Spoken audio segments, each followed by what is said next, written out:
Today on Divorce Court. My husband walked out on me about 2 months ago and I want some answers. I'm just tired. I want the judge to tell Frank that we need therapy and some anger management classes. Her health problems have been getting too bad. We've been having a bunch of financial problems, and I just need to get away from her. Sometimes I do feel like Frank has given up on the relationship, and then sometimes I feel like he hasn't. When my husband walked out, I was very angry, betrayed. I would really like to work things out in the long run. It's gone downhill to the point where I don't think I can. Divorce Court is now in session. Good day, ladies and gentlemen. I'm here today with Nancy Pickle and Frank Pickle. Mr. and Mrs. Pickle, you have been together for 10 years, married for 6, and you have 1 child together. You do not want to be together anymore. Mrs. Pickle, you are seeking transitional support as well as the dog because you both have a canine and you both want him. Before we talk about that, Mrs. Pickle, I'm going to start with you. Why don't you tell me a little bit about your marriage and why we're here in divorce court today? About 3 months ago, my husband, Frank, left me without warning, took off one day and didn't come back. And that's one of the main problems. Well, why don't you give me a little history or background Sure. of how we got to the place where my man just left? Well, my husband used to be in the Navy, and when we first met, he wasn't really working or doing anything, so I encouraged him to join the Navy because I thought it would better him and us. And he did really good at it. He excelled. We were happy. And then it kind of caught up with us, with me mostly. It was very hard on me, losing my identity and following his career and, quitting school for myself because I had to travel with him. And then it became a problem after the deployments and never being home and getting pregnant. And, those are problems people have hard time enough with, but being in the military makes them equally more challenging. Okay. Mr. Pickle, what is your take on what she's talking about? You did enjoy the Navy, correct? Yes, Your Honor. But it didn't sit well with her. How did she respond to it? It basically, like the long hours, like I did think it was taking a toll on her, of me, and never being home. And then I think she started to resent me, after that because she thought I was picking the Navy over her. How did her distress manifest itself? What was happening at home where you knew that it was a problem? I noticed a change just because, example, a family member came to visit us, and Nancy just stayed in the bedroom the whole time. Didn't want anything to do. Didn't want to go out and do anything. And engage. What was your response to that? What did you do when you saw what was happening? I just... Not a damn thing. Just continue. It's basically the answer to that one. So how did your dissatisfaction manifest itself in the marriage? What was going on? Did you start to bicker? Did you get pregnancy? Were you depressed? What happened? The pregnancy and the hormones is where it started for me. What happened? Well, tell me about it. Give me a story. I went a little crazy loco for like a little bit there, When you say loco, again, that's a description. Tell me something. I felt that way. I understand that. Because I was jealous a lot, and I never been jealous of other women before. Like, I would say, you were looking at her. She looks, I never was a jealous kind of female. Tell me some other stories about your behavior at that point in time. I'm not proud of it. Okay. But one time we were at the beach, and I was probably about 9 months pregnant, and I had gotten fed up with him looking at other women right in front of me. I mean, men look, but I just felt it was disrespectful, so I threw my ring in the ocean. Never let your emotions manage your money. I cried for days. You know what I mean? After that. I would take it off and put it in my purse, but it would not see the ocean.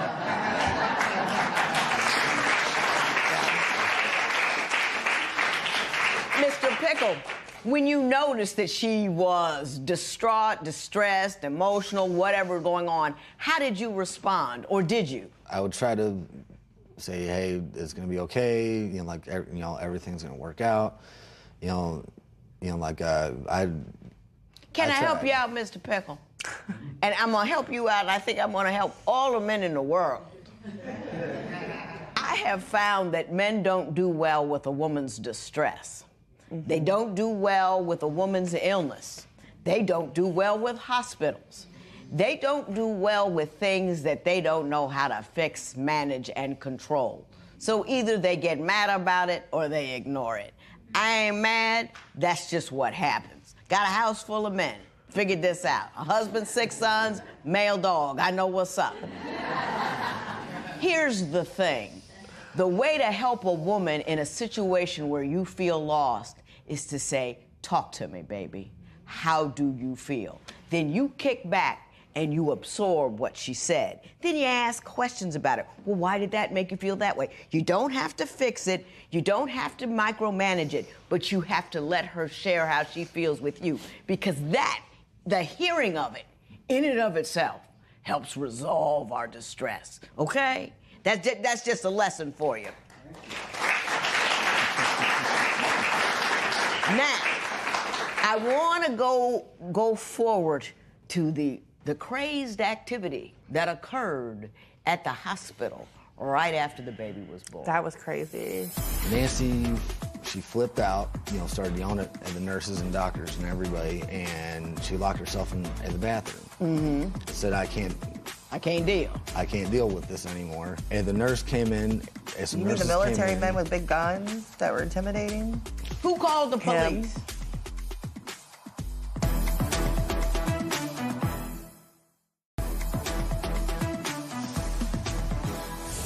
There was some bizarre behavior at the hospital after you had a baby. Please tell me what happened. I don't know. I just the hormones, and then he would come in and I'd give me dirty looks, and I'd just be like, you giving me dirty looks and I just had your child. Why are you giving me, I just was so upset how I was being treated after, just giving birth. And he said I was imagining it. I don't know those looks because I still see him every once in a while. So I know that he was doing that. I just want to know why. I don't know why he was doing them. Was he saying anything to you? No, it was he like, like a look. That's mostly what happened. No, it didn't. No, Your Honor. Oh. Not at all what happened. I don't know what he said. You tell me what happened at the hospital. The labor went fine. It was quick. Right. We were so happy. A second day, the doctors said that they needed to keep the baby overnight. And one more night, I had to run some more tests on her just to make sure we could bring her home. Nancy, she flipped out, started yelling at the nurses and doctors and everybody, and she locked herself in the bathroom. And said, I can't deal with this anymore. And then, I was like, okay, just calm down. They just want to keep her overnight. Hey, just one more night, we'll be home the next day. Then the authorities got involved, did they not? Because the next day, we got into a verbal argument. And then you went and told the police. And then the nurse came in. Then who came in? And the nurse came in. You mean the military men with big guns that were intimidating? Who called the police? And the nurses. They called the MPs in. So what happened with the baby after that? Well, his close family member, unbeknownst to me, he was talking to them, came down and intervened with taking the child away behind my back. Did you give your family member permission to take the baby? I thought, yes, Your Honor, just because CPS was getting involved and they were about to put, I was afraid that they were going to put him in foster care, so you thought this was a better resolution. So no one would see her. Right. And I did that. Did you consult with your wife before you did that? Nope. Wow. No, just because it was two things were happening at such a fast rate that, because you let your close family member control your okay. I also understand that as a function of what occurred that day, you eventually lost custody of your baby, and I want to figure out how that happened. Because not only was it a legally crazy circumstance, but on a personal level, for instance, that family member had a birthday party and didn't invite you. Nope. That upset and I had me to explain to my daughter why I wasn't coming. I was very upset at this family member. And what'd you do about it?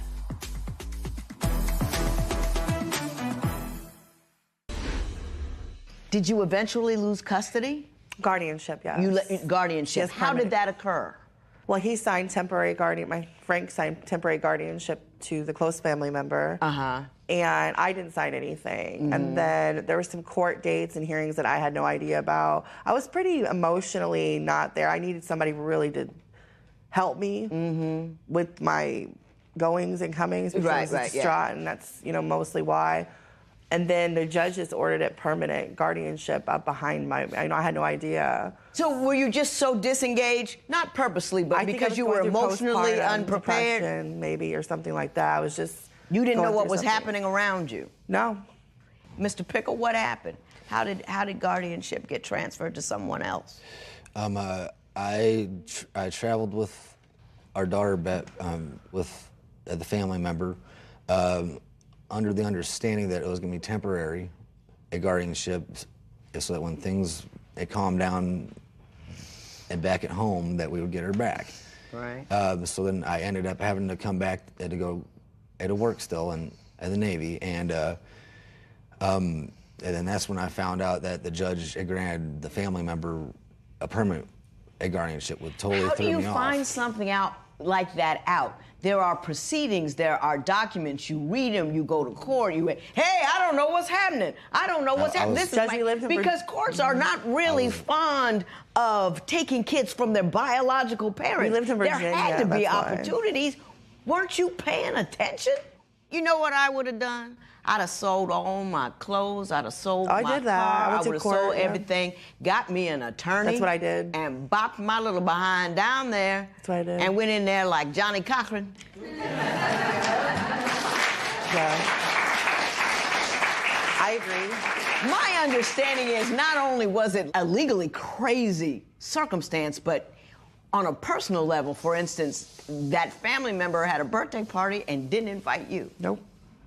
That upset and I had me to explain to my daughter why I wasn't coming. I was very upset at this family member. And what did you do about it? It's not in the best. What did you do interest. about it? Nothing. Not a darn thing. It's because I couldn't. This whole situation is just totally. You couldn't even make a Lifetime movie out of it. You know why? Because you actually have to have people who participate. You didn't participate. You know what I mean? I don't think she was able to participate. I think she should have participated more, but I think she was having an emotional issue situation, some postpartum depression. Something was way wrong over there. And you didn't step up and say, this is my kid, I'm handling the situation. You just let it happen to you. I don't even understand. This family member has a major impact on his life. Always has, his decision making. So, yeah. Do you have the baby back now? No, I'm in the process of still fighting for it. Like I said, it's really expensive. I've had to do, like you said, sell. Right, yeah, I've sell done all everything. that. Yeah. Right now, I'm working on it, going back. Are you helping getting that baby back? He lives with her. I'm doing whatever I can. You don't care if she gets custody or not, do you? I do, ma'am. I do. You're ma'am. with the baby, so you're fine. I do, ma'am. I'm not. You don't know how bad I want her. I think he wants to now. I think he thinks I'm not a bad mom or anything. But I don't. She gets visitation. You don't stand up to this person that has her enough. Despite what I'm seeing here today, my understanding is that Mr. Pickle has an anger problem, there are alcohol problems, and money problems. Let's talk about those things.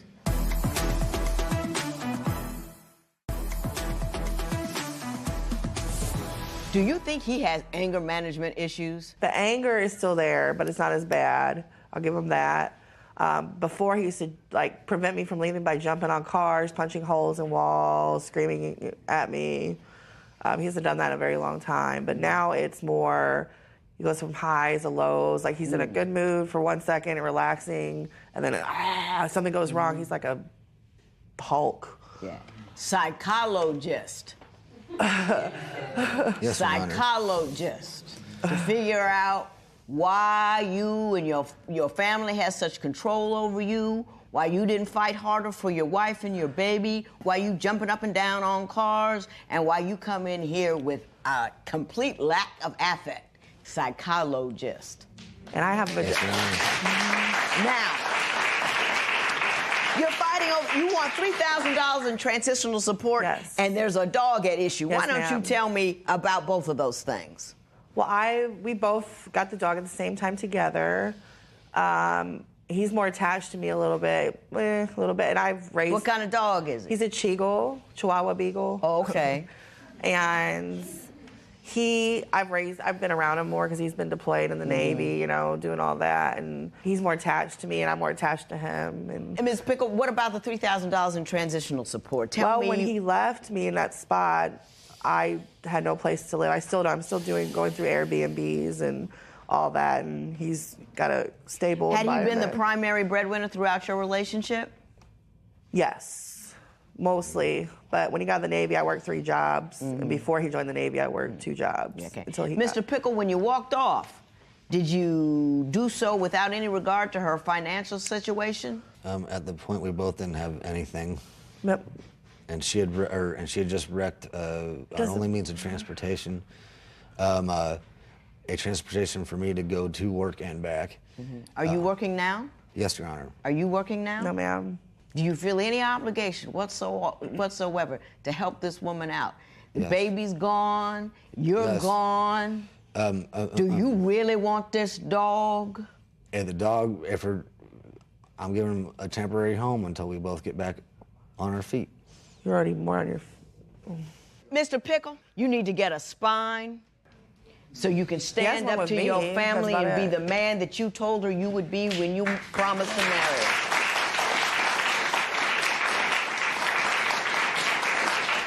You need to get some motivation so you just don't let things happen to you and allow your family to be shattered.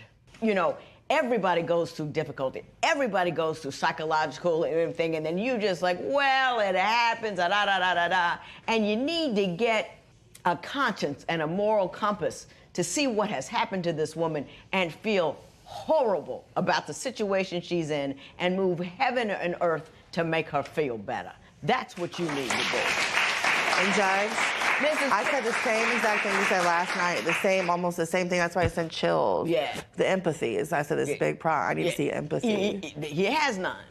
Mrs. Pickle, Yes, ma'am. you're stronger than you think. You're more intelligent than you believe.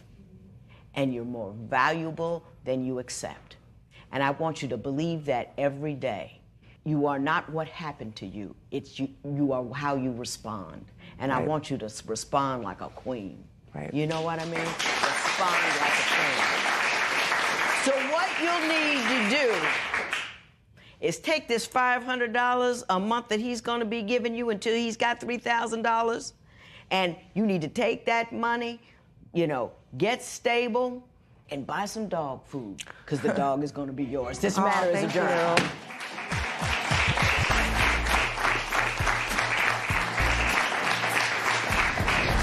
I feel like I deserve to have my daughter back. I'm a good mother.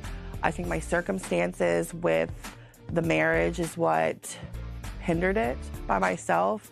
I'm not sure if we're gonna work out or not, but for our daughter's sake, I'd like to try, but I think on my own, I would do just as good as well.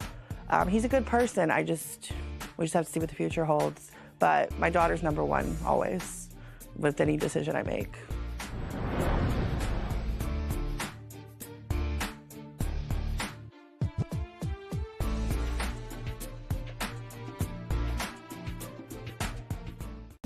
Today on Divorce Court. I'm here today because I want to know if me and this girl gonna make it the next week. I want to make sure that we are ready to take the next step of marriage. I'm here to get answers to the many questions that I have regarding his infidelity.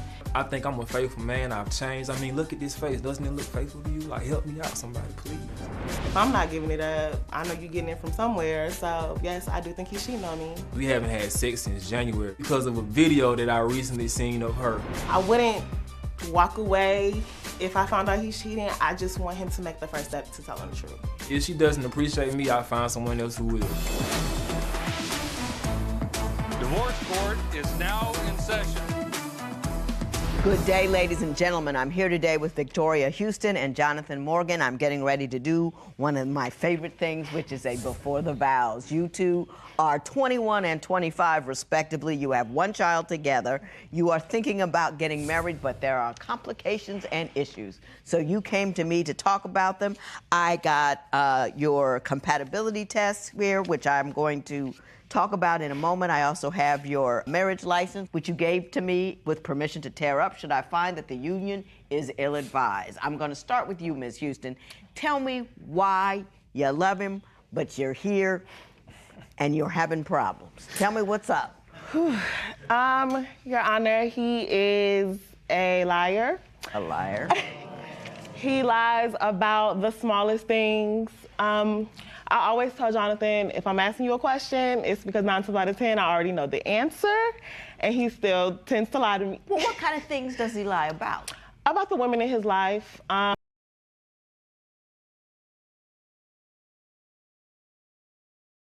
Or, you know, they just went to high school together, but text messages say differently. So, when was the first time you lost trust in him? That he did something you felt, uh-oh, I might not be able to trust this man? While I was 6 months pregnant with this child, I was away in college in Alabama. This was actually the first time we had been away from each other for up to 6 months. We had went from seeing each other like every day to, you know, being separated for to being separated for a minute. While I was in college, we used to talk every day. He had a job, and he would call me before he went to work, his lunches, his breaks. After he went to work, we would literally talk all day. So during my time in college, the text messages started getting shorter, the calls started getting less and less. And of course, my friends are putting in my ear, you know, girl, you probably cheating on you. And I'm like, Jonathan would never cheat on me, especially now that I'm pregnant. And plus, I never saw any signs of any cheating or anything because I never went through his phone. Well, what's the best evidence you have that he did, in fact, cheat on you during this period? Text messages. What did you see in the text messages that made you believe he was cheating? I have them right. I have. You have them. I have just a percent. This is just a percentage. Just a small. You're just gonna give me a little taste of what's going on. Mr. Morgan, while I'm looking at these text messages, why don't you tell me your version of these events? Okay, so what she's probably talking about is the girl that I was cheating on her with. It's plenty of girls, not just one. Wow, she was in Alabama. I've only had sex with one girl, and that's the girl that she's referring to. There's a couple of girls. But you know. But that was while she was pregnant and you were apart. Yeah, right. Yes, ma'am. And so you admit to that one. Yeah. Okay. Is that this one? Oh no, that's not even those. These are just random women. That's just a taste, a sample of women. Yeah. It's text lingo, Your Honor, so take your time. Well, I know what that means. Uh-oh. So can you explain? I mean, these are sexual and flirty in nature. What are you doing sending texts to women that are like that? They're easy. You know what I'm saying? They're easy. Yeah. What's easy? Oh, it's easy to do? It's easy to. He's basically saying it's easy to smash them, basically. So he's gonna go for it. They gonna go for it. No, you go for it too. So you are going to sleep. Your intentions are to sleep with these women. Yes. You just said that. Yeah, that's the intention, but I've only had sex with one girl, though, so that's irrelevant. That's irrelevant. No, you just didn't get around to it. That's your problem. You just say, you know, you're setting up circumstances to allow you to have sexual contact with these women. You just haven't gotten there yet. Most of it just conversation. They don't pull up or nothing, you know what I'm saying? But you want them to. But if they pulled up, you would, right? It depends on the circumstances. If I'm feeling it, nah. But now, Miss Houston, do you hear what he just said? Yes, unfortunately, yes. And it's been like this. When I first went through his phone, this is actually when I actually came back from college, and this is the first time that we've been dating for a year. But Miss Houston, you just ran over it. He's telling you, I'll have sex with other women just when I have an opportunity to do so. And I'm not trying to hide it. I'm not lying to you. You know, got some free radical women out there, and I will do it if I can. Why in the world are we here on a Before the Vows? I mean, I can put it in the simplest term, and that's simply because he's literally my best friend, and I love him, and we share a child together. And of course, And every woman's dream or every mother's dream, you want to be with the father of your child. The way to do that is to get married first, and then you watch it. You watch them for a couple of years after you marry them, then and only then do you share your gene pool with them. You can't just have a baby and then have to work it backwards. Yeah. Can I say something, young? Oh, go right ahead. I'm not like that now. I've definitely changed. How long ago was this? Right. I mean, you're 25. How long ago could it have been? I'm not sure which messages are those. I mean, but that's just a sample of them. There's other women Yeah, okay. Ms. Houston, don't accept so little. I can't believe you're not more upset. I'm upset. I don't even know him. I mean, I was upset. I was. But now I'm at the point where, okay, you want to do what you want to do, so now I'm going to do what I want to do. So it's like, it's not that I want him to sleep with other women. His first step is just telling the truth. Just tell me the truth. He told you. Yeah, now, because we're in front of you. But when we're behind closed doors, everything is a lie. Everything is, I'm not texting, you the only one. I'm not texting other women. Well, Mr. Morgan, I want to get the spotlight off of you for a moment. I understand that you believe she is a cheater, too. So I'm going to let you tell me why you believe that she is, in fact, cheating on you. So I was going through her messages, and I went to one particular thread where she was talking to a guy, and I found a video, Your Honor, of her and the guy having sexual intercourse. Now, Ms. Houston, do you care to explain that?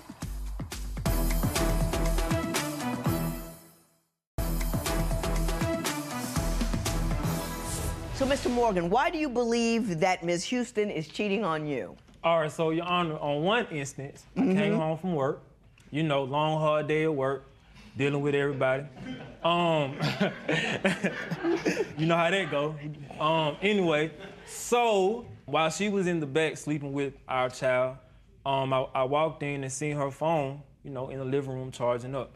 I usually don't go through messages because that's not me. Because you have no reason to. So what did you find when you did I that? was going through her messages, and I went to one particular thread where she was talking to a guy.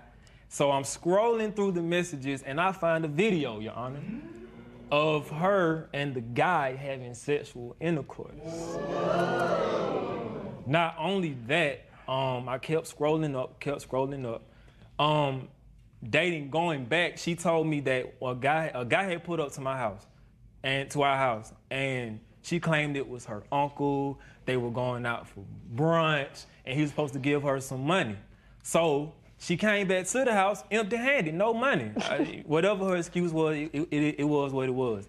So back to the messages. I see the video, I scroll down, come to find out, her uncle, the one who pulled up to the house, was actually the guy that she was having sex with in the video. Now, Ms. Houston, do you care to explain that? What Jonathan fails to realize is everything that he's accusing me of is stuff that's happened after we've not only broken up, but stuff that's happened after he's cheated on me. So throughout our relationship, he can attest to it. I have been nothing but loyal to this man. Now, wait a minute. Are you together or not? We working on it. We together. You're telling me in the process. Now, Ms. Houston, don't videotape it. Can I just put that out there for you? Never works out. Yeah. It's fun in the moment, but then it gets out, and then you got all these kinds of problems. But when you were with this guy, were you doing a revenge cheat, or were you broken up? What was the deal? Me and Jonathan, we had like that on and off type relationship where every time I would find out he was cheating, I would, okay, we're done, but the next day, okay, I miss you, let's get back together. So it's kind of been like that for 3-4 years now. So I want to say it was kind of like a revenge situation. I honestly didn't think he would go through my phone because he's never had a reason to. But yes, in a way, it was kind of a revenge. Yeah. You have a difficulty with her relationship with social media. Why don't you tell me about that? Well, Judge, if you care to know, we actually met on social media. I've actually went through her Instagram and seen conversations where dudes is like, "Hey, you so fine, you so chocolate. I want you to have my baby. You got a big booty. Ms. Houston, does that occur on your Instagram account? Right, but I can't help that. Just like if women come under his picture, he's not supposed to get at every woman who's attracted to him. No, the issue is you playing into it. Right. So I don't entertain. There are certain men I'll entertain if they're attractive, but it doesn't go past. It doesn't go past that. What he sees, it doesn't go past that. Okay. It doesn't go like, oh, let me call you tonight. Let's meet up. No. I got But I don't. We've gone far enough on that topic. I want to switch subjects to something I found fascinating. You're 21 and 25. You're looking to get married. You say you love each other, but you haven't had sex in a year. So I want to figure that out. You know, our daughter still sleeps with us. She's 2, and she still sleeps with us in the bed. And I've tried to get her, hey, we actually got a whole second room in the house. I'm like, she can sleep in there, and you know, we can do our thing in the room. You know what I mean? Ms. Houston, are you using her as a human shield?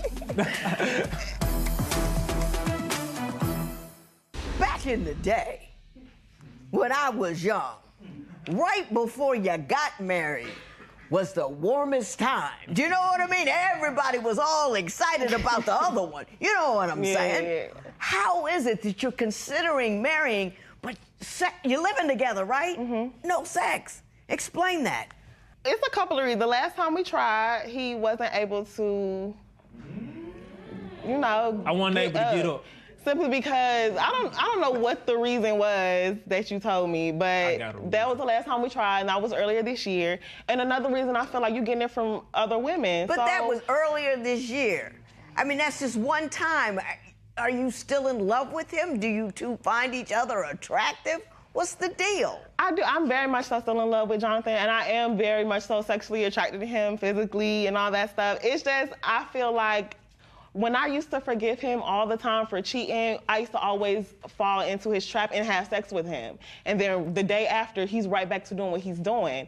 So my biggest fear is looking stupid again. That is my big, I feel like he's getting it from somewhere else. So that's why you're not gonna get it from me if you doing all these other women. That answers that question, Mr. Morgan. What is your take on the absence of intimacy? I'm not getting it from anyone else. Just to let you know. Secondly, I think that it has something to do with the past. I think she just can't get over the past. She says all the time, I'm not worried about it. I'm not, it's okay. It was in the past, it's good. But she brings it up, but she tries to sneak it. She tries to sneak it in. Like, for instance, we might be watching a TV show, and an instance could happen where somebody cheats, and she'll be like, hey, you remember you cheated on me that time? You cheated on me just like that. Right, and it's like, I personally, on my end, I'm still haunted by the video. Just like when we tried to have sex in January. You thought about that? Yeah, I was thinking about the video. And plus, another reason that I forgot to mention was that, our daughter still sleeps with us. She's 2, and she still sleeps with us in the bed. And I've tried to get her, hey, we actually got a whole second room in the house. I'm like, she can sleep in there, and we can do our thing in the room. You know what I mean? Ms. Houston, are you using her as a human shield? In a way, yes. And if he's gonna bring up, I can't stop thinking about the video. He just said, I can't stop bringing up the past. That's the past as well. So why can't you get over that? So Your Honor, it's okay. I'm with you. I'm with you. Oh, I have come to a conclusion. And I'm gonna tell you what it is.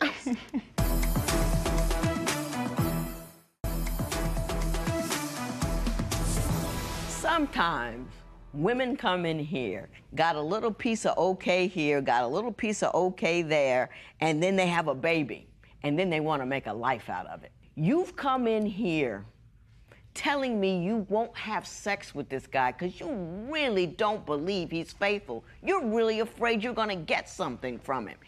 You really don't trust him, in part because he's not trustworthy. And he's telling you that. And he's texting women, and he's doing that. He even spoke on it in here. Don't ignore the elephant in the room. Why would you want to commit to someone you can't trust to have sex with? You see what I'm saying? Yeah. Marriage is a very deep, meaningful, and if you do it right, long process. You don't trust him enough that he's not sharing his body with other women, so he can't share his body with you. That's not trusting. That is no basis for a marriage. He's your best friend, and you're like, you know what, man, he can stay your best friend and all that. But you have to really believe and trust in a dude before you can make him your husband. So you can't ignore the elephant in the room. You've got to decide whether or not he can be trusted, and I don't think he can be. Now, Mr. Morgan, it's all on you. You can decide whether or not you want to be the kind of man that she can share her body with. But you're going to have to show her over a long period of time that none of this nonsense is going to go on, that you can be away from her and nothing bad is going on. You've got to be loud and proud with it. You know, locks on the phone, all of that. If you want her, that's what you need to do. And that is all the way up to you. But don't do it until he's done it. Don't do a little bit, oh, I'm gonna marry him. Don't do that. You with me? Yeah. So, Mr. Morgan, it's on you. Now, I'm not gonna sit up here and tear up your marriage license. I'm gonna go back there and burn it.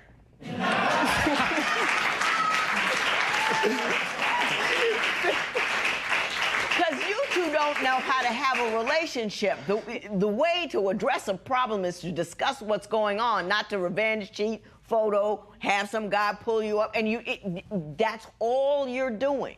So you got to grow up, and then you've got to demonstrate. You got to come correct for a period of time, and you don't get applause for coming correct.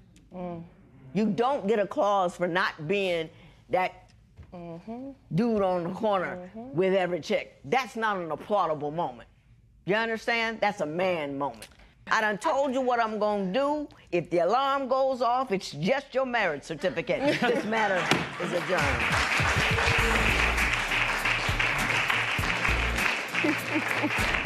Judgment today really convinced me that obviously Jonathan is not the man for me, and that I should be moving on because he's simply not ready for a woman like me, and he's not ready to commit himself fully to me. If Victoria just give me a chance, I promise you, I'm gonna do right. You know what I mean? I feel like I've changed.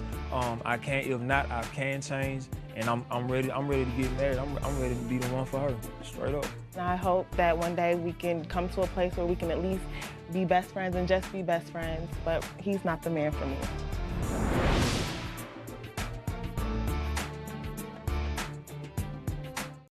Today on Divorce Court.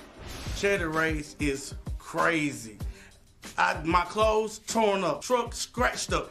If you weren't doing what you was doing, I wouldn't be enraged. I'd be my sweet, humble self. She don't respect my privacy. She's always going through my phone or riding down the street trying to figure out where I'm at. How can you invade a married person's privacy? She asked me was I cheating. I went ahead and told her yeah. He wanna have this chick, that thot, this, that. So why would I throw 21 years down the drain? Because I messed up for a few months. Might as well just keep it going. He told me he married me because God told him. So if God told you, why we in divorce court today? Divorce court is now in session. Good day, ladies and gentlemen. I'm here today with Charity Griffin and Dante Griffin. Mr. and Mrs. Griffin, you have been together for 21 years, married for the last 2.5, but you do not want to be married anymore. Ms. Griffin, upon your departure, you are seeking $700 for a broken cell phone, and you are countersuing for $1,500 in car damage and $100 for a broken statue. I can't wait to hear about that. But before we get there, Ms. Griffin, I'm going to start with you. Why don't you tell me a little bit about your marriage and why we're here today? Your Honor, we're here because I've been with my husband for 21 years. He's my childhood sweetheart, and my husband has been living a double life. One example is, well, Christmas time was coming, so Mr. Griffin called and asked, are you going shopping for the kids? Why are you asking me am I going shopping for the kids? So he didn't come home till 6 o'clock that night, dropping off presents, telling me to wrap the presents up. So he left, he was gone. He didn't come back until Christmas Day at 6 a.m., all distant from me, the children, the kids opening up their present. We give him his present, he just grabs it and put it down as if he was just a body that was there. He didn't care at all. Another example is, my husband, he graduated from welding school. I'm proud of him, happy for him, so I wanted to give him a surprise graduation party.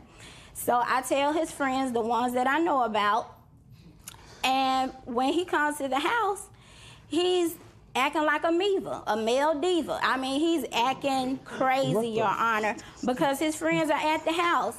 So he said, you want to have a party? I'm going to give you a party. He disappears. 2 hours, Your Honor, come back and still have attitude.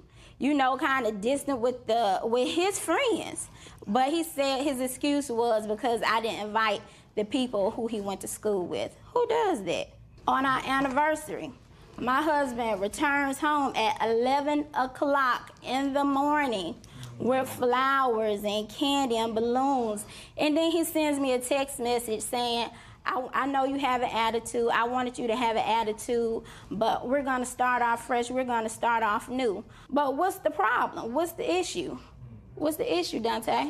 Okay. Mr. Griffin, you can start with any one of those 3 stories and give me your side of it. Well, you got the Christmas Eve, the as far as the Christmas Eve, Your Honor, I mean, yeah, I did my daddy Santa thing. I did take the gifts to the house, but even then, I wasn't even staying at the house much. So when I did take the gifts by, I spent some time there. But every time I'm at the house, she's always invading my privacy. She's going through my phone. She's going through my truck. Even just for one time, I'm staying at the house early morning. She wakes me up at 5 in the morning. She took my fingerprint and opened my phone and went through my phone to check and see what's going on. So after that, she's throwing cupcakes in my face, telling me to get out the house. When she does that, I ask for my keys so I can leave. So she threw my keys out the back door. I go to the back door to get my keys out the backyard. She locked me in the backyard like I'm a dog. So we have a fence back there in the back. She tells me to leave the house, and so she said if I'm going to leave, I have to jump the fence. Look, I'm not a tall guy. So by the time I find some tires or something to stand up to jump this fence, I jump the fence and get to the front yard. There she is, tearing my clothes up. And not only that, if I'm going to have a party, if I'm just graduating from welding school, don't invite my other friends. Let me invite these guys that I graduated welding school with. She didn't invite none of them. None of them were there. We already had plans. That's why I disappeared for 2 hours. Y'all left and went with the guys that I just graduated with. But she just tried to go ahead and do the plans that she wanted to do, the things I'm going to like it. I didn't like it. So therefore, I was gone. What do you think he's doing when he's not at home? Yeah, living a double life.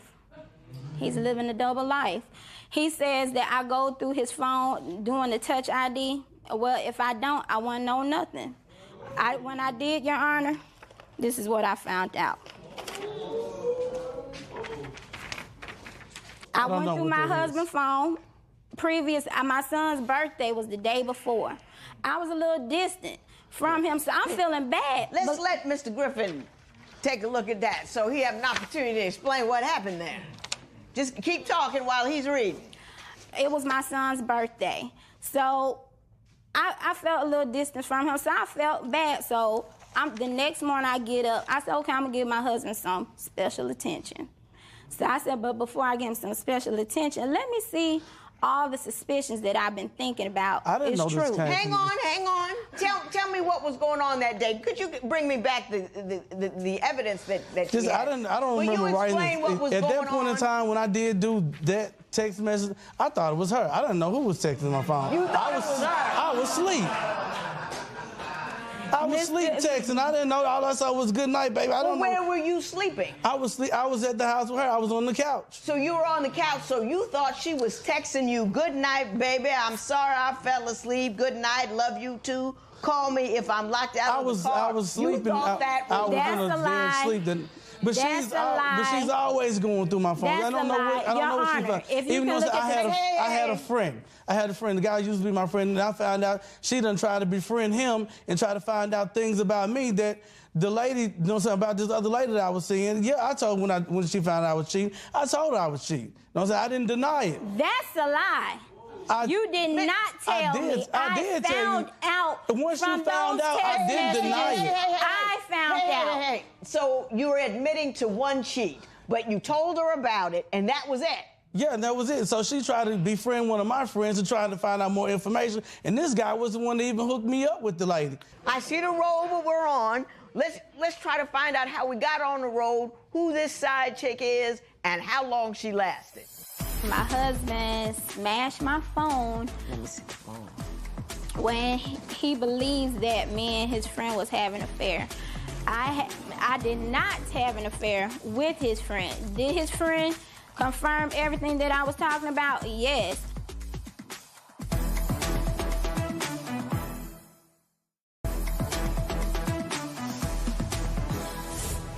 So, Ms. Griffin, we understand that there was a side chick. I'm not quite sure how he says he admitted to it. You say you busted him. You tell me your story, then I'll get yours. Okay, that night, he was asleep. My husband, he sleeps very hard. So I grabbed his hand and put his hand on the phone, and it came open.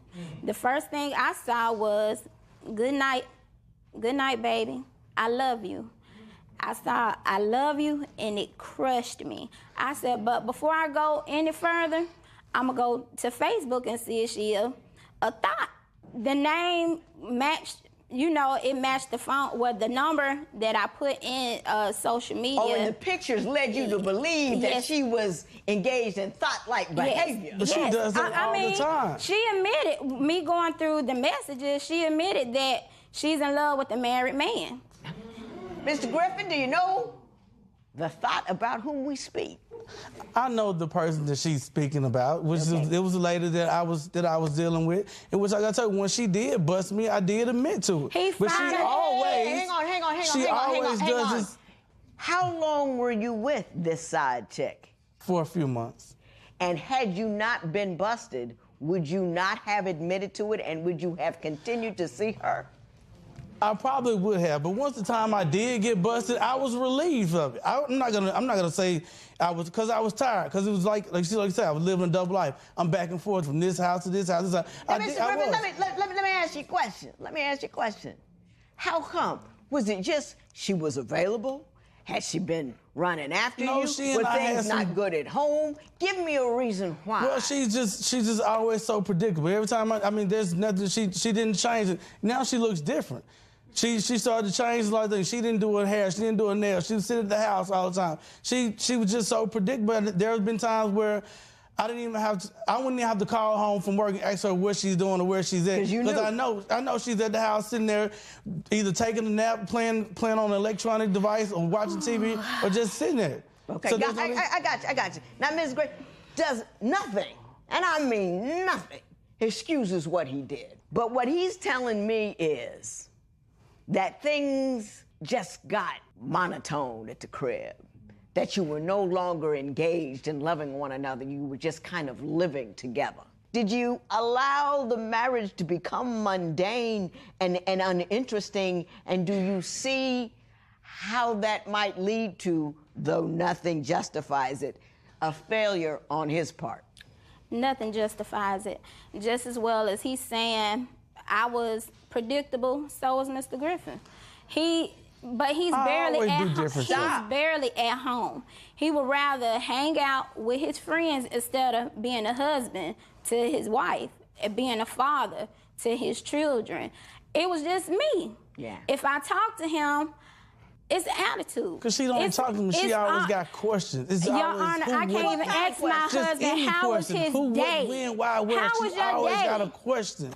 And I'm not the type of person, I don't like to be questioned. You got to talk to me, tell me what you need. I'm going to make it happen. How was your day? I think I see what's happening here. I think I see what's happening here. I want to bring up one more major issue before we devolve into this argument, and that is about how you two address raising your daughter, and then we'll figure out where we go from there.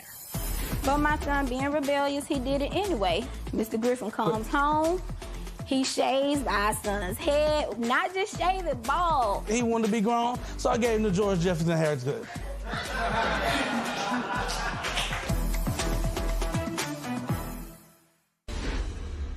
You say he's too strict. Why don't you tell me why you believe that? One example, Your Honor, our son, he had asked me one night, Mom, can I get a tattoo? He said, I'll get your name on it. No, because we previously discussed one time, you know, while the kids are at home, they are not allowed to get a tattoo. But my son, being rebellious, he did it anyway. Mr. Griffin comes home, he shaves our son's head, not just shave it bald. He had plugs, George like Jefferson 4 or had 5 plugs in his He head. just jacked up his hair. Yes. He jacked up his hair. Mr. Yes. Griffin, why don't you tell me your Because that's how these version. kids are. You know what I'm saying? His whole thing is his hair. You know what I'm saying? You know how these kids got the little, Yeah, their hair. yeah, You know, right, so right. what I did, even before the barbershop movie came, he wanted to be grown, so I gave him the George Jefferson haircut.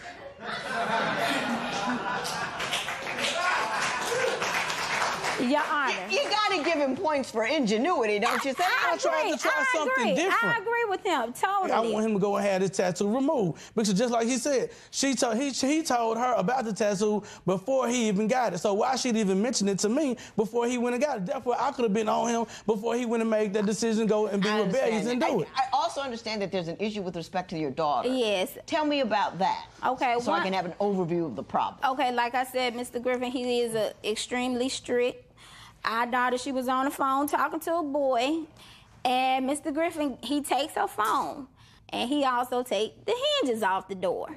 So she's a girl. I mean, if you want to take something out, just take the knob off. Don't take the whole door off. Down. Okay, so I understand. Let me ask you this, Mr. Griffin. Was there a rule in place that you can't talk to a boy? Yes, my children know how I am. You know what I'm saying? Of course, I didn't want my daughter having, contact with boys at this point. So yeah, I took her phone. So as me taking her phone, so if I take one electronic device, why do you feel free that you should go ahead and use another? So I pay the bills in my house. So I bust through the door, and you know what I'm saying, here she is on the iPad, still socializing with these kids, with these boys, whatever. So yeah, I took the hinges off the door. I paid for the door. Girls gonna talk to boys behind the parents' back or... Let me say this. I've got no holler for Mr. Griffin because he's a philanderer. Yeah. But I'm gonna say this. I'm behind him on that. And let me tell you why. You set a rule. The rule is what the rule is. I'm one device taken. I wouldn't take the devices out of the room. I just take the plug so you can see the device, but can't use it. You see what I'm saying? I've taken out beds, dressers, I've taken doors off. I believe that when you're in my house, you do what I say. I'm not hitting you, I'm not popping you, but I ain't giving you nothing so you can mess up on my watch. You want to mess up at 18? Have at it. But when you in my crib, you go by my rules. I'm feeling him on that. So now we got to get to the money and call this thing a day.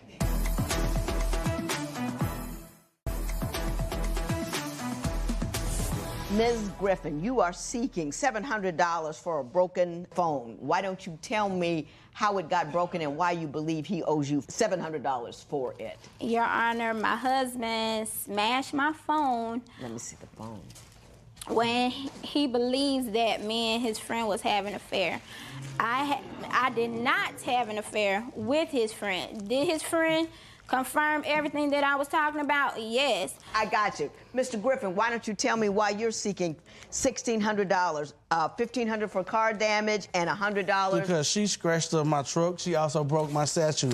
I have a video as far as my truck. She not only just scratched it with a key, she went down the side of it with a brick. And I didn't have any type of damages on it. That statue, that was so something... all of this is the damage that she did. Do I have a video here? You said you had a video? Yes, ma'am. You better be happy. See, this is what she did. She did one long scratch all the way from the front of my truck all the way to the back. You see the scratch right there? If you follow it, it go all the way. She didn't stop. Then she ain't no regular scratcher. She don't deal with no key. She took a brick. And I guess that's how she got the dents in it. She took a brick and scratched it all the way down there and hit my door with it. Lord. And the statue, what happened? Oh, she just broke the brother in half. Yeah, she just broke my statue in half. That statue meant something to me. It came from a dead relative, and I liked my statue. I love my statue. She broke it. Ms. Griffin, did all that occur? I didn't intentionally do it. It was... How can you... She threw my statue on the hood of my car. It probably got dents in it, too. Because it's a symbol of our last name. Yeah, let me tell you something. Let me tell you two something. I'm so glad you're getting a divorce. Thank you. He is not at all interested in your well-being.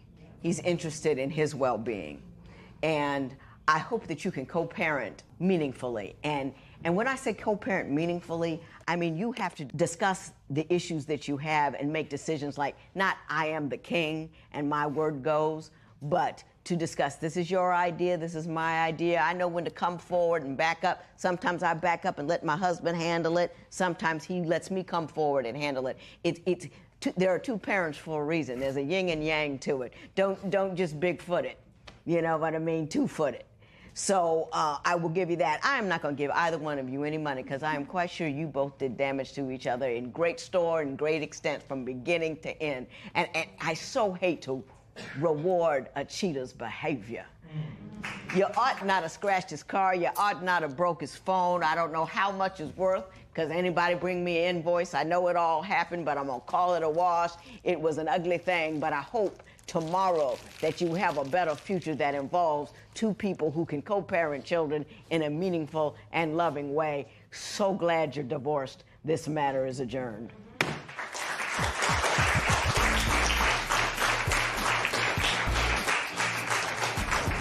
If the divorce is what's happened, it is what it is. We'll have to just co-parent with our children. I love Nante.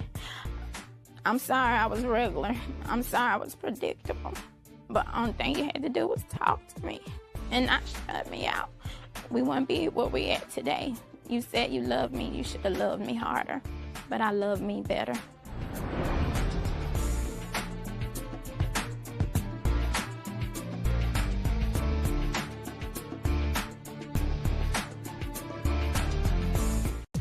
Today on Divorce Court. I've been with Justin for half of my life, and I just feel like he doesn't value me and the kids. Communication is more one-sided.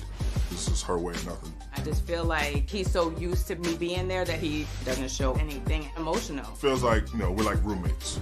Justin, if we can't work through our communication errors and our intimacy, I really am going to file for divorce. Divorce Court is now in session. Good day, ladies and gentlemen. I'm here today with Althea Perkins and Justin Perkins. Mr. and Mrs. Perkins, you two have been married for 19 years, together for 25 years. You're in trouble, and you're looking for some advice for me to save your marriage. Mrs. Perkins, I'm going to start with you. Why don't you tell me what's going wrong? I'm here today because I need my husband, Justin, to get help with his cheating issues. He has infidelity issues that we've been trying to deal with. His communication sucks. Give me an example of his infidelity issues. Okay, one, we were staying in some houses and I found out that he cheated with somebody in our neighborhood. I had found... In the neighborhood? In the neighborhood. I had found a receipt for a teddy bear in his pants pocket when I was doing laundry, and I thought that he had bought me something, but when I had befriended this person, so I had actually went to her house and saw the teddy bear, and women's intuition, and I just asked him. I went down the street and I'm chasing him around the car because I'm pissed off at this point. And You I'm just chasing him? Yes, ma'am. See? Yes, ma'am. Yes, ma'am. See? So, you guys were yes, hooked. ma'am, and he was running. And, Did you have something in your hand, or you just chasing it? I ain't need nothing in my hand. See? No, but... And I'm the one that's supposed to be angry. Look at that. Well, now, Mr. Perkins, Yes, did you have a sexual relationship with one of the neighbors? No. Yes, he did. I didn't? Yes, he did. Yes, he did. Yes, he did. Now, that's a yes. Yes, he okay? did. You did do that, it. right? Him and her admitted it. I mean, yeah, I did some things. Yeah, I wasn't doing the right thing. Yeah, that was correct. You did have sex with one of the neighbors. Yes, I did. And can you tell me, do you have an excuse, a reason? Was there something wrong in the marriage, or was just so happens she let you? Well, I mean, we were kind of separated for about a We wasn't separated, Judge. We were moving. He had went to this house and was supposed to prepare it for me and the kids to move down. And we weren't separated like we wasn't seeing each other. Well, we were separated. No, we what? Like in different places.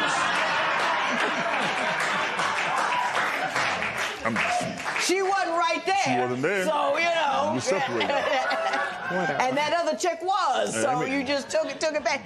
Did you feel badly about that, Mr. Perkins? Yes. Did you apologize? I did, especially when she became friends, which I didn't plan that at all. When they became friends, yeah, I apologize. Right. After you got caught, you wasn't gonna tell me. I mean, were you still buying her stuff? No. You did buy her something, I did? Justin. Yes. Oh, okay.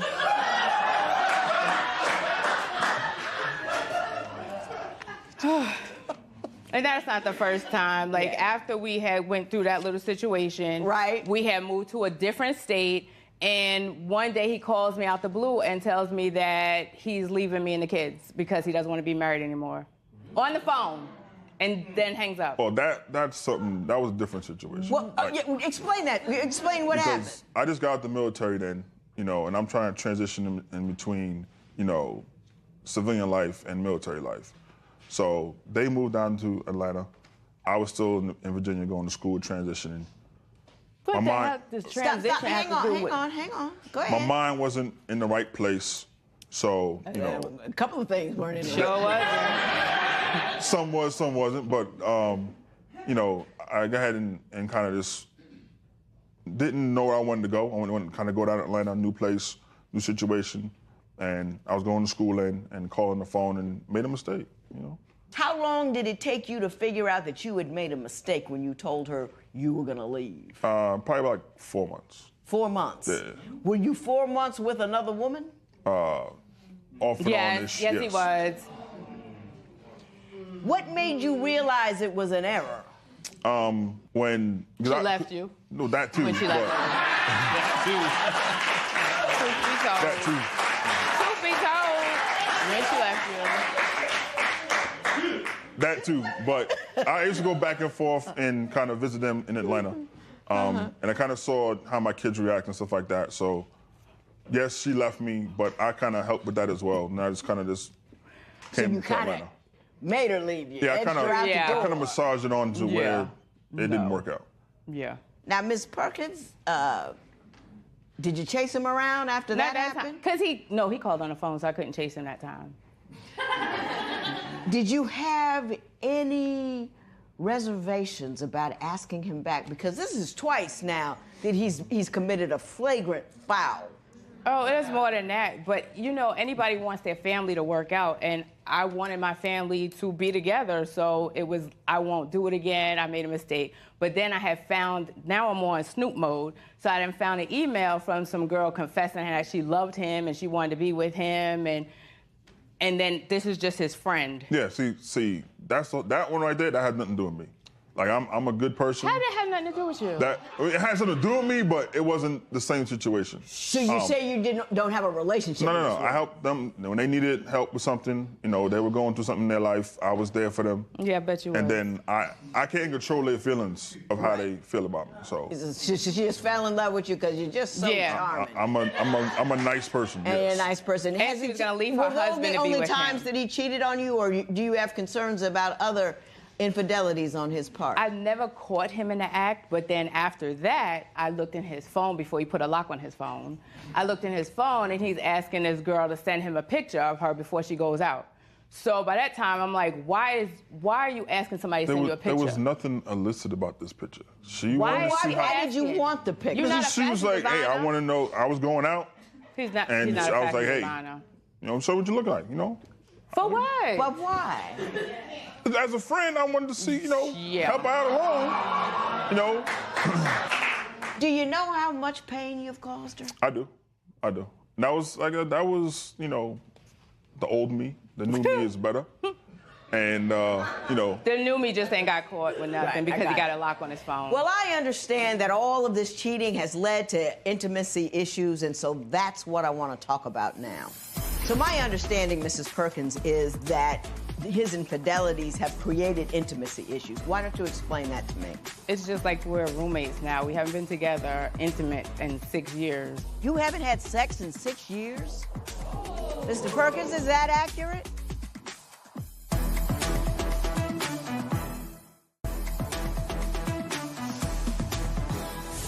So my understanding, Mrs. Perkins, is that his infidelities have created intimacy issues. Why don't you explain that to me? Well, it's just like we're roommates now. We haven't been together intimate in 6 years. No, hold on. You haven't had sex in 6 years? No. Hold on. Mr. Perkins, is that accurate? No. Yes, 6 it is. years? No. Yeah, I don't know. No. There's no man or woman on earth that would be with somebody not be intimate for 6 years. Yeah, you ain't been intimate with me. I don't know who you've been intimate with. Off and on, months at a time. I'll give her that. But 6 years, that's exaggeration. Just not happening. No. Well, do you sleep in the same room, in the same We bed? sleep in the same room. I sleep with my child. He sleeps on the floor. Yeah. What you doing on the floor? I mean, I'm on the floor because I have a child in the bed that I wouldn't sleeps sleep with you anyway. like a maniac.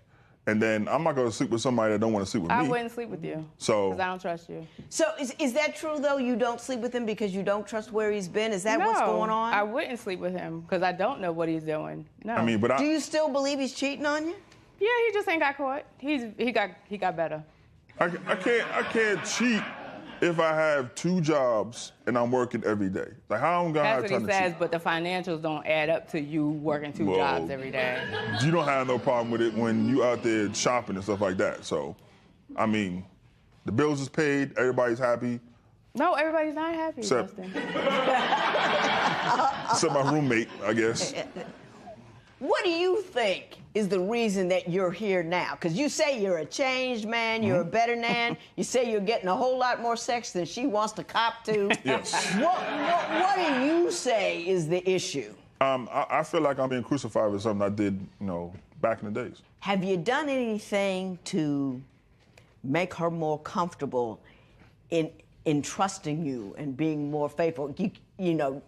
Not doing it for a while is just one thing, but you have to do things actively to secure somebody who's been hurt like that. Yeah. Have you actively done something? Yeah, I mean, I try to do date nights. What? That don't turn out well. Yeah, because when I do date nights, it requires a +1, which is our daughter.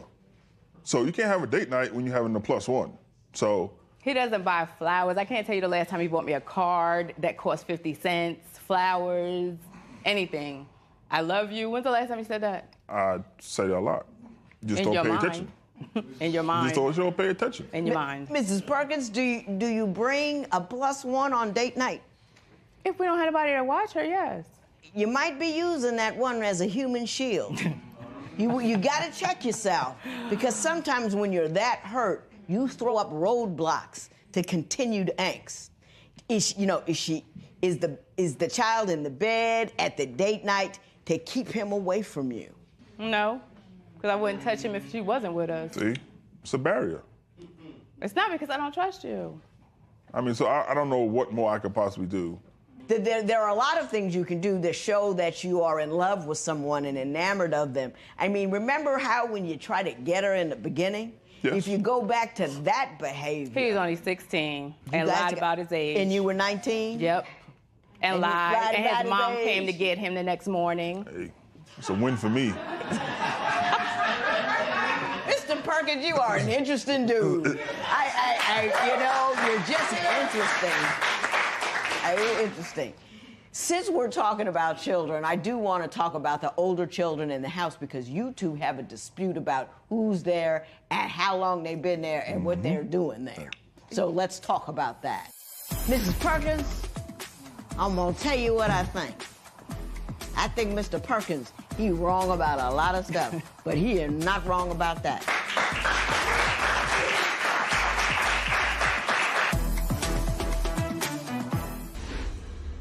Mrs. Perkins, what is up with the older children, and why is there some contention in the marriage about them? Well, we have one older child that's still in our household that every time he does something wrong, somebody's trying to put him out. If he's late on, he pays $200 a month rent. If he doesn't pay it on time, Justin's trying to put him out.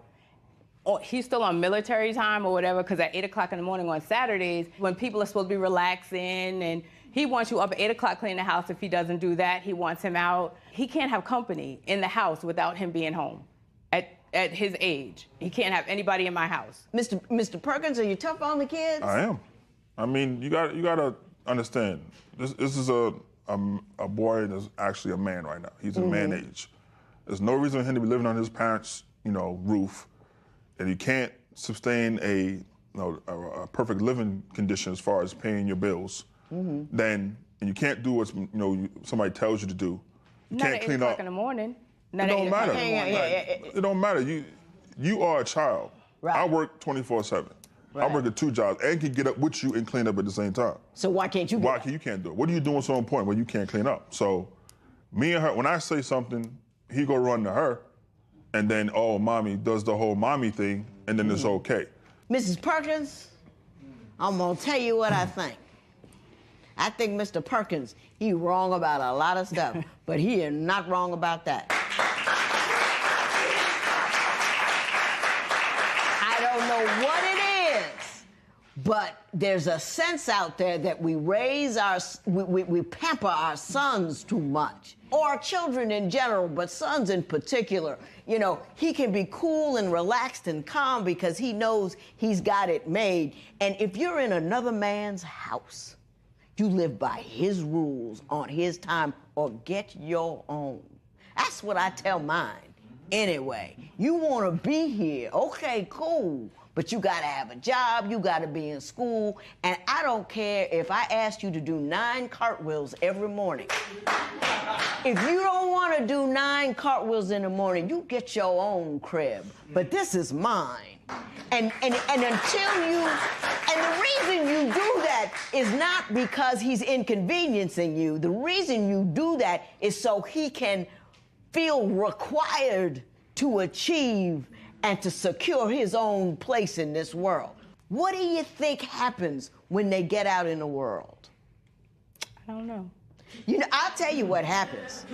They get some chick that'll do what you're doing for them, and then a year later they in divorce court talking about he ain't doing nothing, he's playing games, and I'm sick of him, but I got his kid, and why won't he marry me, and why won't he get anything done? Because he's been conditioned to be just 14 forever. I hate that. I'm sorry. I got excited, but I'm right. You are.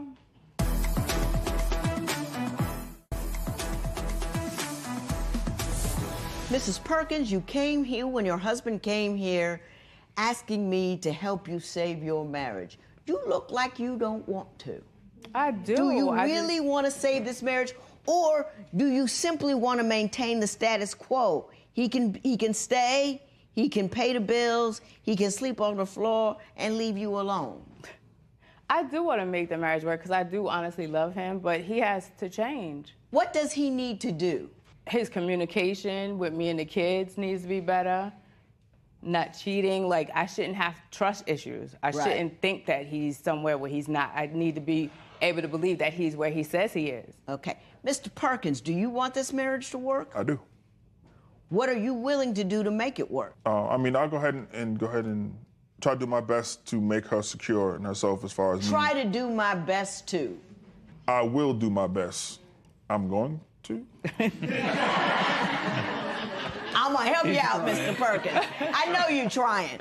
What you need to do is have some specific hard targets about how you're gonna change how you treat this woman. You're gonna unlock your phone. You're gonna make sure that she can look at it anytime she wants to, anywhere she wants to. You've got to make an extra effort to make sure she knows where you are and where you're going. Make sure, you know what I mean? You got to be a little over the top with it. You've got to take her out. You've got to make sure that whoever's in the house is babysitting. You got it all handled. All she's got to do is put on a fancy dress, and you're gonna go out and you're gonna court her, and you're gonna love her, and you're gonna tell her she's wonderful, and you're gonna do all of those things in an effort to get back in her good graces. You may or may not get accomplish it, but I want you to know that you've put in 100% before you let it go. You with me? I'm with you. So this is your marriage to make or break. And now, Mrs. Perkins, if he tries, allow him to make progress. Don't you know what I mean? If you're so sick of it and you're so resentful and you're so angry that nothing he can do can fix it, let him know in step. But if you say you want to fix it, if he starts turning over a new leaf, you have to reward him for it with some kind of kindness. You with me? Yes, ma'am. Act like you got some sense. This matter is adjourned.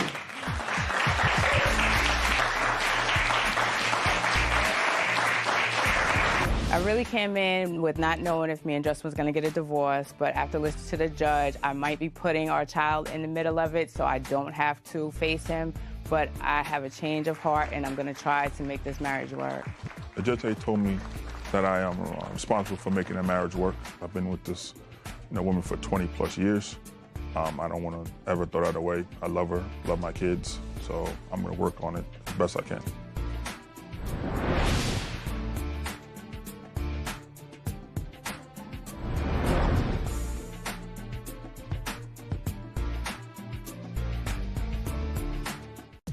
Today on Divorce Court.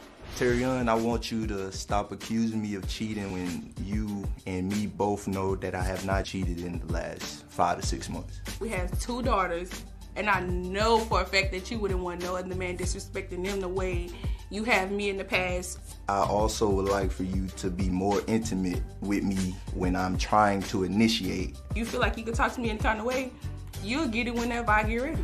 I would like the judge to give us advice on how to move forward, how to get past everything. I know you love me and I love you, but there's some things that we need to work on. Divorce Court is now in session.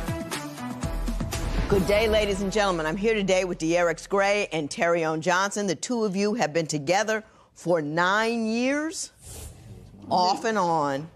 You have 2 children together, correct? You are struggling in your relationship. You want to keep it together, I would think, for the kids. So, Mr. Gray, I'm going to start with you. Why don't you tell me what's going on and why you're here today? I'm here today because I continuously get accused of cheating. We have lack of sex. We have lack of communication, and it's constantly lying all over the place.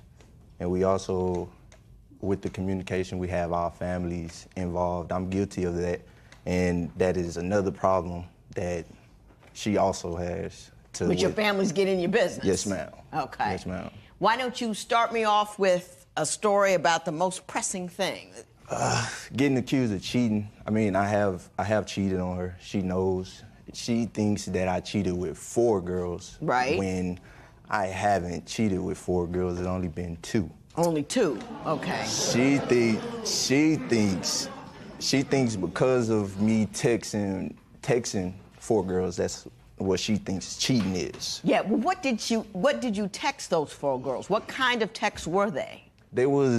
Text was like the girls wanted to come over to the house. They wanted me to come to their house. Was it sexual in nature? Yes, ma'am. Yeah. It was something like Is it something that if she did it, you would have a problem with it? Yes, I believe so. Yeah, I believe so. yeah. Yes, ma'am. So do you understand why she has a problem with it when you do ma'am. it? I understand. I completely understand why she has a problem with it. But it's like I haven't cheated in so long, and I have moved forward. How long is so long, Mr. 23? Like 5, 6 months. Like 5 or 6 months? Holy moly! Wow. My man been at it strong. Yes, ma'am. For almost a half a year. Yes, ma'am. Yes. Ms. Johnson, why don't you tell me what the relationship looks like from your perspective? Well, I know we're trying to work on things and better communication and work on the lies and the cheating or whatever, but I just feel like he lies to me for no reason. One time, he was supposed to be going pay a cell phone bill. I called him, De'Arix, where you at? Oh, I'm going to pay the cell phone bill. Okay, an hour go by, he come back with paraphernalia, and I'm just like, really? You could have just told me what you was going to do. He just lied about stuff like that. Yeah, Mr. Gray, is that accurate? Yes, ma'am. Okay. Yes, ma'am. I take it you love her. Yes, ma'am, I do. Okay. And you've done a lot of things that are dishonest and hurtful. Yes, ma'am.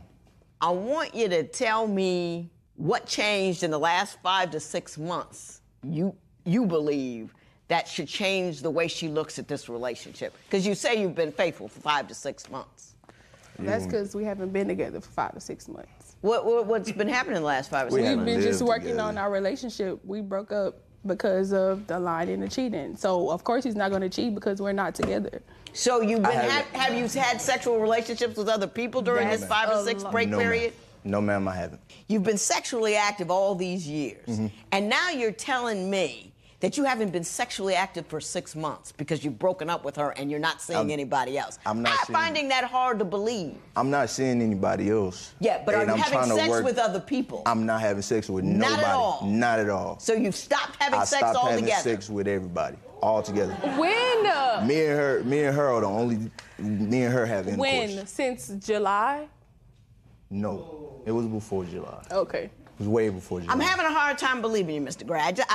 I have to say that. How do you believe she's contributed to the difficulties in your relationship? Because she brushes me off. When I'm trying to be intimate with her, she brushes me off. She don't want no part of anything, like she's not interested. So that makes me feel like she don't want me, so what am I supposed to do? If I keep coming on to you and you turning me down and you blocking me from having intercourse with you and showing you some type of affection, what am I supposed to do? So that drove me to cheating. Yeah, so that's her fault. That's her fault. And I explained that to her before I cheated, I explained that to her. You said if I can't get some more here, I'm gonna have to go somewhere else and get some. What you won't do, another woman will do. Yes, ma'am. Mrs. Johnson, did you have that conversation with him? Yeah, we had that conversation, but I also told him respect goes a long way. If you feel like you can talk to me any kind of way, call me out of my name, I'm not gonna have sex with you, period, point blank. And I stand on that 100%. Okay. Now see there, you were the author of your own sexlessness. Yes. You know what I'm saying? Yes, Women can't just like be mistreated all day long and then feel sexy in the evening. Right. Were you not treating her well during the day and then expecting things to go well at night? Part of that is true, but not all of it, because it has been plenty of times where we can have a great day, a great week, a great 2 weeks, and I still try to come on to her, and she still turned me down. So it's not just because of me talking to you any kind of way, it's because of how you feel. It's not me. I mean, yeah, I do admit. Why do you think, what do you think she's feeling? I have no clue. I do admit I do talk to her bad sometimes when we have argument, because that's what a relationship is. No, that's not what a relationship is. She talked to me like that too. Yeah. So arguments goes both ways. She talked to me some type of way, I talk to her some type of way. But that doesn't stop. That doesn't stop the way I feel about it, and that doesn't stop me. For me, it does. How could you talk to me like that if you love me? I got you. I'm going to talk to you about the way you talk to one another. Yes, ma'am.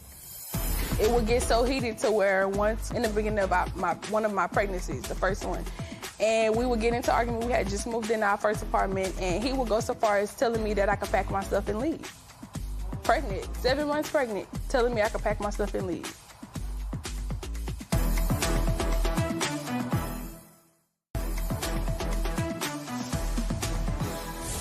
Ms. Johnson, you say that he's verbally abusive to you. What kind of things does he say to you? Calling me out of my name. Like simple arguments. It would get so heated to where once when I, in the beginning, not in the beginning of the relationship, beginning of one of my pregnancies, the first one, and we would get into argument. We had just moved in our first apartment, and he would go so far as telling me that I could pack my stuff and leave. Pregnant, 7 months pregnant, telling me I could pack my stuff and leave. Mr. Gray, what do you have to say about your communication issues? What does she say to you that you believe causes you to retort in that manner? Or to reply in that manner? Bad talking, cursing, arguing, a lot of arguments. She can be mad with her family members and take it out on me. Yeah. Come to me cursing, yelling, and screaming. So you want to take something out on me, I'm going to give you what you're giving me. Gotcha. It goes both ways. I understand that both of your families tend to get involved in your... Give me an example of how it gets messy. Because I am the type of person that always goes to my mom and talk to her about something, because my mom, it's only been me, my mom, my sisters, and my little brother our whole life. No one else. So that them are people that I can go to and confide in and talk to and give them insight on my problems and take advice and take heed to what they saying. And I bring it to her attention and let her know, okay, I talk to my people about this. This is what we should do. But it's going so far to where we'll get into arguments and he will go to them and they will feel like they can call me and argue with me about what's going on with me Does and your him. family call her and argue with her? Do you think that's appropriate? I know who she's talking about. I have told that person, this person plenty of times not to do that. I cannot control what somebody else does. Yeah. The only thing And how I I can feel do, about that, nobody can tell only thing me. Only thing I can do is tell that person To do stop. not text her phone no more. That is not your place. I also understand your family and her family had an argument on whether or not she would have a cesarean or a natural birth. Yes, ma'am. How we does did. that happen? I don't know. Her mom has not been liking me since after my first daughter was born. Yeah, but who got into an argument then? Me and her mom. mom got into that my argument mom. because her mom was trying to tell the doctor how to do the doctor's job. How can you tell the doctor how to do her job? Was your mom trying to tell the doctor what to do? My mom was mom and her basically aunt. saying that she don't need to get a C-section. She been going through labor this long, let her have her baby. She don't need to get a C-section. Basically saying that because with her last pregnancy, she had to get a C-section. And she know the pain, she know the recovery and all of that. So that's why she was saying that. But I didn't want to get a C-section either. Mm-hmm. And I understood that. Yeah, that's what the argument is about. I sat there and talked to her the whole time about it. I got it. I got a picture. It's an ugly picture, but I got it. Yeah. We're going to talk about deconstructing it so we can reconstruct it. I don't know what we could do to make it work. I just want it to work for our kids and for us because he's the only person that I've been with since I was 18 years old. So it's just like, it's the only thing that I know, and I want it to work for my kids because I didn't have my dad. And you don't want that for your girls. Mr. Gray, if I could get you one thing from Ms. Johnson in order to make this union work, what would it be? Just for her to show more interest in me and just be more outgoing, because we stay in the house a lot. I want to go out and have fun, you know? I just need her to be able to interact with me more, not just intimate, but outside the house, you know, with our kids and everything. I think that's bizarre that you said that. We just talked about your family's getting into it, arguing about, deliveries, and you say the one thing that you need from her is to party more with you. No, not party, like just go get out out and the hang house. out with yeah, you. just get out the house. And you really think that will fix all of the stuff we're talking about here? I really do, because it'll give us a chance to get out the house and be able to go and sit down and talk about our problems instead of always arguing inside the house. That's alarming that you think that, and it's just alarming. But you're young, and I get why you think that if more happy times will make it better, but more happy times, when you go out, you're going to have a couple of drinks. That's no way to have a conversation. Right. You know what I'm saying? You're going to be drunk. I understand that, but drunk makes you stupid. No, drunk I'm not makes me talking stupid, makes you stupid, makes her stupid. I'm not talking about getting drinks I understand, or anything. but that's not going to solve what's wrong here. Right. That's not going to solve what's wrong here. If I could get one thing from him that he would do in your direction to start this thing on the right track, what would it be? When we get in arguments, the disrespect is at an all-time high. Like, that just needs to go away. Like, you should remember, at the end of the day, that's just the argument, and words do hurt. Like, the name calling is... It's beyond the pale. It's just unbelievable. Do you see this, how upset she is? Yes, ma'am. Here's the problem that we got. I got two people who have absolutely no idea how to talk to one another and have absolutely no idea how to run a relationship, trying to be parents to two children.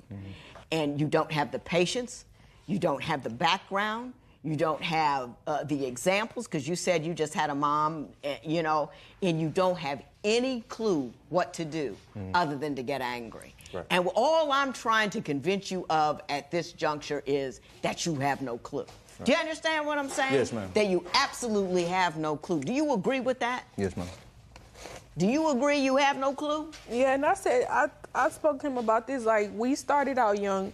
We've been dating since we've been knowing each other for 10 years, and we've been dating since we was 13 years old. And we started out being in a serious relationship at 18, so we really don't know how to be in a relationship, and we just trying to work on it. And I said, we just young trying to figure it out. I've said this plenty of times. So I don't know what we could do to make it work. I just want it to work for our kids and for us, because he's the only person that I've been with since I was 18 years old. So it's just like, it's the only thing that I know, and I wanted to work for my kids because I didn't have my dad. And you don't want that for your girls. Right. Yeah. I didn't have my dad either. Yeah. We know what you're doing isn't working. Yes, ma'am. So I'm going to have to ask you to act in opposition to how you feel in order to make this thing work. You with me? Yes, ma'am. Okay, we're going to go on this ride together. All right. All right.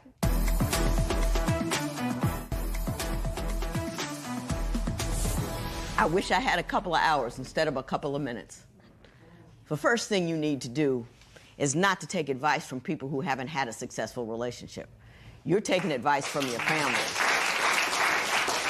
They don't come from a cohesive two-partner relationship. When you go home and tell your parents or your family what's going wrong, they get one side of the story. But when you have a good time, you don't call them up. You are not going to believe how good the sex was today. You don't do that. All they have is an ugly picture of her with no balance. Right. So they're going to be angry. They're going to be, she's all negative and not positive. Same thing for you, because you don't call with the positive. You only call with the negative. I don't call, period. Yeah, well, okay.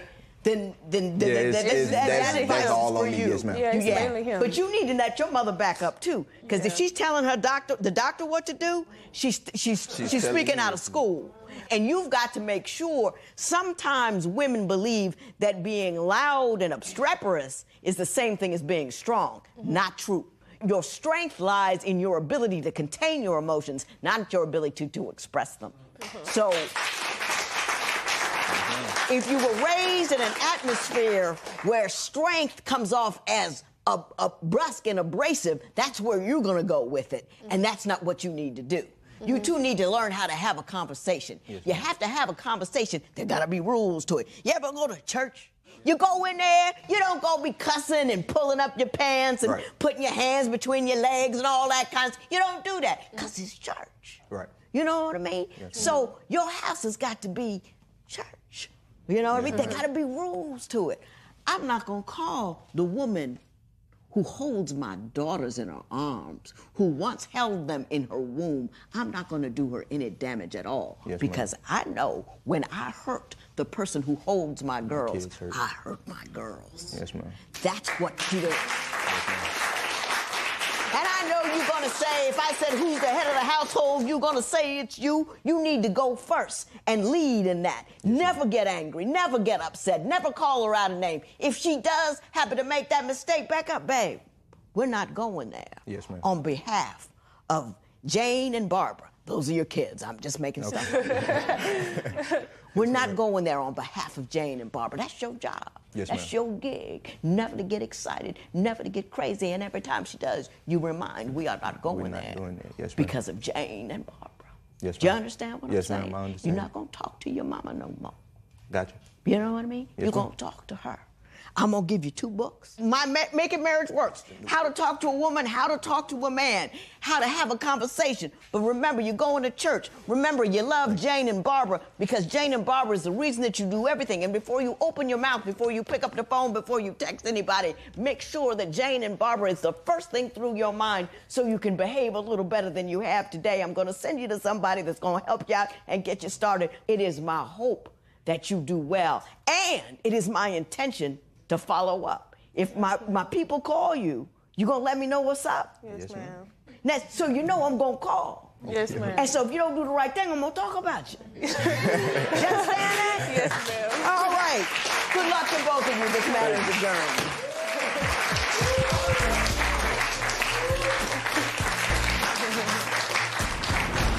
The judge is rooting for us, so I think me and her, we should really work on the communication and talking to each other better. I think that's the biggest part, the respecting each other more and trying to build the trust back in the relationship. And being able to go and have more fun instead of being stuck inside all the time. Yeah, that's something we need to work on as well.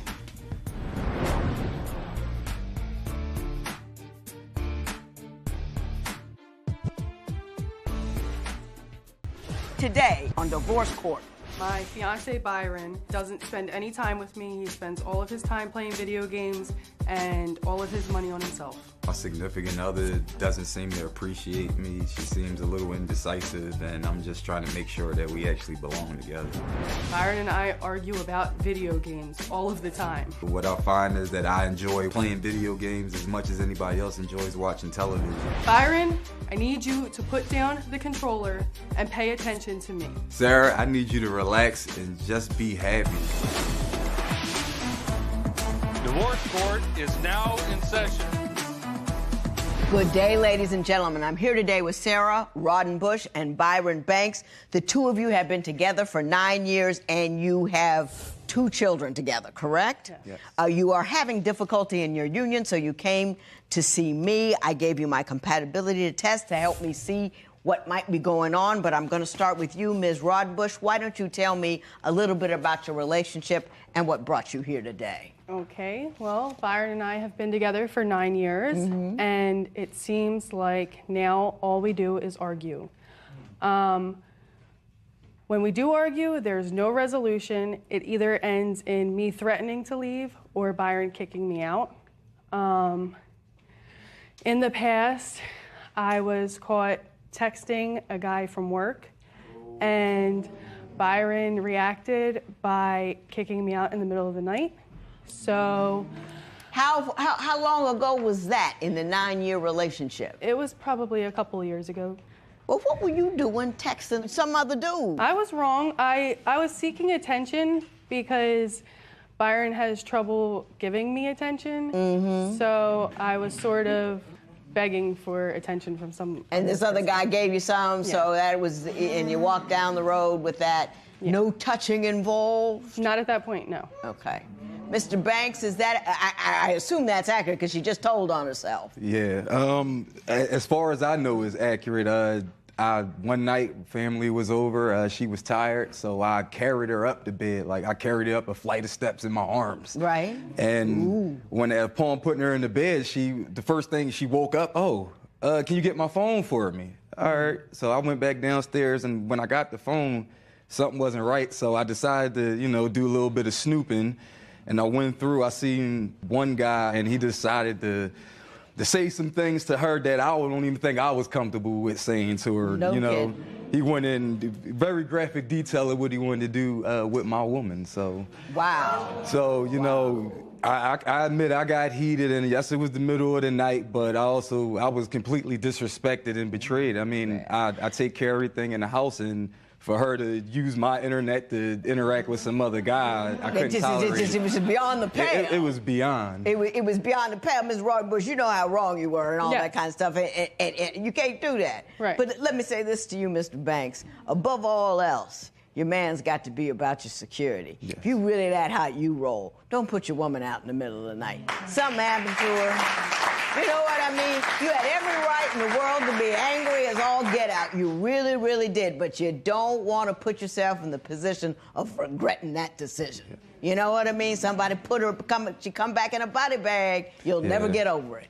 Okay? Just saying. Absolutely. Okay. Are the things you're asking her to say, either pick me or get out, are they large? No. Are they mind-blowing? It's like, I want my daughter to be this religion, and if you don't go leave, or is it, you didn't cook the meal right? No, absolutely not. No. It's more along the lines where I'm made to look a particular like if I'm. Give me an example. If he does something, the problem is if he does something that I don't like, such as just ignoring me. I say something to him, it's in one ear and out the other. I'll bring that to his attention. I told him, I've been trying to get my license, so I told him about I needed my birth certificate in order to get my driver's license. Well, I told him that it costs money in order for me to do this. Well, he makes the money right now because I just had a child. So instead of saying, hey, here's some money so that you can go get your license and your birth certificate, he ignored me completely. Well, just recently, like I said, I've been trying to get my driver's license. Well, recently I asked him to drive me to drop my son off at his father's house. Well, Byron did not want to take that 9-minute drive and immediately threw in my face that I don't have my driver's license. Y'all got in a fight about it that night? Yeah, and it was a heated argument to the point where he was telling me to leave. Mr. Banks, did that happen? In some respects, yes. But my thing with that, and with any situation with her, is she expects me to read her mind. When she's just saying, oh, my birth certificate is $45. Now, she watches children and, while she's out of work at the moment. So instead of her using her money, I guess she's just expecting me to use mine. To offer up yours. Right. Did you make the ask? No, I did not ask. But at that point in time, we had no food in the house. So I was using my money to put food in the house because he spends all of his money on getting high and video games. So when I can't ever ask him for anything because I feel like he doesn't hear me anyway. Whenever she asks me for anything, if I'm able to do it, it will be done. However, if somebody just makes a bold statement and just, I don't take that as anything. As a request. Right. That's not a request to me. That's just a statement. Yeah. I'm hungry. That doesn't mean I know. I get what he's saying. Women will read 3 levels deep. Dudes don't. They make the ask. They don't expect you to know anything. They tell you. So you gotta tell them. Yeah. But the thing about it is when I do tell him something or ask him for something, he doesn't listen. So. Oh, I believe that to be the case. But we will we'll continue this, and I want to talk about how you communicate or fail to communicate in more specific terms. You know what a woman always wants to speak about? Baby, how was your day? Her telling me about how her day could start in one place and then turn into the family drama that maybe I don't want to hear about that after dealing with my own Which is why nonsense. you don't ask her. I'm telling you, that's what happens. I'm telling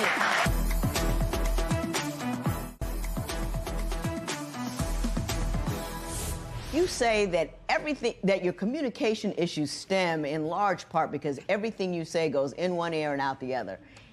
Explain that to me. Well, for example, when I was working and I would give him my work hours, I would tell him on Monday, here, these are my hours. On Tuesday, here, these are my hours. Then Wednesday, I'm working and I'll give him a call. I'm still at work. I'll give him a call. Where are you? I'm home. Did you pick our daughter up from the babysitter? No, where are you? I'm at work. Mm-hmm. I've been telling you all week that I have to work on this day at these hours, so obviously our daughter's going to be at the babysitter. Mm-hmm. Coming home to a mess every day. When I was working and he wasn't working, I would come home to a mess. I would ask him consistently, can you make sure that at least the kids are changed and fed? But that would go in one ear and out the other, and he tells me, I specifically asked you to make sure that the kids ate and that they're changed. I specifically told you, I'm working these days. Where am I wrong in that? I'll tell you where you went wrong on the days part. He took the days and said, okay, I know that. He didn't take it, now what are my responsibilities as a function thereof? He just didn't do it. Right. And he didn't make that step. And he's not looking to do any more work than he's already doing. So you have to specifically tell him, because I'm unavailable, you'll now have to take care of something I usually take care of. That's where you went wrong on that one. But the next one, let's talk about it with him. When she was working and you weren't working, were you less than an able house husband? Absolutely not. I don't drop the children off because I leave for work before everyone else in my household does. I pick my children up every day. My babysitter can contest to that. I take care of the children, I feed them, I give them baths whenever they need it. Now, the thing with her is if she comes home and something's not done, particularly when she wants it done, that's an issue. And I don't hold the same grudge. I understand people get tired. First thing, after running around with kids all day, you may want to take a break, especially after working all day. But you don't run around with kids all day. You even admit in your paperwork that you play a lot of video games. Yes, I do. And that you feel that the fact that you're breathing the same air with your family should be enough. You said that. Yes. I mean, and that could be... That doesn't sound like a guy who's handling his business with his kids. Right. You did say that. Yes, I mean, that part was actually about me and her sitting somewhere and after everybody is in bed and it's us two sitting around or something. And I'm like, I have spent countless times. Trying to balance playing video games and family time has been a struggle. Now, that sounds like something she wrote. It's not a struggle for me. It's simply either I'm going to play the game or I'm not. And the thing about that is I have made a conscious effort to not play video games for multiple days and sat around with her, coming straight home from work, and let her control the TV space, let her control the living room area. And I sat there for 3 days in complete silence with her. No. Because she chose not to do anything. I put the control in her hand and let her try to... You know what a woman always wants to speak about? Baby, how was your day? Her telling me about how her day was can start in one place and then turns into the family drama that maybe I don't want to hear about that after dealing with my own Which is why nonsense. you don't ask her. I'm telling you, that's what happens. I'm telling you, that's exactly what happens. Having said that, I want to talk about this. She believes in unschooling and you don't, so we're going to talk about that. Right. I've been in school and like I was... You know what you know and you're uncomfortable with anything new. Yes. That's your problem. That's his life. I'm He's comfortable. No, in you're his life. not. No, you're not open-minded. Don't tell that lie. Mr. Banks, you say she's unschooling your kid and you find that unsatisfactory. Why don't you tell me what unschooling is? I mean, according to the definition I found, was unschooling was a branch of homeschooling where the child pretty much dictates the curriculum. He decides if he wants to learn, if he wants to be engaged with anything. And I mean, as an adult, if you give me the option of either doing something and not doing something, I'll take whatever's easier for me. Which is what I believe the child would do in the same sense. Do you agree with that definition of unschooling? Let's get terms correct. Yes, the definition of unschooling is a form of homeschooling where the child leads the education. But it's not they sit there and do whatever they want. But that's what ultimately happens. No, whatever he was shown interest, whatever he showed interest in, that's what we would do that day. My son is very into numbers and computers and technology and all that. He learned how to code on his own at 8 years old because of unschooling, because I let him, he was on the phone or on the tablet, on the internet, but I was controlling what he was doing. I feel like that's more beneficial than going to a school that's rated 1 out of 10, where all that's pretty impressive. If your 8-year-old can code, you know what I mean? Oh, yeah. How can I say anything about that? I mean, but at the same time, if he can't read or write, his code won't amount to anything. Like, if he can't read, if he's supposed to What if there are certain areas he just don't like? Like writing or reading books or whatever it may be. How do you demand proficiency in areas he finds uninteresting? Well, the thing about it is my son has been reading and writing since he was 4 or 5 years old.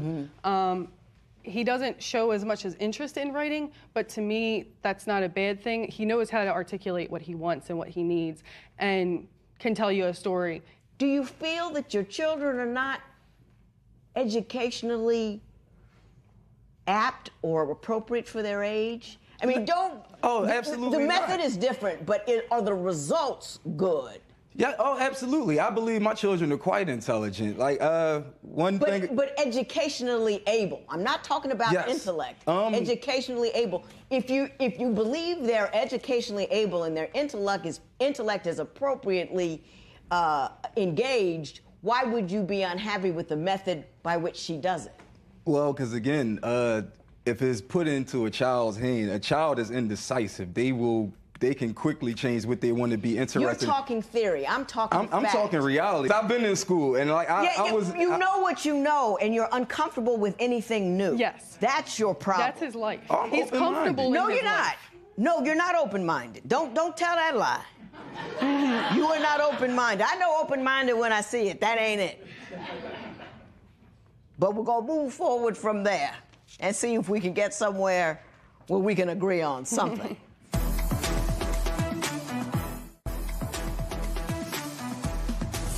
You have trouble with the way Mr. Banks spends money. Why don't you explain that to me? Well, Byron is the only one working right now, and he feels like all of that money is his. He does pay the bills, but besides paying the bills, there are other things that need to get handled, but he doesn't feel like that's his responsibility as long as Byron is taken care of. then Byron is happy. He spends the majority of his money on getting high and video games. Mr. Banks, your response to that would be what? Yes, I do spend some significant amount of money on myself. I have to admit that, yes. But I also make sure that my family is taken care of too. Nobody's ever without. You know, I wouldn't have for myself if anybody else was going to be without. Like, that's just not the man I was taught to be. Actually, we went without food a few weeks ago. And in that particular case, I had to pay bills. No money was spent on me personally. You know, I understand that, but instead of spending money on video games, why don't you put some more in the bank so when you have a tight month, everybody's still eating? That's true. Now, that is true, and I have had situations. I mean, I can admit I've been irresponsible with finances, and over time I have gotten better. I was to a point where I had money sitting in the bank for a rainy day, and the day did rain. A car repair bills came up and everything, and we're still driving to this day. We're eating. But I understand that. But she said a couple of weeks ago, food got tight. Right. And what you're saying is, I am into my video games and I spend a lot of money. And I'm saying you don't have the discretionary income to afford that because your kids should never be this close to not eating. Right. You with me on that? I'm absolutely with you on that. And that's what I'm saying. In that particular situation, no funds were allocated to Byron Banks at all. But it's not that particular situation. Yes. Okay, here's what I'm about to say. He is who he is. I get who he is. He's rigid, and he's very linear, and selfish. And you even said in your thing that you are selfish. Now, you have to talk to him like he is who he is. You've got to find your voice. It can't be a screaming voice, can't be a yelling voice. You can't tell him, oh, this is it. He should have known. He don't know. He's selfish. He's self-involved. You have to be very specific because you picked him. And you had a whole bunch of kids with him. You know what I mean? They don't change. They don't get better. It gets worse. I mean, and I'm just not talking men. I'm talking in general. Everybody lets everything go as you get along. So you've got to be strong and pointed and make the ask, make your needs and desire known, and don't freak out and don't argue. He can't argue. You can let him blow and bluster all he wants. And when he put you out, he said, I'm not leaving. This is my home. These are my children. And I will not go.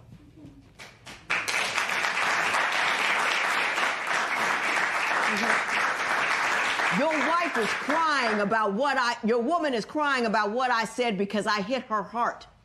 I hit her where she's soft. She feels scared and weak, and you that dude. Be a better man. This matter is adjourned.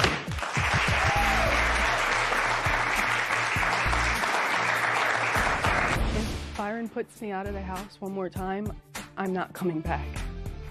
Yeah, I know Sarah's upset with me for putting her out. I will do a better job of not putting her out. I haven't thought about how that affects my children as much as her. So there will be efforts put in place to make sure that we don't have these situations again.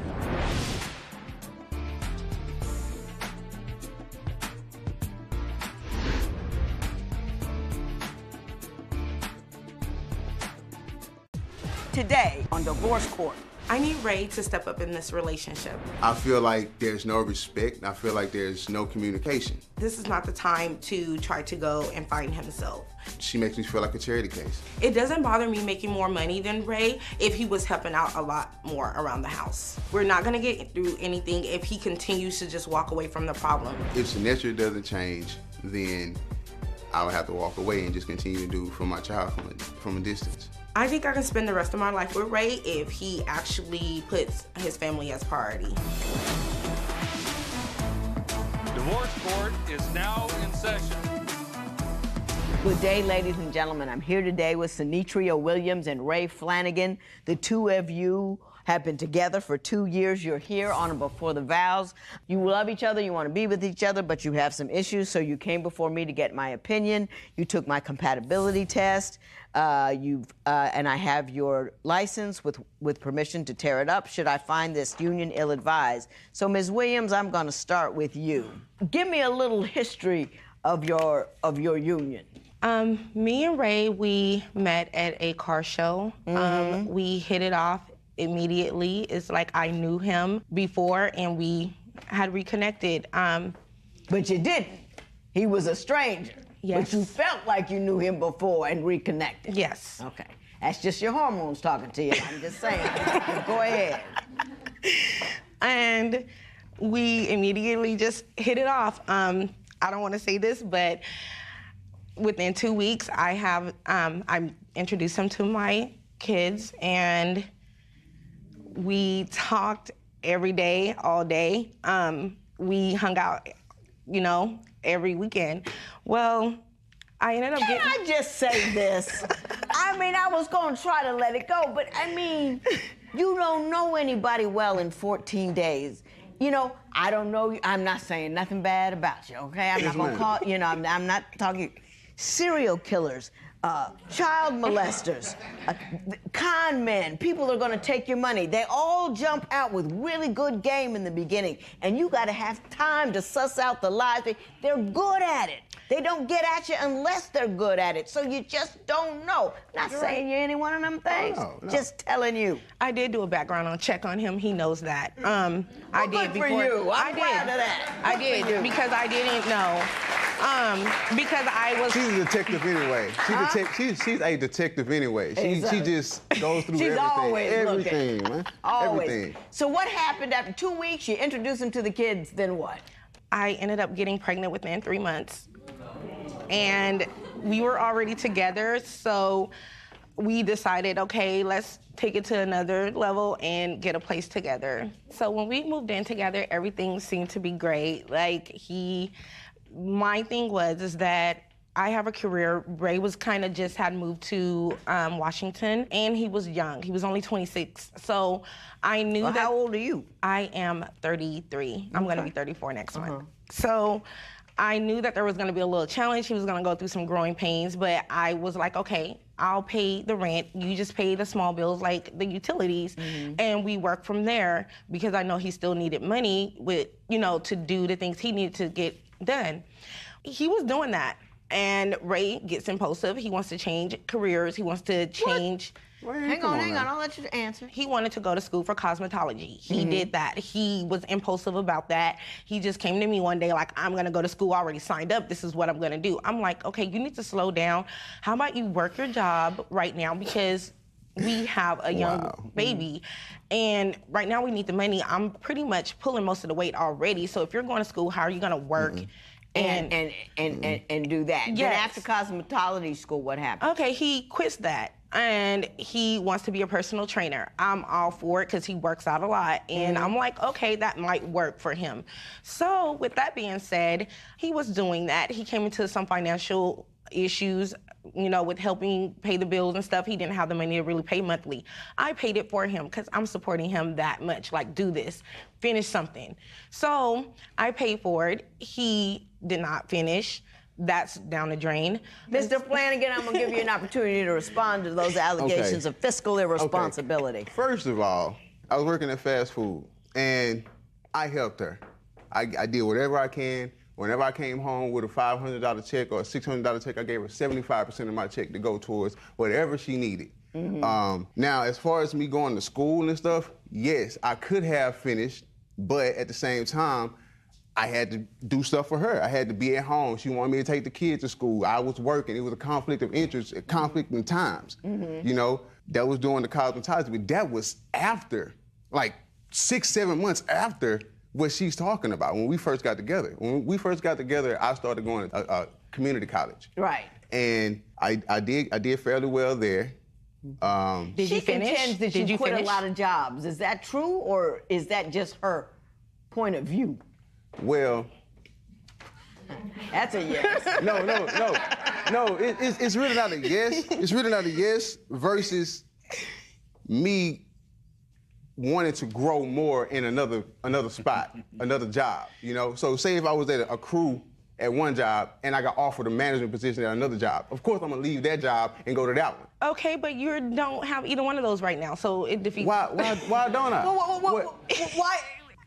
I'm gonna defend Mr. Flanagan for a moment here. Okay. He's a young dude.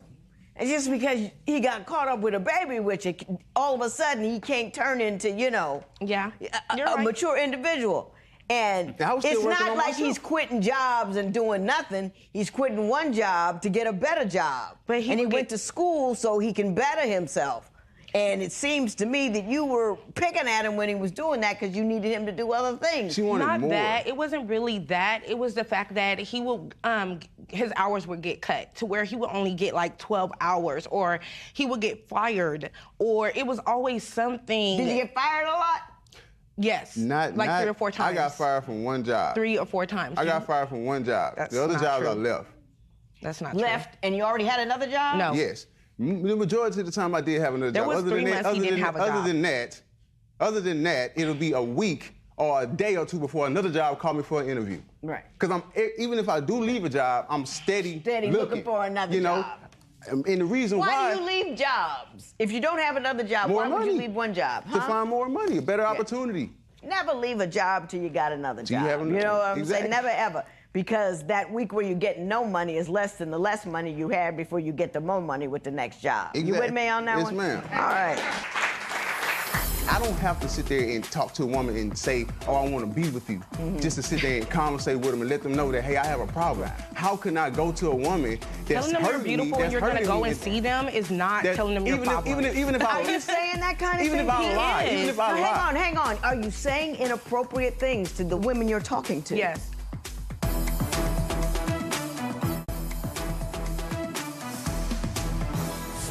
Now, Mr. Flanagan, I understand that when you argue or when you disagree, that she is very disrespectful and hurtful and over the top with it. So much so that you're looking for your own space. Why don't you tell me what's going on there? All right.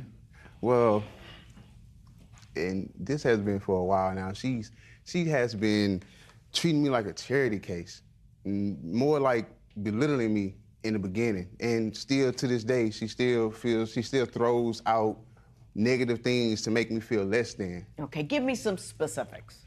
I'm wasting my time with you. You're a bum. You can leave. I don't care. I can find somebody else to do this. I can do it myself.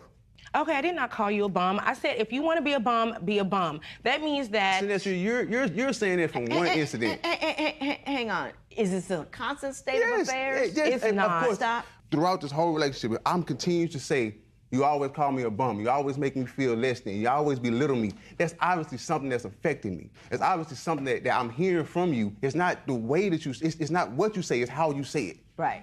You probably can say it a certain way, but the way I'm taking it like... Hang on.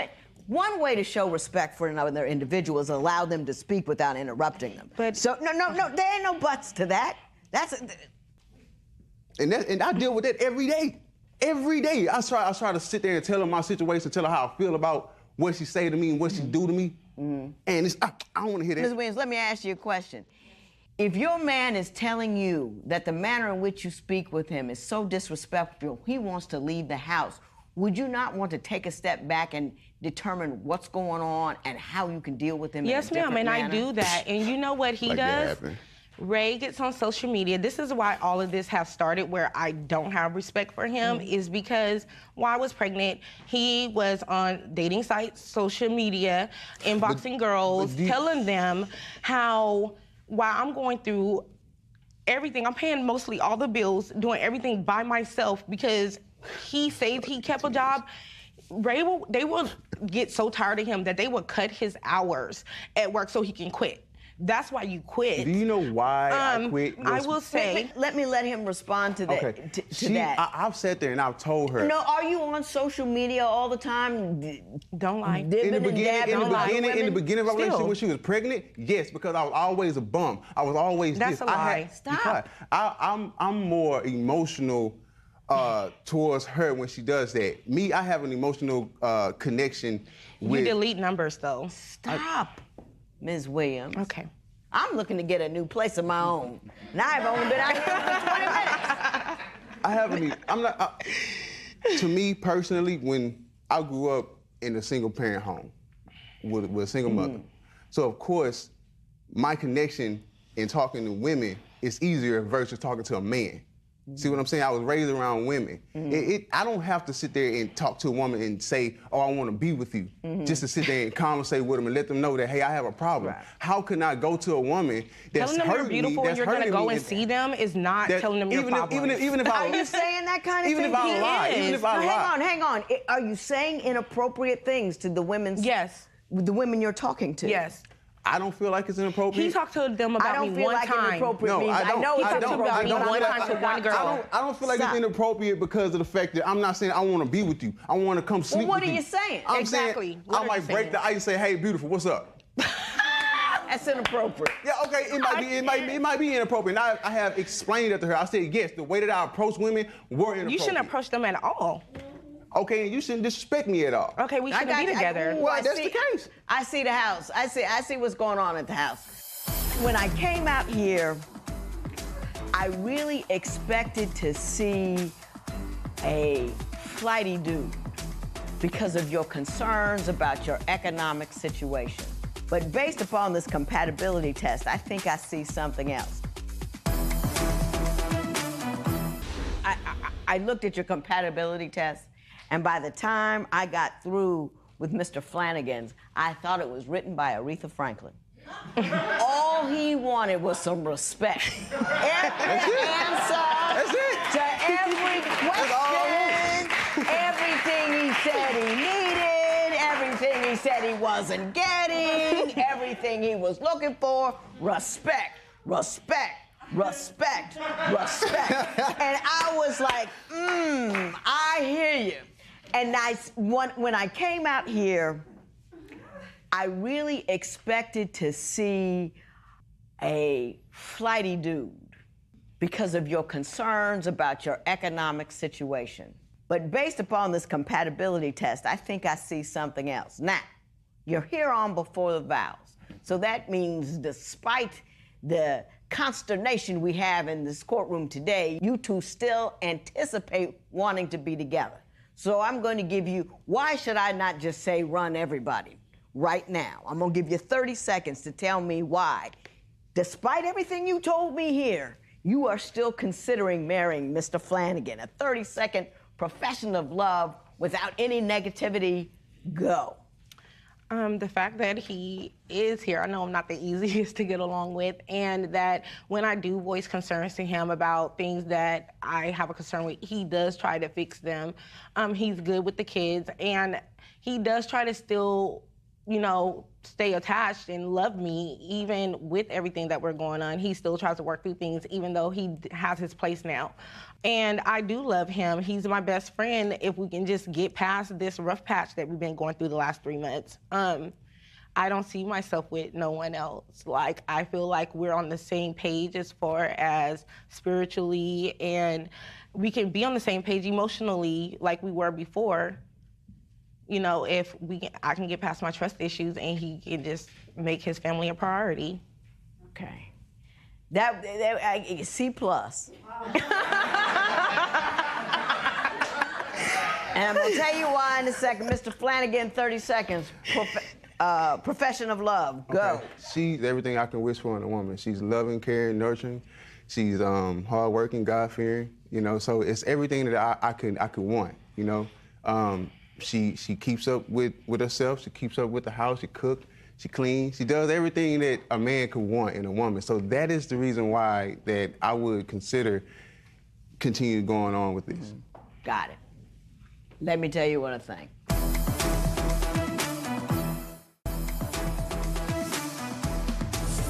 You came here to ask me opinion about the viability of your union. Let me tell you what I see as the problem. You two are in love with the idea of one another.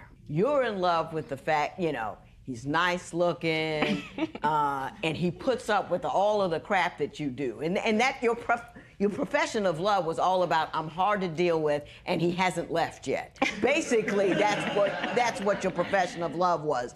And you're very hard on him. He's a certain age, and you're expecting him so much more of him. So you picked him out as the dude you wanted to be with. And now you got to upgrade right now to you 2.0 because that's what I want. And you're quick to live with him, quick to have his baby, and now he needs to be quick to be 35 years old. And he's not 35 years old. He's 26 years old. He's 28 years old, whatever.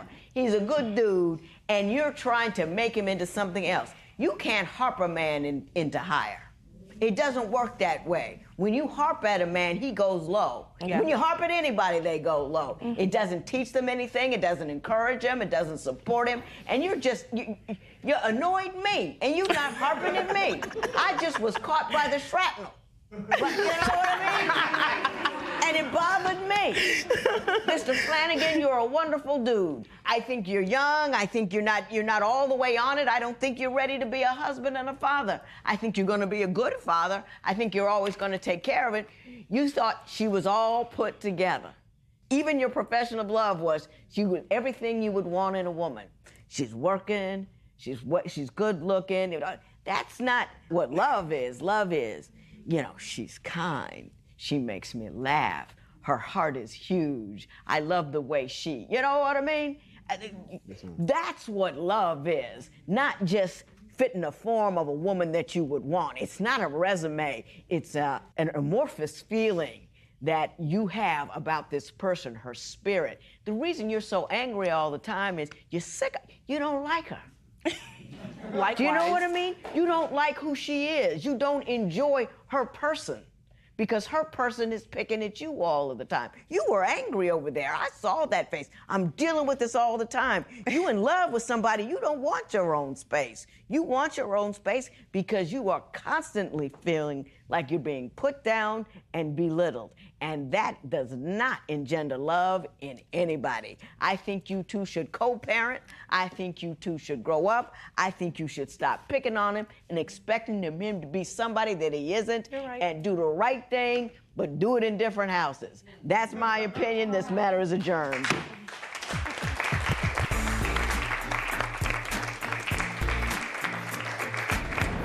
The judge told us today that we should live apart, and I totally agree. I think at this point, I am going my separate way. I couldn't agree with her more because it's just too much turmoil, too many differences. I feel that I'm pulling the load by myself anyways, and he needs to grow, and I am mature enough, and I respect him enough to let him do that.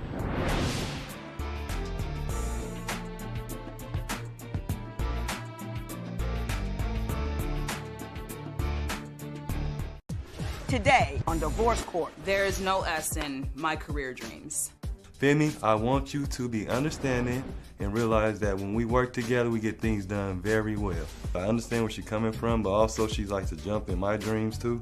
My father, he was my hero. I look at that, and then I look at Ray, and it doesn't compare. My biggest pet peeve with Femi is her being on social media, showing off her body. I'm not showing any skin. I'm not in underwear, I don't get it. When I sent Femi a poem and she never replied to it, it made me feel like she didn't care about what I have to say or my feelings because my feeling was spilled out in that paper. I felt like it was a cheap cop-out to try to keep me grounded within arm's reach. Right now, today, I could see myself staying with Femi forever. Where we're at today, I can't see me staying with Ray forever. Divorce Court is now in session. Good day, ladies and gentlemen. I'm here today with Femi Jordan and Ray Randall. Ms. Jordan and Ms. Randall, you have been together for 3 years. I understand that you asked her to marry you 2 years ago, still not married, trying to figure out what you need to do from here forward. So, Ms. Jordan, I'm going to start with you. Why don't you tell me a little bit about your relationship and why you're here today? I'm here today because we can't come to common grounds as far as career goals and what we want personally. My career goals are to eventually become a salon owner and to open a cosmetology school, to pick up where my father left off. He was a cosmetologist for 27 years. I don't feel Ray has a sense of direction as far as what he wants career-wise. And if he does, he's trying to figure out how to mesh his goals with mine. And I think he should want what he wants, and I want what I want, so we both have something to bring to the table. I don't believe our career goals need to be the same. So articulate. I just enjoy listening to her over there. Mr. Randall, you heard what she said. Is that pretty much the case, or do you see it a little differently? I see it a little different. Tell me how you see it. Because I'm into music and I'm not into doing hair. She's not asking you to be into hair. She's saying, let me do my hair, you do your music. Do you find that is not acceptable to you, or do you find that they clash for some reason? It don't really clash, because sometimes she help me with my music, and sometimes I'll be interested in how she do hair and what she do. It'd be interesting to me. It's something new. You learn something new every day. Mm-hmm. Are you happy with her going into the hair business? I'm proud of her. You're proud of her? Yes. Oh, that's nice.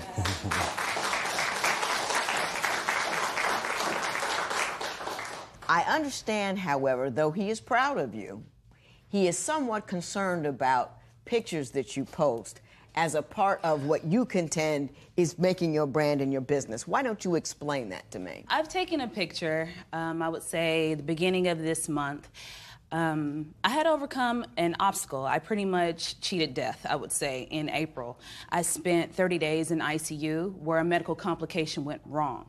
So going in for one procedure in the Bay Area, something went wrong there, and I ended up having 2 additional surgeries after that.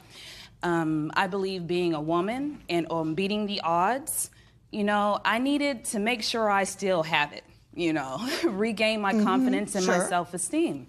So for the first time in a very long time, I went out with some friends and I took a picture in a dress I had had for a while.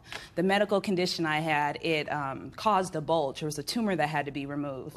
So some of the clothes I couldn't really wear. Yeah, weren't quite right, yeah. Right, so I wore a long dress. It was about knee length, had sleeves, no cleavage, but he has an issue with me turning like this in my pictures. And that was a trigger for him. She don't Oh, turn there's like the that. picture. Right. Now, you have concerns about that, Mr. Randall? Yeah. What do you find offensive or wrong about that? How she looking seductive like this. Yeah, It's the way you do things. You don't have a problem with that, do you? I didn't have a problem with the front one. With the front one, it's just the one I was in back. about to press the like on there. It was just an angle, just the angle for it. Mm-hmm. You trust her, don't you? Mm-hmm. You just don't want guys getting ideas. You know, it'd be stalkers, weirdos, things like that. Let me tell you something. I'm in a robe, and they come for you. And she looks twice as good as I do. Whether she's turned around with her behind out or not, guys are gonna look. So adjusting her stance is not gonna get you where you wanna go. Just letting you know. They see that, whee, nothing she can do. Nothing she can do. What do you think is the major concern, other than how she dresses? The way she's talked to me, yell at me, just... Give me an example when she's gone crazy and started yelling over something you I don't can give think you an was example important. about this morning. She told me to walk her to the room. I walked her to the room. I came in. I said, can I lay down for a minute? She said, no, you can't lay down. Get out, get out. I got to do my makeup. I got to do my hair. I'm like, okay. Lay down. I said, why do I have to get out? She said, get out. So I got up. Next minute later, she texted me, oh, baby, come back. I miss you. I'm like, oh, no, I ain't coming back. I'm staying to lay down. Did you go get all crank with him because he was in your room? I got separate rooms for this reason, okay? He nitpicks at me when I'm doing my hair and my makeup. You don't need all that, you don't need this, you don't need... I take pride in my appearance because it's part of me showcasing my talents and my abilities. Yeah. You know, you gotta have the showmanship. Are you picking at her during prep She's beautiful time? without makeup. Yeah, okay, I see. That's why you got thrown out, Mr. Randall. I mean, I'm just trying to let you know. She just wasn't being booty. She was doing her thing. And it's one thing to do your thing just because you're a woman, because we like to look nice, but another thing when she's repping a brand, she's trying to sell to me and other women out there, I can make you look beautiful, and she's looking jacked up. We don't believe her. Exactly. Thank you. Let's move on to another topic. How long between you first met and when you started living together? 3 months, about 3 months. Okay. You know, I don't like that kind of thing. You don't like to wait 3 months before we live together? I don't think 3 months is long enough. Okay. 90 days, you know, I don't like that kind of thing. But there are a lot of issues here. We have issues of financial instability and ambition, and I want to talk about that next. I can recall him calling me and saying, I'm hungry.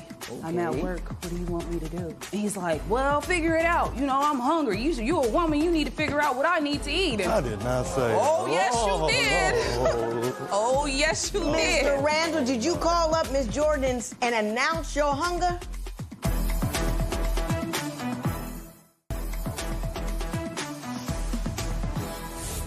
Ms. Jordan, you say he's immature, and as a function of that immaturity, finances aren't correct, and your situation just isn't right enough for you to get married. Explain that to me. Leading up to the 3 months, well, after the 3 months where we didn't live together, I had took a job offer in this in San Francisco, in the financial district.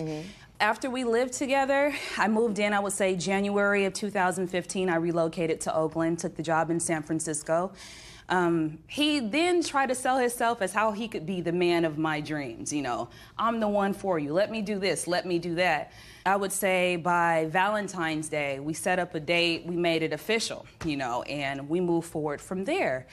However, his demeanor just completely changed. I kind of felt like once he got the ability to call me his woman, his girlfriend, that's when the irrational demands and requests started. Give me some examples of irrational demands and requests. I can recall being in San Francisco at my job and him calling me and saying, I'm hungry. And I'm like, I'm at work. What do you want me to do? And he's like, well, figure it out. You know, I'm hungry. You're a woman. You need to figure out what I need to eat. And I did not say. Oh, yes, you did. Oh, yes, you did. Mr. Randall, did you call up Miss Jordan and announce your hunger? I did say I was hungry. I was just speaking out loud. Right. Did you expect her to do something about it? Tell the truth. No. You just said, I'm hungry. I just said I'm hungry. In passing. Other than any other instances that you can refer to right now of unreasonable demands? Because I think in part he's a jokester, and he doesn't mean half of what he says. I don't want you to be fooled by the image that's before us today. Okay. Yes. Ooh. Okay, he's putting one on for yes. me. Yeah. Oh, yes. He definitely wears a few different hats, and when we're not here, it's something totally different. I believe that he likes to play the victim. He's not accountable for real-life issues that I have with him. And I'm not one to badger. I like to come up with solutions to problems.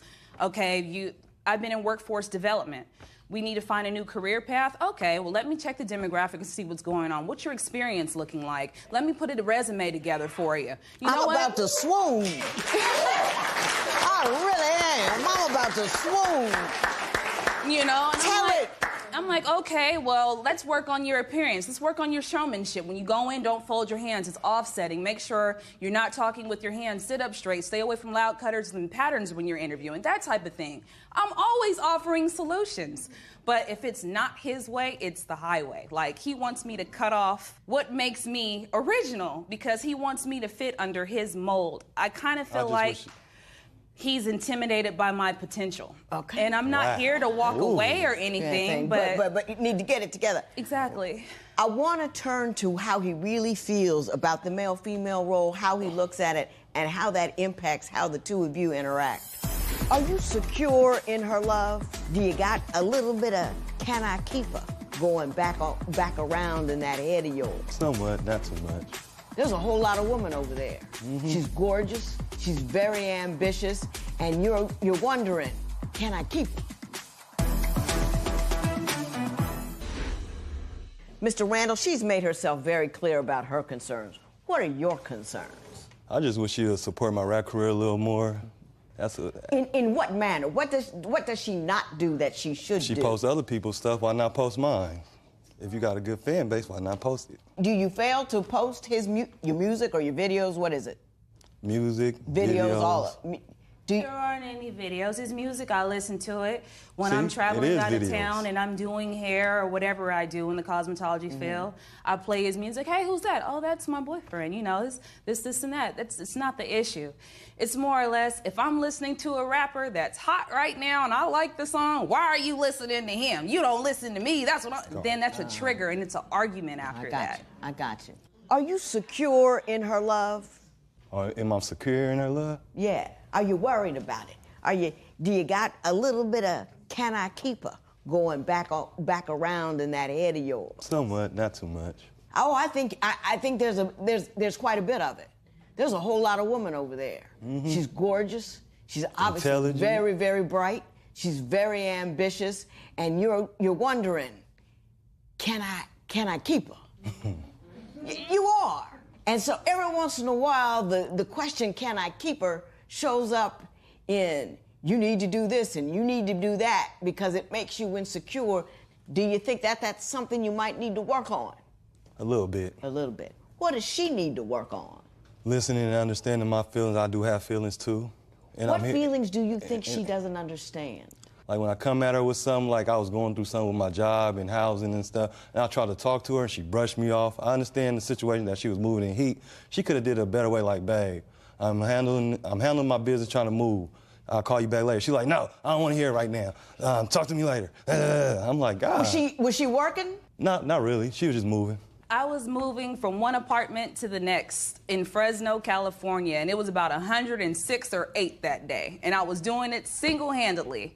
His response was, well, you have headphones. You have $300 headphones. You can hear me. Put them on your ear. You don't hang up on me. And I'm like, I have heavy stuff in my hand and it's hot. I don't, like, you gotta, I don't have nobody to talk to. She's my only woman. If I had a lot of women, I wouldn't. Mr. Randall, let me tell you something. Women are not appliances. You can't just turn us on when you want to, and that anytime you need to talk to us, we need to drop what we're doing and make you our main focus. My husband never calls me at work. House could be burning down. I'll call him. He said, yeah, everything's fine. Because I can't do anything about it. So he allows me to do my work. And he's not scared about it. You see what I'm saying? Like I said, it ain't what you say, it's how you say it. Which is why I was so short with them and quick to get off the phone. Like, I don't have time for this. I learned early on, only a fool will sit on the phone and listen to blatant, disrespectful statements and be badgered when there's a red button that allows you to end it all. It's mind over matter. I gotta ask you, though, because you're very direct and businesslike, do you think that sometimes you might overdo it a bit? I didn't raise my voice. I was too hot to raise my voice. I said, you know what? I'm kind of moving right now. Let me talk to you about this later. Why you don't have time for me? Why you can't talk to me? I'm like, I'm moving. I told you that I was moving. You know, we can do this later, you know, some other time. Well, where were you when she was moving? I was feeling so bad. I wanted to come out there and I'm 3 hours away. I'm 3 hours away. I have to get my car worked on, my tire. He was 3 hours away because after I spent 30 days in the ICU in Fresno, I got out to recover from the surgeries with my mother. You know, she helped me with the 4 to 6 week recovery. But it was also my chance to separate myself from what I could have get away from when I was in Oakland with Ray. You know, he kind of felt because I was in a city where my family does not reside and I only had him as a source of dependency, he kind of took advantage of that situation. Yeah, and isolated you. Yes. And he wanted him to be the sun and you were one of the planets that rotated around. Absolutely. I got it. I got it.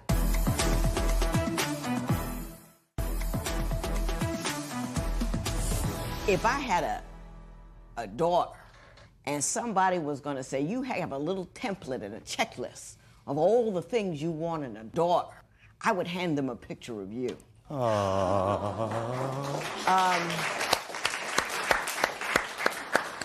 You are beautiful, ambitious, extraordinarily bright. You worked in the financial business, which means you're better with numbers than me. And you're well-directed, you know what you want, and you seem to be emotionally intelligent. In other words, you don't get randomly angry about stuff, and you understand things for what they are. Mr. Randall, you have struck gold. Don't screw it up. Just like... Let me help you out here, okay? I like you, and I think you love her a great deal.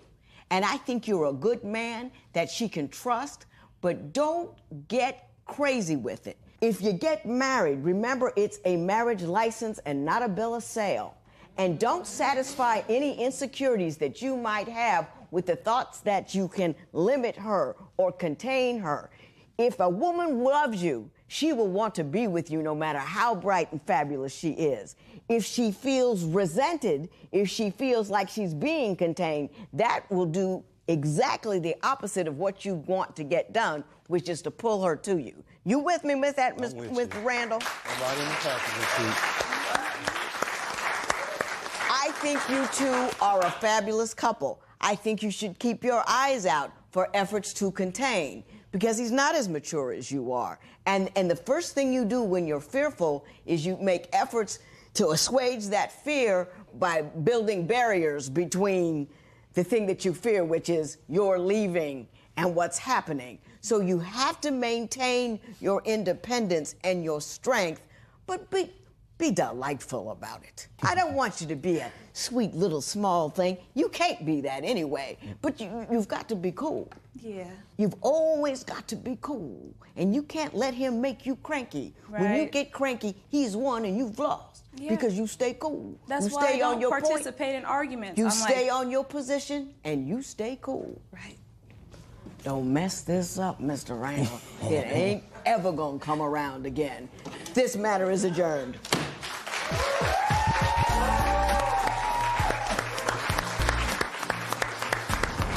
The judge told me I struck gold. I know I did. I feel like a miner found that nice piece of gold. I'm gonna take the judge's advice and go ahead and straighten up my act and stop being childish and take the little things more serious in our relationship. I'll give Ray a year to meet his own expectations. I need him to be able to work a job that's gonna pay a few more bills. I need him to be open to communication with me, regardless to what the topic is. And I need him to be an effective listener, not pull out what he deems important and then move from there. I need to be valued as a person and not as a trophy or an object.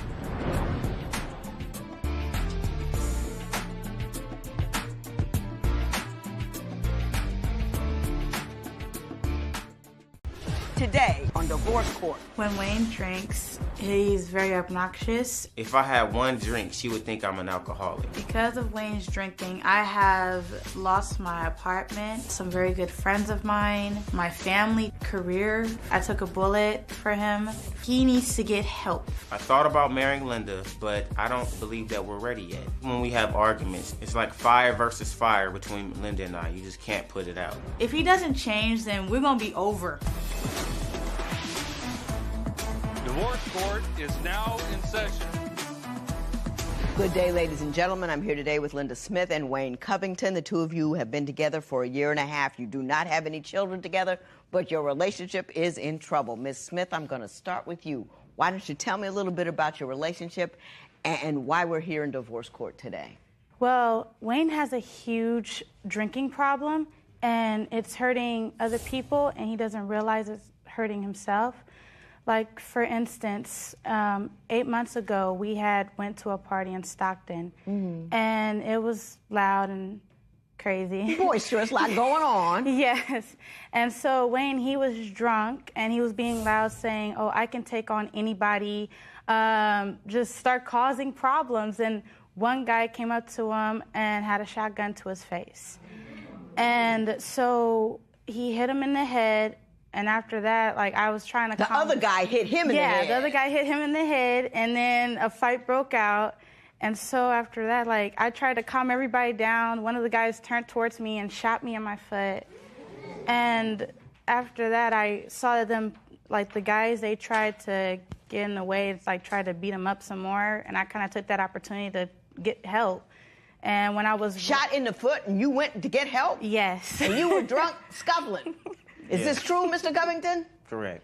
Okay. Do you remember that incident, or is this not? I remember. Nothing in there. You remember that? You remember her getting shot? It happened. Yeah, it happened. Yeah. Did you feel badly about that? I did. I did feel bad. Yeah. Do you remember what you were beefing about? Not that it matters, because you were drinking. First, so I don't consider myself a drunk, and I did get drunk that night, but we shouldn't have been there in the first place.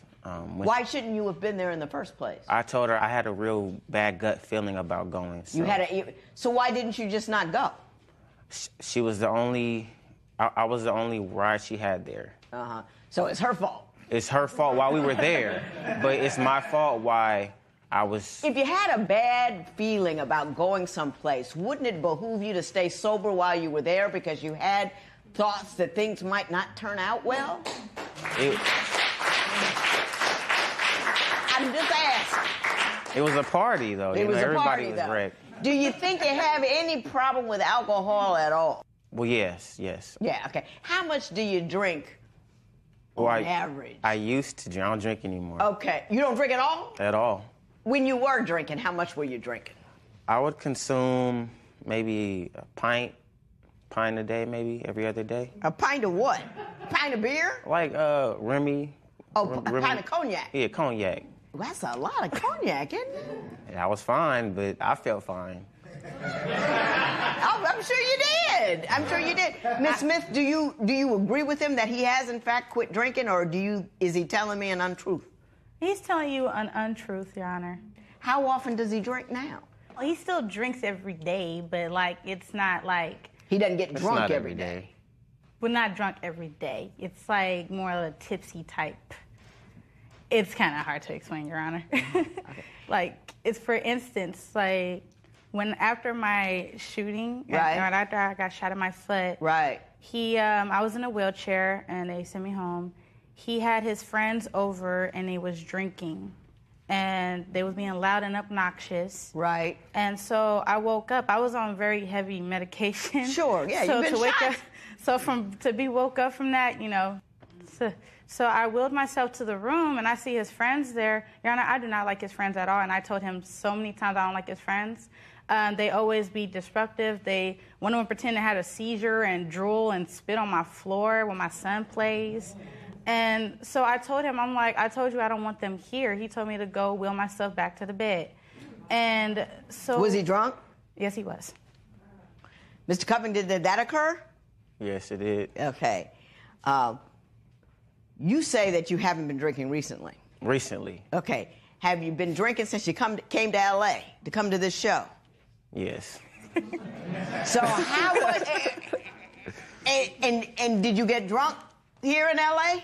No, I did not. But you've been drinking here. Was he drunk? Yes. That's not true. You know, if I've heard about it, something went wrong.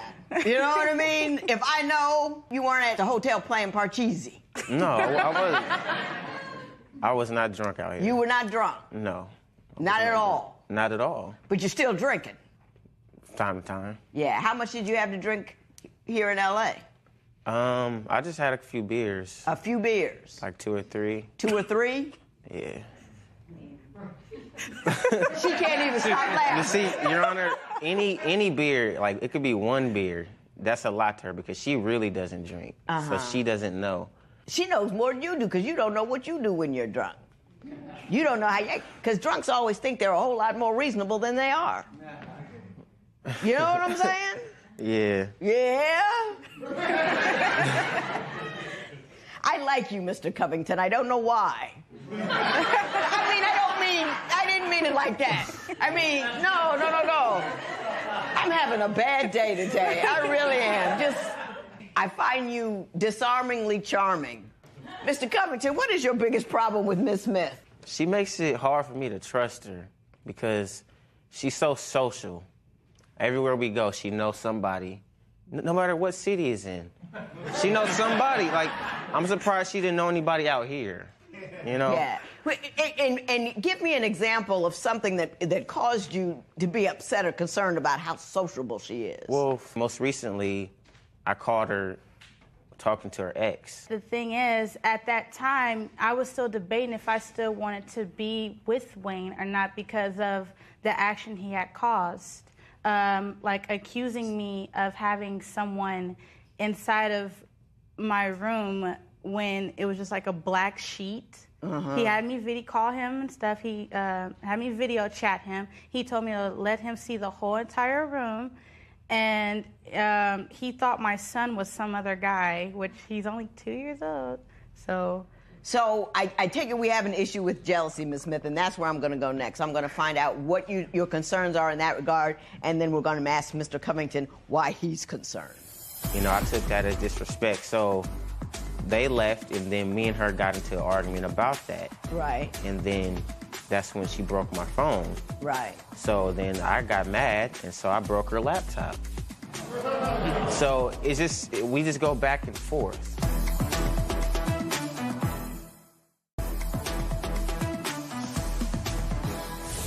So, Ms. Smith, is Mr. Covington generally a jealous person, or is he only jealous when he drinks? What's going on with that?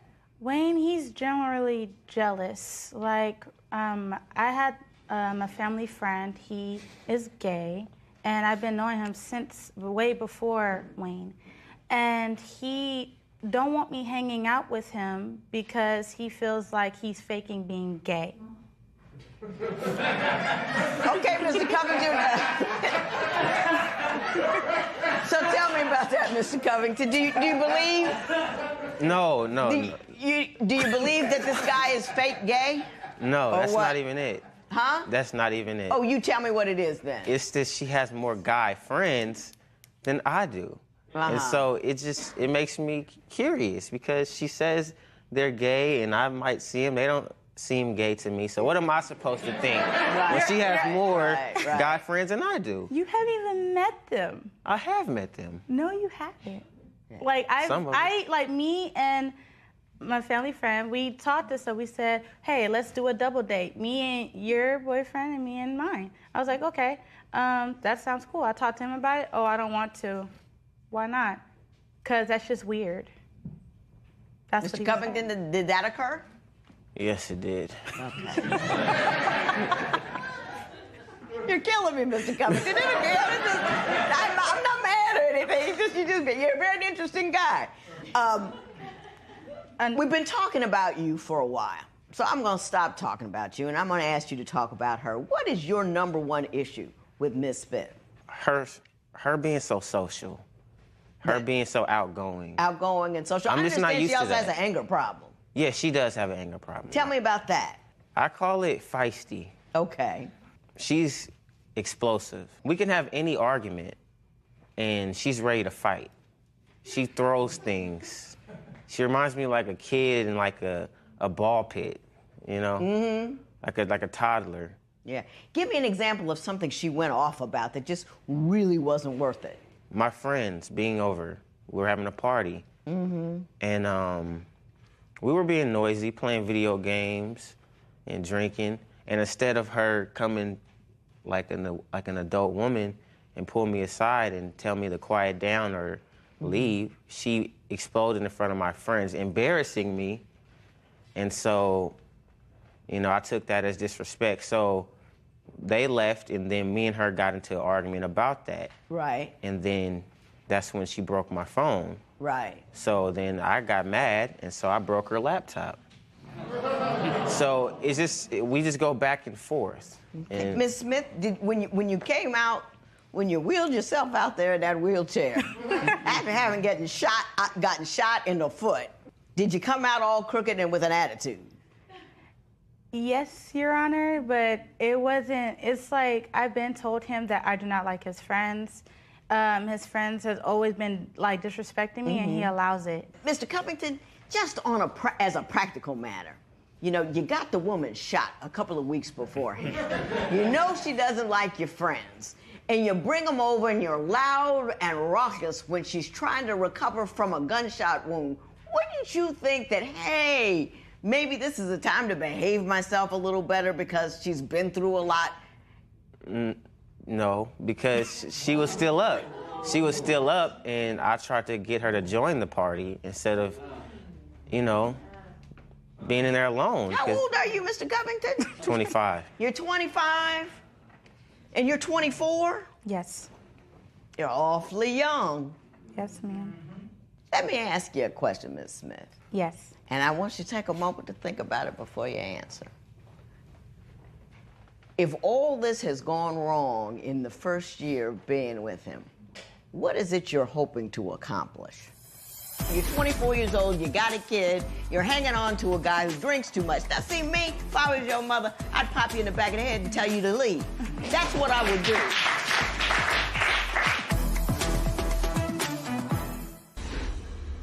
So you got to answer me, Ms. Smith. What is it you're hoping to accomplish? Because I got to know which way to steer this boat. Getting him some help from his drinking, because it's a really big problem. And he's hurting those who actually really care for him and who's trying to be there. Okay. I also understand that you two have financial difficulties. Who wants to tell me about those? First of all, she's not employed. I'm the only one that's employed. I give her money weekly. And we see each other maybe once a week. And when I see her, she's broke. And so that kind of irks me because she spends it on hair extensions, nails, jewelry, all a bunch of stuff that she could be saving for us to get us a place. And I just feel like it's all on me. And she complains about me being an alcoholic, and I feel like she's a shopaholic. Gotcha. Ms. Smith, you're unemployed, correct? Yes, I'm a student. You're a student. Yes. So you're going to school. Yeah, and I have like a little part-time job. Little part-time job. You guys are not living together? No. Does he help support you? Yes, sometimes. And I do too. It's like a half and half. He supports me, then I support him when he doesn't have it. Right. So you guys are you spending money on things like hair and nails and weave and all that? You see, yeah, I spend my money on clothes, hair, wig, nails. That's because the type of job that I do, I have to look nice. And what do you do? I work in the restaurant industry. And also, You don't have to have nails for that. You really don't. Right. I know, that's just pampering because, I'm a single mom, so it's like... She likes to look good. My nails, at least, I mean... Nails and hair and all that. You can always look presentable without spending hundreds of dollars on other people's hair and stuff like that. I understand. You really can. But it's like I spend also to make myself happy, but I don't only spend for myself, I spend for my son too. I buy him diapers, I buy him clothes, I buy him everything he needs. Yeah, but you can't afford, the diapers are necessary, the hair is not. That's all I'm trying to say. You're 24 years old, you got a kid, you're hanging on to a guy who drinks too much. Now see me, if I was your mother, I'd pop you in the back of the head and tell you to leave. That's what I would do. And I mean, I know this isn't what you came here for, but I sit here, you've been here together for a year. You got nothing invested in one another. You got a bullet in the foot. You got somebody else's kid. You're going to school. Why fight to stay in a relationship with someone who has a drinking problem? Are you with me? Yes. I'm not mad at you, Mr. Covington, but are you with me? Yes. I know you guys aren't going to leave one another, so I'll give you the advice you came for. But that's the advice I want to give.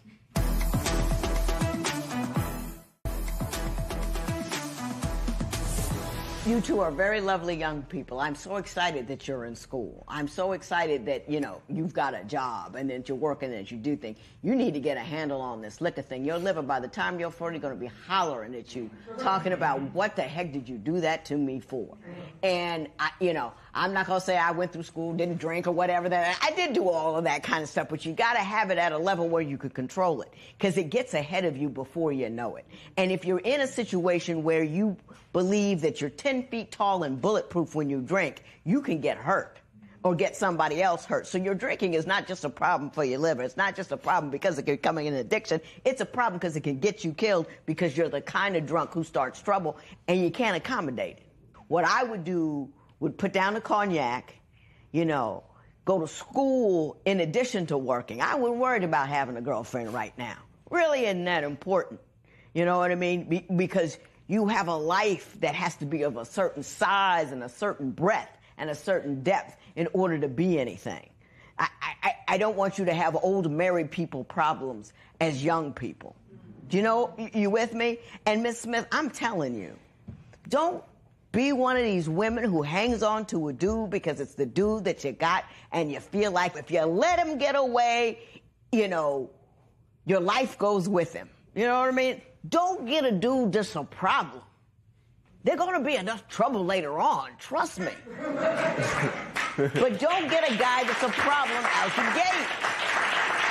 You got other things to do. You've got other places to be. You've got to catch up to square one because you got a little person on your hip. I don't think y'all need to be together. I'm not going to give you advice on how to stay together because I don't think that's something you need to do. Everybody looking to get hooked up, you should look to get educated, lifted up. You know what I'm saying? And I know you came to divorce court, and I know you love each other, and I know you're not going to pay attention to a word I said, but I feel better because I said it. This matter is adjourned.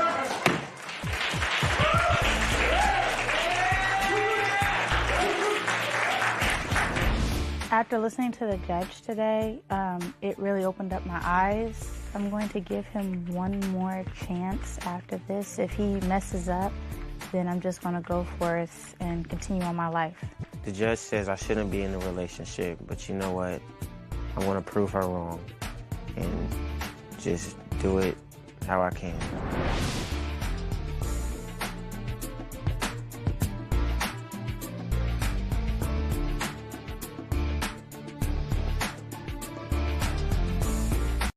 Today on Divorce Court. Taquan and I are having a baby. I do not understand why Taquan will reach out to another woman. I feel the need to flirt because I don't want to feel like a caged animal with talking to nobody. Taquan is a sexist. My mom always did most of the things for her man, so I believe Tanasia should do the same. I want the judge to give us guidance in our relationship to see if we have a chance to fix it, and also to make sure that he wants to be in the relationship, especially before the baby comes. If we don't stay together, we'd be the best co-parents ever. Divorce court is now in session. Good day, ladies and gentlemen. I'm here with Tanasia Harris and Taquan Swaby. The two of you have been dating for 14 months. You're 6 months pregnant with his child, and you're here on or before your vows. You want to get married, but you're concerned as to whether or not it's the appropriate thing to do. So you came to me, you filled out my compatibility test. I read it, passed out. Joe put some water on, got back up, then I came out here to see you. You gave me your marriage license with permission to tear it up should I think your union is ill-advised. Ms. Harris, I'm going to start with you. Why don't you tell me a little bit about your relationship and why you're here today? Okay. Taquan and I met at work. At first, when I first met him, I didn't really like him. He was the new guy, very arrogant, stuck up. Technically, nobody liked him at the job because of his attitude. So I actually got to know him on our way commuting home. I met him out, knowing him outside of work, learned more about him. I still didn't want to date him because we were at work. But once he told me that he was transferring jobs, I decided for us to start dating. He was open that he was in a previous relationship before, and I told him I was dealing with someone as well, but it wasn't working out. So for reinsurance, we were in a car, and he contacted the female he was dealing with. On speakerphone, he told the female, he had to end it. He met someone that he wanted to, deal with on a different level. She started crying, begging, please, why? And he was explaining to her that, he met someone new. She was crying, yelling. He hung up the phone. We continued the commute. She kept calling. I did feel a little bad, so I told him to answer the phone.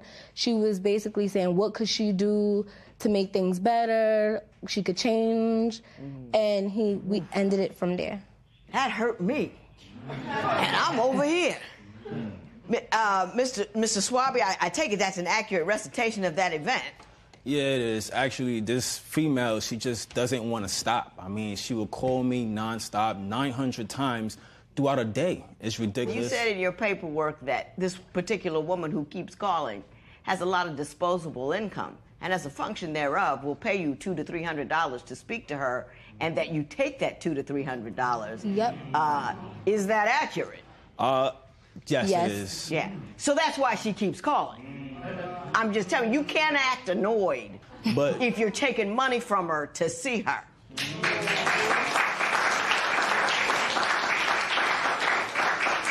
That's the price of admission. Being a man, and of course, I want to be the man and run and have money. I have bills to pay. I have 2 other daughters I have to take care of. So being a man, don't take money from a woman. Being a man, you go out and make your own. I mean, but it's free money. It's free money. It's been a point of time, like around my birthday, me and her went to Atlantic City. One of the best 2 days of my life, but it ended crazy. I mean, what happened? She kept calling. Me and her is intoxicated. We about to, do the nasty. But, yeah, it was cut short. I didn't get a chance to fully enjoy my birthday. So within that week, we went home. Of course, the ride home 3-4 hours, horrible. I mean, it was nag all throughout. And It was crazy. So and within that same week, I still wanted to, get down, And she contacted me. You don't have to move every time you refer to sex. You can just kind of stand there and So she contacted me and 900 times again, and I gave in. One of the times I picked up the phone, and she kind of explained to me she just wanted to tell me happy birthday and all this stuff, and she wanted me to come keep her company. And in return, she would give me $400. Like I said, I have bills, I have 2 kids to take care of. That's free money just to come hang out. Why not? It's not free money. It costs you 900 phone calls a day. That's how much it's cost. It costs you that vacation to Atlantic City. It's not free. There's no such thing as free. You got me? I got you. Were you aware that he was taking money from this woman in order to continue contact? If I was aware that he was taking money from her, I would have never even continued. It was further brought to my attention when she sent me pictures of them in the hotel room. Did you? You didn't leave him, though. That's the part. Right there. What did he say? How did he convince you to stay? So what happened was I brought it to his attention because I asked him, did you have sex with the girl? He lied. He said no. And what I did was I just continued to badger him because I had the pictures. I was waiting to see if he would admit it. So I showed him the pictures. Yeah. And then he started to admit it, and he told me about the money situation, and I did the same thing you did. Get your money yourself. Why do you have to belittle yourself to have sexual contact? That's still opening the door for her. Yeah. You didn't do the same thing I did. Now, see, had I been you, I wouldn't have mattered. It wouldn't have mattered, because he would have been in my rearview mirror. I don't know. Can you explain to me why you fight so hard to find the facts? The facts tell you that he's not true, and you stay anyway. Explain that. I don't know. I thought, it was I mean, if you're gonna play a fool, why no? You know what I mean? Why you keep looking? If it's not gonna do anything, it's not gonna prompt you to leave. What you looking for? True. I mean, I believe I'm irresistible. Females take a liking to me. What can I say? But after the pictures were sent, she seen the pictures. Yes, she did. The reason it was sent, to my knowledge, was because she started to get mad at me because I wasn't interacting with her how she wanted me to. So after she gave me this money, she thought it was just going to be, okay, I'm going to come back and we're going to... No, I still was doing the same thing because I still wanted to be with her. I love her dearly, And then things started to get crazy after the pictures. I mean, it just started to get absolutely insane to where living in a household with her just became... just coexisting with each other. Because she was angry all the time.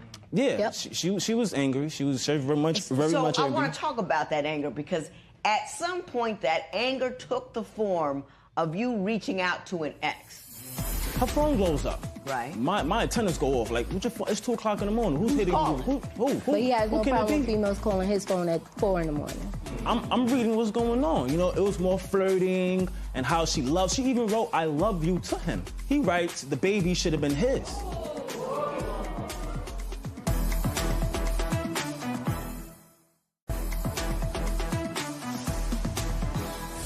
So tell me about reaching out to that ex. Why and what happened? So, of course, I was upset that I found out Taekwon was dealing with the ex. So I reached out to a guy that I was dealing with via text message.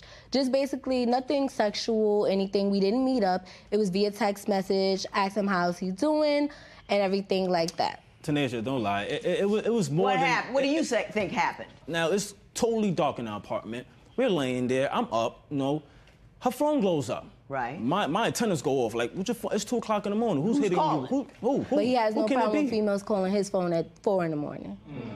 Okay. Go ahead, Mr. Swabby. Go ahead. So 2 o'clock in the morning, it's 2 o'clock, and then I look up the phone. She didn't know I had her password, so I kindly put it in. And I'm reading what's going on. It was more flirting and how she loves. She even wrote, "I love you" to him. No. And that completely took me off. On top of that, then he writes, because she is pregnant, he writes, this recently just happened, he writes, the baby should have been his. Now, I can't control what someone texts me, and if you've seen the messages, I told him to stop. Don't say anything like that. No, that's wrong. Her response to that, after he wrote that, was LOL. Laughing out loud. Meaning she was laughing at the situation and didn't really nip it in the butt. The reason why I wrote that, because I didn't want to be too mean, so I just was like, LOL. But I understand that you talked to him. Did you not man to man? Man to man. How did that conversation go? Where I come from, we handle things man to man, you know? Right. So, yes, I spoke to him man to man, and I explained to him, listen, y'all two don't have no ties together. Not like you have a child or y'all live close, y'all see each other. No. So there's no reason y'all have any communication whatsoever. And he was like, yeah, but there is no but. Just don't talk to her. How can he say something when he's the one still speaking to his ex? Let's ask him about that. Yes. See, there's a double standard there, yes? Yeah, it is. Okay. Do you stand by that as a principle that there should be a double standard? Because that may be your belief system. Yes, that's it. That is my belief system. Growing up in a home, I believe a female is not supposed to do certain things and supposed to do certain things.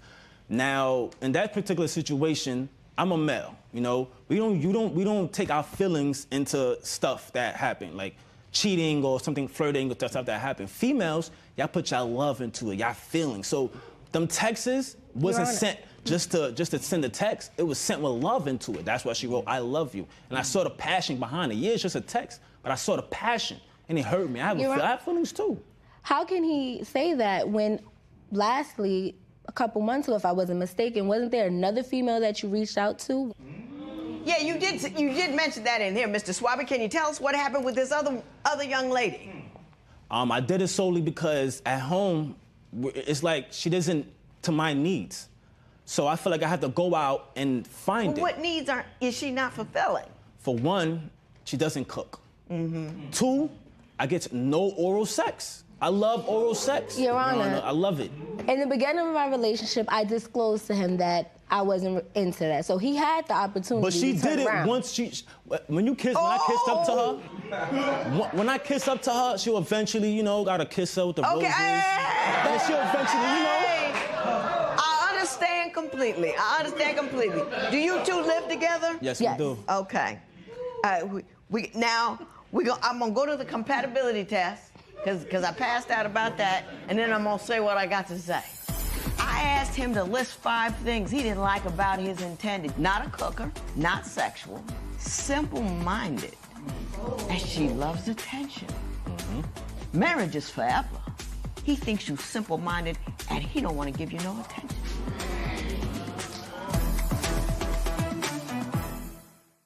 I went through your compatibility test, and it, you know, pretty much showed up who you are and what you are.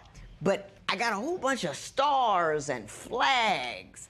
And if I could really draw, I would draw a picture of a woman passed out on the floor next to what he wrote. I asked him to list 5 things he didn't like about his intended. You want to know what he said? Please tell me. Not a cooker. We know that. Not sexual. We know that. Mm-hmm. Simple-minded. Doesn't perform oral sex. Same thing twice. So we know what he's interested in. So what does that tell you? Yeah, we know who he is. And she loves attention. Marriage is forever.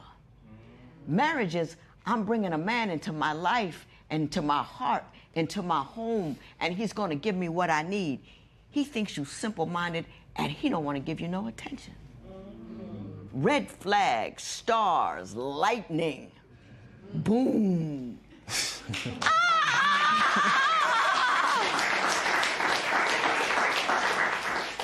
That said, that wasn't the deepest thing I saw.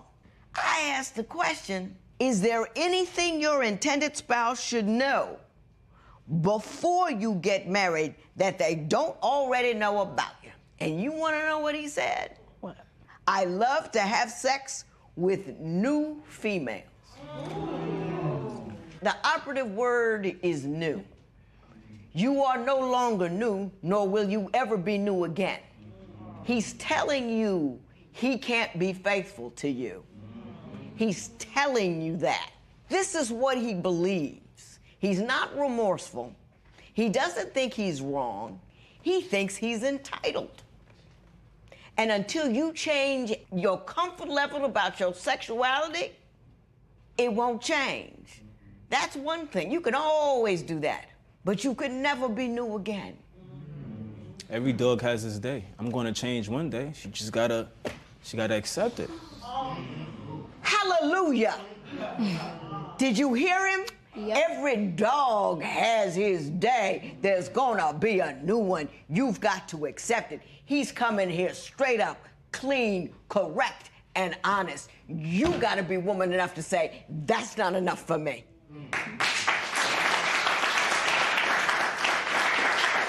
You gotta be woman enough to say, I'm not gonna do that. Mr. Swaby, you're having a baby with her.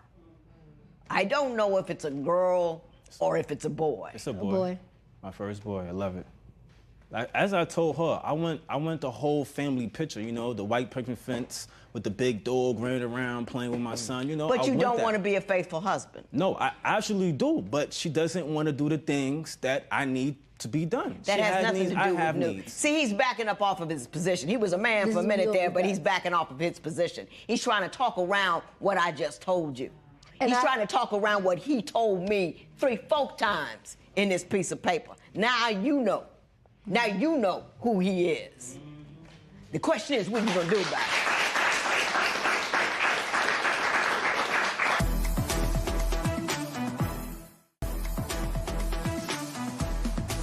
So what do you have to say, Ms. Harris? I mean, I have asked him, you know, do you want a relationship based? And he will always say yes. And I said, well, your actions don't lead up to what you're telling me. But based on what he's saying, we can't fix it. I told him from the beginning what I wasn't going to do sexually. And if he can't understand that, then the best thing for us to do is just co-parent. Yeah. You do know he has 2 children with 2 other women. Yes. Yeah. This is a pattern for him. This is a pattern. He gets a woman, he gets involved, she gets pregnant, he stays connected, and he keeps moving. This is what he does. This is who he is. Now, when he leaves here today, he's going to tell you it ain't like that. He's going to sell you the picture of the picket fence. He's going to tell you he can be a right guy. He's going to tell you all that, but ain't none of it true. I got the gift of gab, Your Honor. I got the gift of gab. And he thinks it's funny. Do you see what I'm saying? Mm-hmm. He thinks your heart breaking is funny, because I know your heart's breaking. I can feel it from here. He don't feel nothing. And he thinks it's humorous. Mr. Swaby, if history is any teacher, you are going to go from pillar to post knocking up girls who don't know any better. You're going to have a whole sea of kids out there that you're not really taking care of because you got too many to take care of. And you're going to stand around and you're going to call yourself a man and you're going to feel like a man. But let me tell you something. You're a boy with a bad idea. You're a boy with an image of what it is to be a man, but you'll never get there.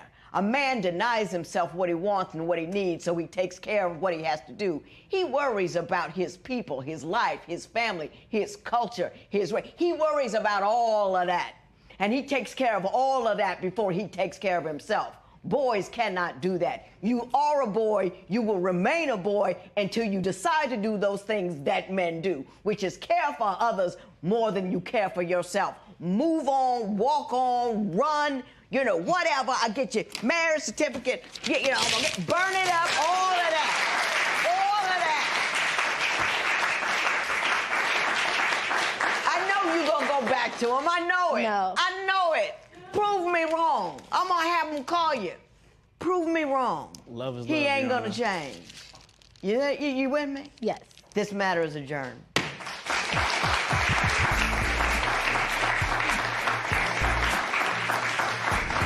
The judge thinks I'm going to stay. I'm definitely going to prove her wrong. Based on everything that was said, there's no way I could stay, baby or not. I mean, I had the gift of gab, so I do believe I could convince her to take back this relationship. But if not, then you just got to go separate ways, and I'll be the best parents ever.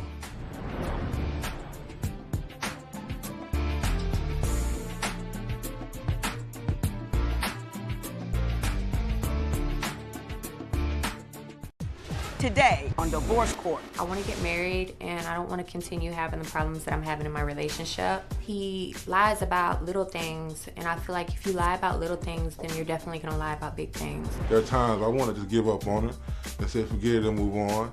You know, that's the easy thing to do. When things get hard, you know, I'm a runner. When I met her, I told her, I said, I'll never leave you. There's no communication in this relationship. We don't talk about things. All we do is argue. Although we've had troubles in our relationship, she has become my best friend. Divorce court is now in session. Good day, ladies and gentlemen. I'm here today with Corey Gaskill and Carlin James, and the two of you have been together for 3.5 years, engaged for the last 1.5 years. You actually got a wedding date set, but you have some concerns, so you came here to me. You filled out my compatibility test and gave me your license with the right to tear it up should I think your union is ill-advised. Ms. Gaskill, I'm going to start with you. Tell me what concerns you have at this juncture and why. Well, I have a lot of trust issues with Carlin. A lot of it's linked back from my childhood. Just growing up, my parents were busted for drugs when I was about 8 years old. I went to live with a family member, and I lived there for a couple years, very abusive. They would take everything out of my room and just leave a blanket with a mattress. I would get beatings, severe beatings.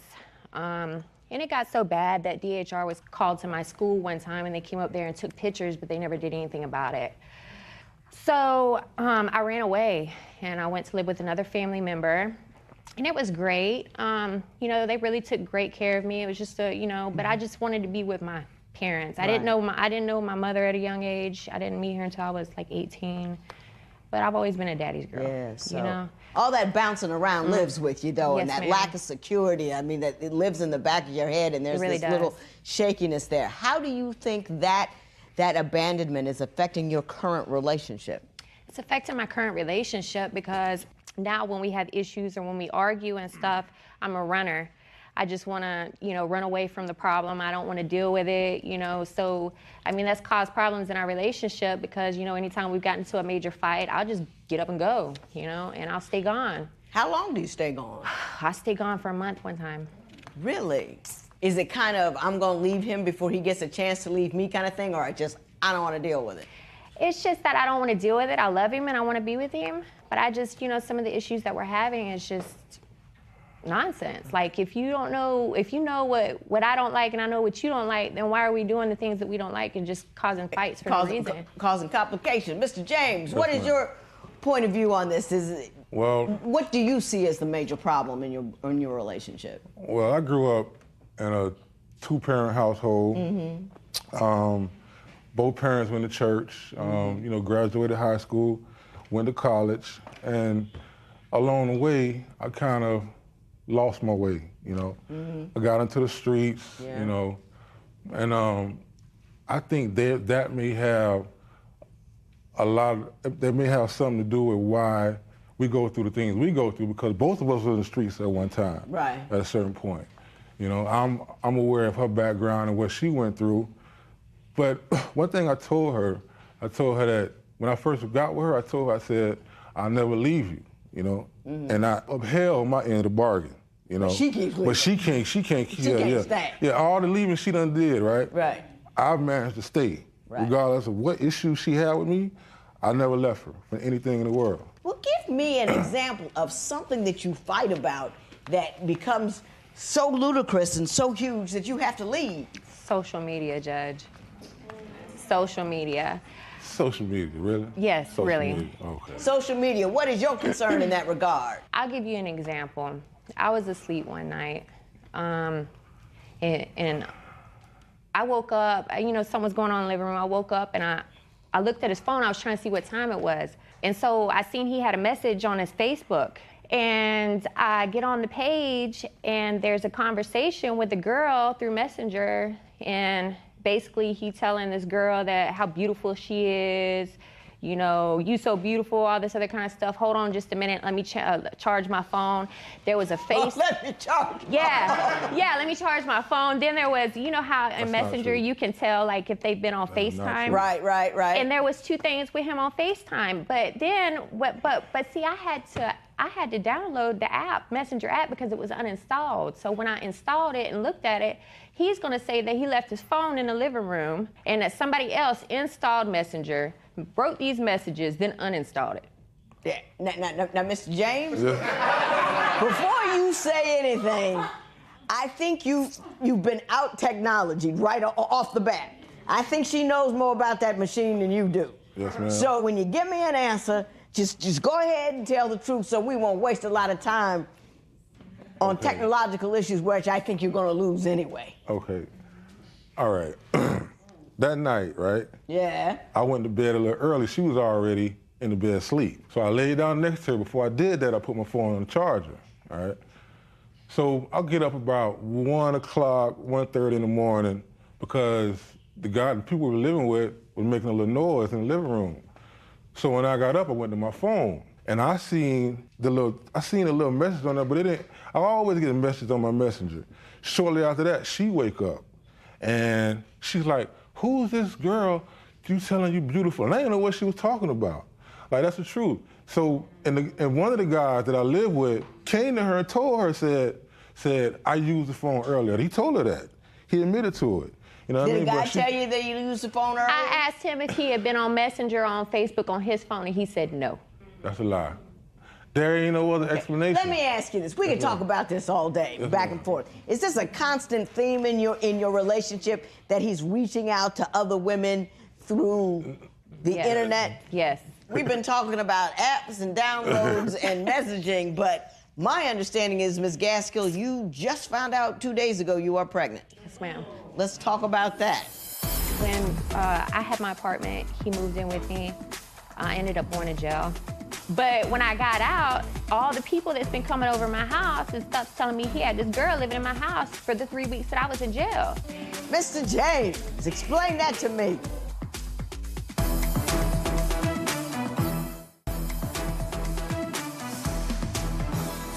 Now, Mr. James, I thought you knew. I honestly did. You looked surprised. My understanding was that you knew she was pregnant. Oh, y'all knew it. You looked a little shocked. And I thought, oh my goodness, we have a whole nother thing going on here I didn't know anything about. No, I knew it. Are you concerned and worried because she's a runner? Yes, I'm concerned because, all right, let me give you an example. I want to say sometime last year, right, we have this big fight or argument or whatever. She leaves, end up in Utah somewhere. Now, prior to her leaving, she told me she was pregnant, okay? I ended up having to pay for her a bus ticket to come all the way back home, which took like 4 to 5 days. Just before she get into the city we live in, she tells me she just had a miscarriage, right? Okay, now, that been weighing on me for a while, right? So just recently I asked her about it. I said, "Were you pregnant during that time?" She told me she wasn't. So my thing is, why would you lie, right, about being pregnant? So yeah, I do have some concerns about some issues. Yeah. Right. Do you think she's telling the truth this time? Yeah, because I seen the pregnancy. Oh, you saw the pregnancy test, so you don't have no issue this Ms. time. Gaskin, why'd you lie to him? I just wanted to hurt him because I was hurt. I mean, the reason I left in the beginning was because of social media. You know, I was really hurt, but he would call me every day and beg me to come home. What you heard about? I mean, even the stories you've told me about so far on social media, I haven't seen anything really like ratchet, like, you know, he was trying to hook up with somebody. Do you think he's actually touching another woman? Right now, I don't think he is, but do I you think he has ever in the past. was? Yes. And why do you think he has? Well, when I had my apartment, he moved in with me. I ended up going to jail, and he was supposed to come bond me out. And he didn't come bond me out, but come to find out he was in jail too. But he got out before I got out, you know? But when I got out, all the people that's been coming over my house and stuff's telling me he had this girl living in my house for the 3 weeks that I was in jail.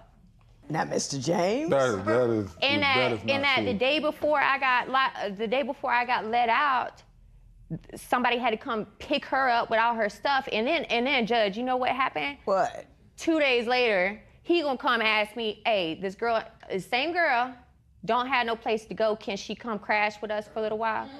Mr. James, explain that to me. That's not the same girl. Yeah, it is. That was 2 different girls. No, it's not. Well, now, wait a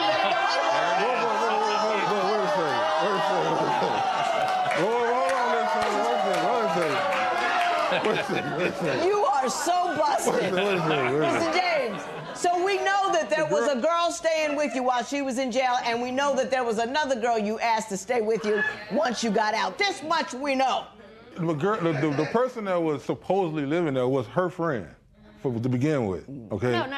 That never stops people. That never stops people at all. Well, she was staying at your house, was she not? No, she wasn't. Those were lies. The people that was there, they didn't want us together anyway. And the same Everybody people lying on you. And the same people that didn't want us together, as soon as she got out, they told her, oh, I was doing this and doing that. Well, I wasn't doing anything. I wasn't doing nothing. How do you know Because I there's was in jail too. I got out of jail like 2 weeks before she came home. What do you people do? I'm trying to. I want to get past all of that. You know, I'm trying to change. You can't get past it if you don't own up to it. I think what drives some people crazy is they see all this little bit of evidence of maybe you cheated, but you never say, look, yep, I did it, I screwed up, I want to move on and I'm going to be better. If you've done something, now's the time to tell it. She's been pregnant for 2 days. You know what I mean? We just know about that. Yes, ma'am. The nagging thought of it is killing her. Admit to what you've done, and I'm gonna get you through it. Okay, I may have been online, maybe a little inappropriately in the past. You know what I mean? I can admit to that. You flirted, and the stuff that she saw, she wasn't wrong, she wasn't crazy, it wasn't a glitch. Right. She caught you, and so you own that, right? I own that. Yeah. Yes, ma'am. And now that you've owned it, the two of you can decide that you're gonna have rules about it and not go past it, because whoever you're creating in that are relying on the two of you to get this thing right. Yes, ma'am. Facebook, Twitter, Instagram notwithstanding. Yes, ma'am. It's all about that. Yes, ma'am. Ms. Gaskill, do you have a concern that your family does or does not like him because he's black? No, my family actually loves him. It's his family that has problems with the fact that you're white. Yeah. Mr. James, is that accurate? Ms. Gaskill, Mr. James is black. I don't know if you've noticed. Do you have a concern that your family does or does not like him because he's black? No, my family actually loves him. It's his family that has problems with the fact that you're white. Yeah. Mr. James, is that accurate? In the beginning, I think some of my family members may have had a issue, but now, like, everything's smooth sailing now. Like, they accepted her, and you know, they're allowing us to live our lives the way we want to, as long as we're doing right. You know. Do you feel the smooth sailing? I mean, his family doesn't treat me bad or anything. It's just little comments. Like, one of his family members told me that they're trying to get used to me being a person of my culture being in the house with them. You know, I mean, so I kind of took that as like, you trying to get used to a white girl living in your house? I mean, but can I say this? Black and white is such a difficult thing to talk about. Right. But when you have a room just full of black folk, certain things get done and said that wouldn't be said in mixed company. That's true. And I think there are households in which there are all white people, things get done and said that wouldn't get done and said if I were in the room. And you can say I don't see color all you want to. I think you're a lie. If that's what you say. That's true. People won't say that's true, but that's true. That's true. So that is a thing that their family has to get used to. And the fact they actually said it in front of you, I think is a good thing. You know what I mean? Because it does change the nature of the conversation. It really does. And you need to be aware of that. And I don't think it's a negative association with you, but you do change the character of the conversation. You know what I'm saying? And you know, sooner, after a while, it won't matter no more. You know what I mean? But in the beginning, it matters. It changes the nature of conversation. Do you have any concerns about her ability to be a good mother to your child, given, you know, that she's a runner like that and she doesn't really have a good, and I'm not talking about you negatively at all, but your past is what your past. Do you have concerns about that?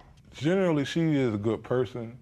And when she was running, we had put ourselves in some pretty messed up situations, you know, and I feel like our situation now is a little bit better. It's a lot better because I've changed a lot. I'm not in the streets anymore. I'm trying to, you know, find a job and do the right thing. And she's doing the same thing as well. So the path we're taking right now isn't the same path we were on then. So, the streets are not family friendly. No, it's not. It's not. You know, there are a lot of free radicals in the street. You do the wrong thing just because you're out there. You can't miss it. It falls on you. So I'm slowly seeing the woman, you know, that she can be. You know, I can honestly say that. You know? I got you. Yes, ma'am. I got you. I have hope. And I'm gonna tell you about my hope, my concern, and my advice.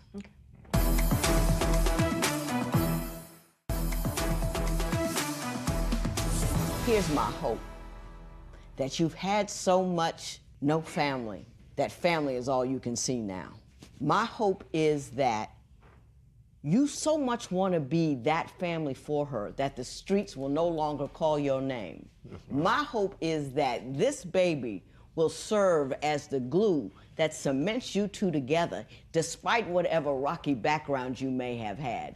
My hope is that you reach back to that family that you were estranged from and lean on them and use them as counsel and as strength and support, because marriages have to be supported from without. The street does not support marriages. Disassembled communities don't support marriages. Married people support marriages. And that's your best hope. That is my hope.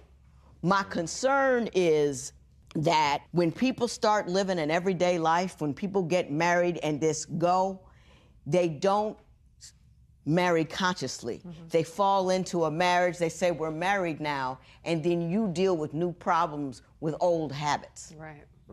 Because that's what you do. That's the script in your head. It's easy to read that script because that's the one you know. The thing that you need to do, you've never seen before. You haven't read it, you haven't lived it, you don't even know what it is. So my concern is that you will live that past script without trying to write a new one. My advice is this: you talk about everything all the time. That you have 5 minutes in the beginning of every day to hold each other's hand and say, listen, this is what we're fighting today. This is what I want for today. This is what I want for my baby. This is what I want for you. Because when you speak it, when you say it aloud, it makes you think about it before you say or do that stupid thing in the heat of the moment when something doesn't go your way. My advice to you is to not take your problems out of the house. If you're upset about it, don't get this and it, don't change your stat, none of that. If there's a problem, nobody should ever know it. Everybody who sees all your social media, these are two of the happiest people I've ever seen in my life. I don't see nothing negative going on there, because when you put negativity out there, people will chip at your relationship with it. They'll just use it as a thinking at the top of the house. So social media, you just, married world with married people, and that's it. And that's it. And that's it, and that's all. So with that hope, concern, and advice, I wish you all the best. I think you're good people. Have a happy life and a wonderful marriage.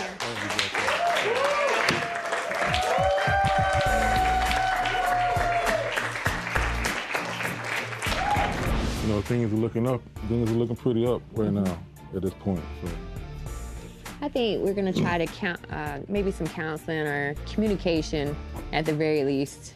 We'll try to have better communication and just talk about things instead of yelling at each other, and just work everything out.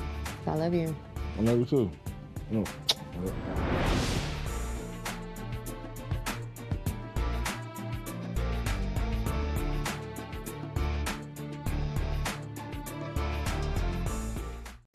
Today on Divorce Court. Chris doesn't know how close he is to losing me. I need Chris to be there for me when I need him, how I need him. I try to reassure Nakia that I'm not like the dude from her past. My actions speak for my word. If I say I'm gonna do something, that's what I do. When I see Chris being affectionate with the baby and not with me, it shows me that he's capable of loving, but he just doesn't do it with me. It's not that I love you any less, but she's a baby. She's a cute little bundle of joy. If Chris doesn't change, I have to go. Divorce Court is now in session. Good day, ladies and gentlemen. I'm here today with Nakia Wilson and Christopher Lillard. The two of you have been together for 5 years. You have one child together, but you are concerned that you cannot remain together. And for the sake of that child, you've come here and asked my help to keep this relationship. Ms. Wilson, I'm going to start with you. Why don't you tell me a little bit about your life and why we're here in divorce court today? I have to start with my past. Okay. In my past, I've had a lot of abusive relationships. One good example is I wasn't allowed to go out of the house. I wasn't allowed to learn how to drive. I wasn't allowed to do anything. I couldn't even go to the store without a chaperone. Really? Really. So when I got out of that relationship, I decided that it was time for me to assert myself and become independent, you know, for my children, you know, become a complete woman.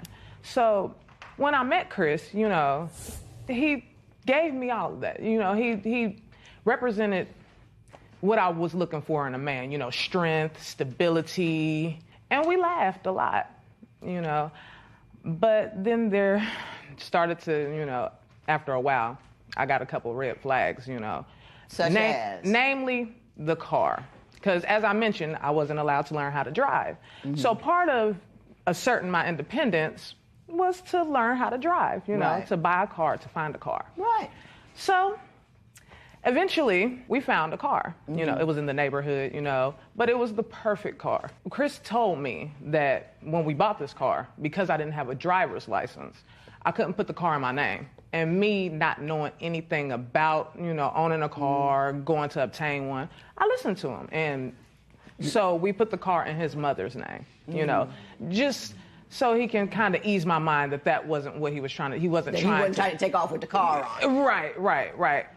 But then he started, you know, making me feel uncomfortable because it felt like I was borrowing my own car. Right. He took over the maintenance. He was predominantly the one driving it. He was getting all, you know, everybody thought it was his car. You know, they would come up to us and, you know, ask, let's say, if we were selling it. They would come to Chris, you know, nobody would. Because everybody saw it. Yeah, everybody saw. Let me ask him about that. Mr. Lillard, what did you have to say about this car? The way we bought the car was through a school check, through her school check. This is how we had the money and we were saving it for the perfect car. Now there were a couple of cars came through that she wanted to purchase, but me being a mechanic, I know better. So we kind of potted around until we found this car. And when we got the car. You guys both got the car with her money. Right. Okay. Right. Okay. So, but we were putting it in my mother's name because she didn't have a license. I didn't have a license. And I thought that you couldn't put a car in your name unless you had a license. We didn't find out until later that you could. But the point of the whole situation was I wasn't trying to take the car from her because I'm the one that taught her to drive. Once you found out it could be in her name, why wouldn't you put it in her name? When we were going to do that, the car got wrecked. So now there's no rush. The car's at the house now. But it doesn't run. Right. But it still could. You could still put it in her name, just cause. Yes, we could. But I mean. But what? I mean, there's no real but. I mean, it's not an issue. If she wants it in her name. It is an issue. It's an issue with her. But what I'm saying is, if it's really that big of an issue, still, she can go put it in her name. It's not because like I told her then, I'm not trying to take it from you. I'm not trying to go anywhere. I'm trying to teach you so that when you need to go to your little places and things, that I don't have to get up and take you. I want you to learn to drive this car. Wilson, you disagree with that? Just see how he's on the physical aspect of the car. He wasn't listening to how I felt about the car. Right. In the past, I've been controlled over a car. I wasn't allowed to drive a car. I wasn't allowed to have a car. It has huge symbolic meaning to her to have the car in her name. It's a small thing that is huge to her. And you should make sure, if you love her, you got to make sure she's secure. Yes, ma'am. Yes, ma'am. I acknowledge that. That's why I tried to make sure that the car was running. You know, I tried to make... You're missing the whole point. Yes, ma'am. You're satisfying yourself. You're satisfying your need to have the car in a certain condition. Her need is pure and it's simple. She needs to have the car in her name. Period. End of story. Having said that, tell me what happened the day he left. We got into a huge argument. He starts to pack his stuff, but he's moving it inside the car. Okay? So I asked him where he going, and he told me, I don't have a car. Said to you, you don't have a car? I don't have a car. Did you say, where are you going in my car? And you said you... No. Yeah, where are you going in my car? And he said, oh, you don't have a car. He said it just cool, just Did like he take that. the car? Oh, yes, he sure did, ma'am. I called, as soon as he said this, I called the police trying to keep the car. The police said I had no claim on the car. So I was forced to watch him ride off into the sunset with my car. How long did he keep the car? 3 months. We were broke up for 3 months. Mr. Lillard, could you care to speak on that? Yes, ma'am, I sure do. Go right ahead. Okay. Just like she said, she told me to get out. I don't have anywhere to put my stuff. Where you live in the projects? What am I going to do? Put it in the grass in the front of the house? So no, I stick it in the car. That way I know I can lock the car Nobody's gonna fool with it. I get in the car, I go to a family member's house. My stuff doesn't even come out of the car. But didn't you take the stuff out and give her car back? No. Why wouldn't you do that? Because I knew we was coming. I knew I was coming back home. It was 3 months without a car. But 3 months. Yes, ma'am. But self-centered and small, Mr. Lillard. Self-centered and small. You did to her exactly that one thing that would knock her legs out from under her because it was more convenient for you. But my point, Your Honor, was the reason why I did that is because she's giving me this grief about doing something that I'm not trying to do. She's claiming. But you did do it. That is what you did do. Yes, ma'am. Period. End of story. He's hard-headed. Are you sure you want to save this relationship? Because he's very, very hard-headed. I deal with people like him all the time. It's daunting.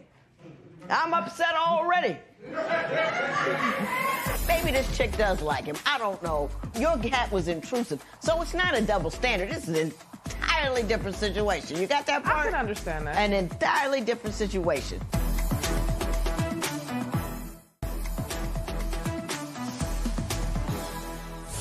You say that there's a double standard with respect to you, the both of you, and members of the opposite sex. Why don't you tell me why you believe that is so?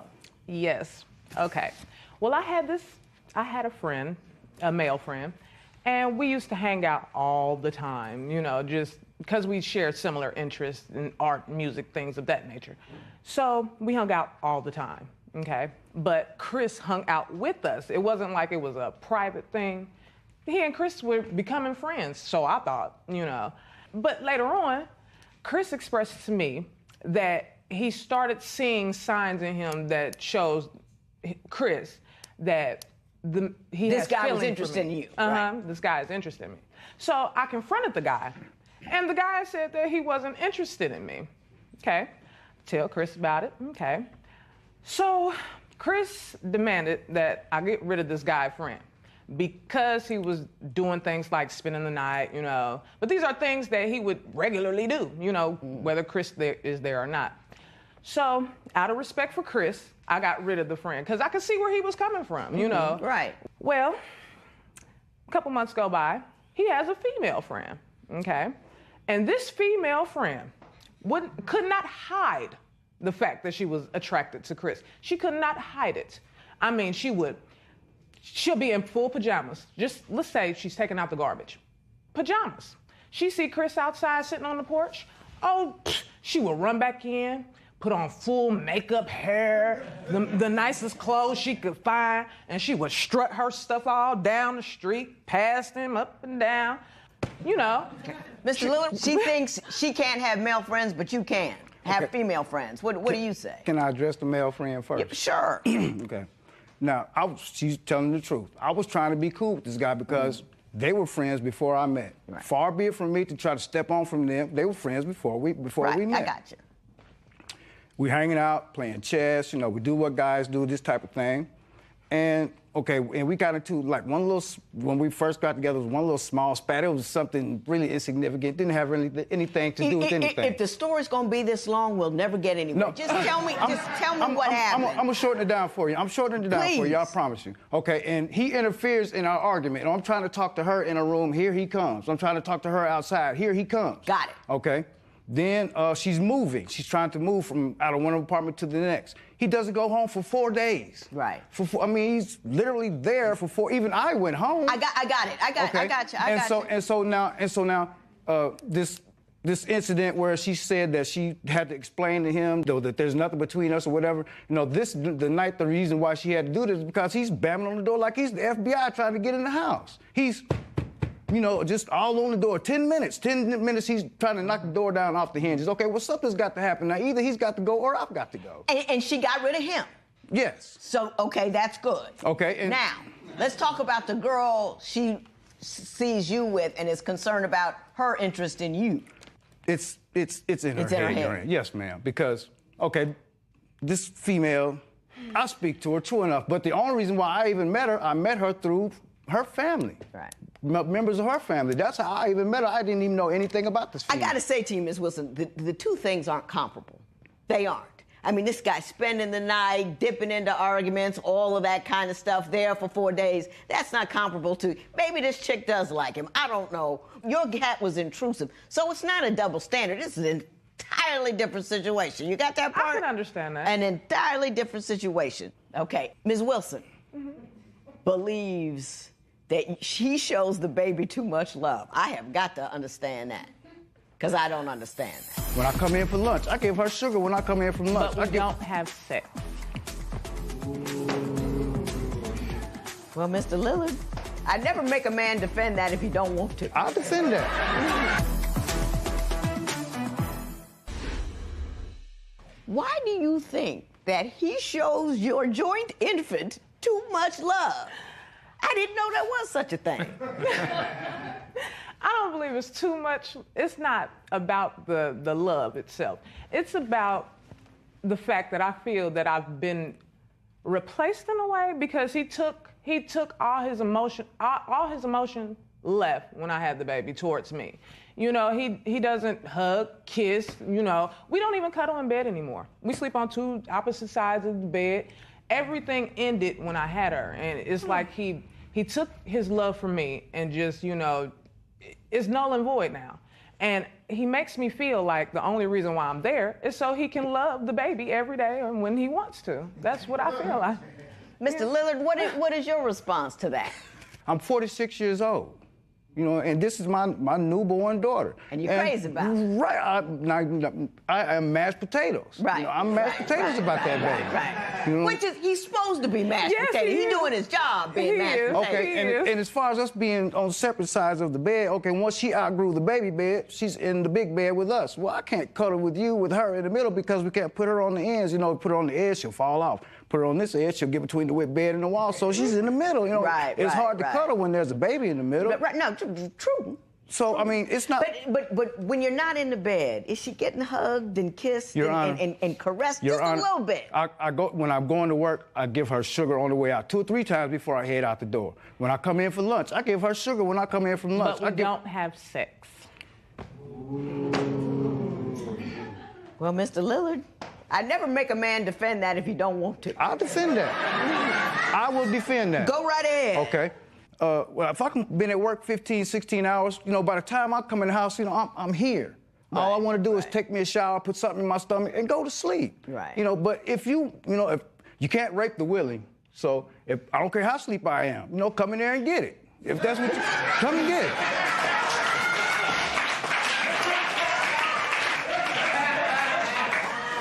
Between you being mashed potatoes and you can't rape the willing, I just fell in love with you, Mr. Lillard. It's all good from here on.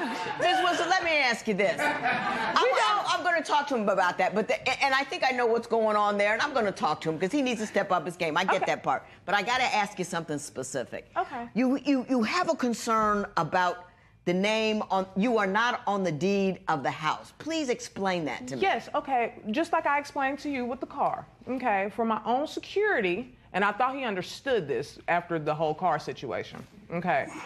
Now, just, you know, I just thought that he would put my name on the deed when he was handling the business because I gave him the money, you know, and I thought that issue had already been discussed and we put that in the past.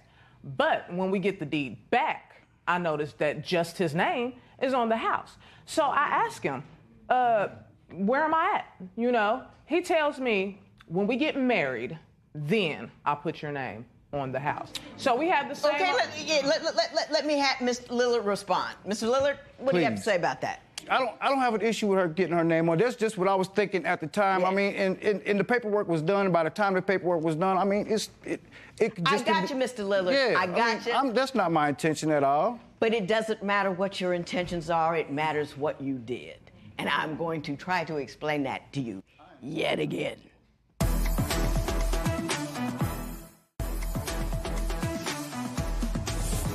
Ms. Wilson, I can't give you what you want. You want me to require him as a legal matter to put your name on that car, on the car and on the deed on the house. I cannot do that. I don't know what third party he's dealing with. I haven't seen the documents. I don't, you know what I mean? I don't know what the dower rights are in your state. None of that. I just can't require them to do it legally. But Mr. Lillard, if you want to walk out here looking like half a man, the first thing you need to do when you step off that plane, wherever you live, is go down there and get her name on all that paperwork. I have no issue with that. I'm gonna tell you. I have no issue with Let me tell you something, Mr. Lillard. You don't give people that you love what you think they need. You give them what they actually need. She doesn't need your best intention. She doesn't need what you intend to make her feel by doing other things. She needs something very, very specific from you, and that is to respect her asks. In other words, she needs something you need to deliver, because she came from a circumstance where her voice meant nothing. She was a zero in a relationship before you. Mm-hmm. She was told where to go, what to do, when to do it. She was precluded from exercising any of her rights. Mm-hmm. And what you did was reflect all that negativity back into this relationship. You are killing her with not hearing her. Okay. You're just killing her. Sometimes you just got to give a person what they need. And it doesn't have to be what you think she ought to need and why and all this kind of stuff, especially when you picked her. You picked her in the shape that she was, with the history that she has, mm-hmm. and all the you know what I mean? It's mm-hmm. like if she would have, always tease you about not having no hair, tease you about how tall you are. You don't go at a person with where they're weak. Do you understand what I'm saying? I understand what you're saying, Your Honor, but I don't go at her where she's weak. The thing. Oh, okay. But yes, you don't even know where she's weak, Mr. Lillard, because you don't listen. I've told you would have never done those things if you don't listen.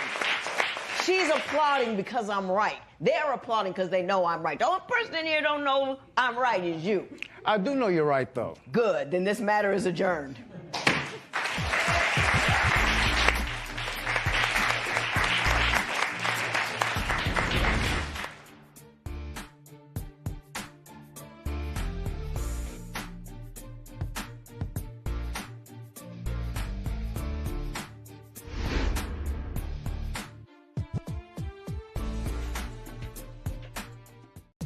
Today on Divorce Court.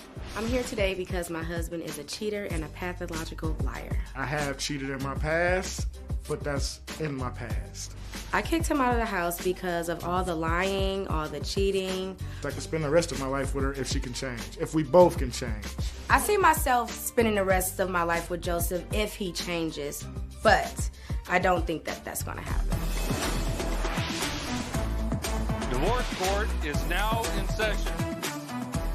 Good day, ladies and gentlemen. I'm here today with LaQuaya Coleman and Joseph Wyatt. The two of you have been together for 14 years, married for 7 years, but you are in deep trouble, so you have come to see me. Ms. Coleman, I'm going to start with you. Why don't you tell me a little bit about your relationship and why we're here today?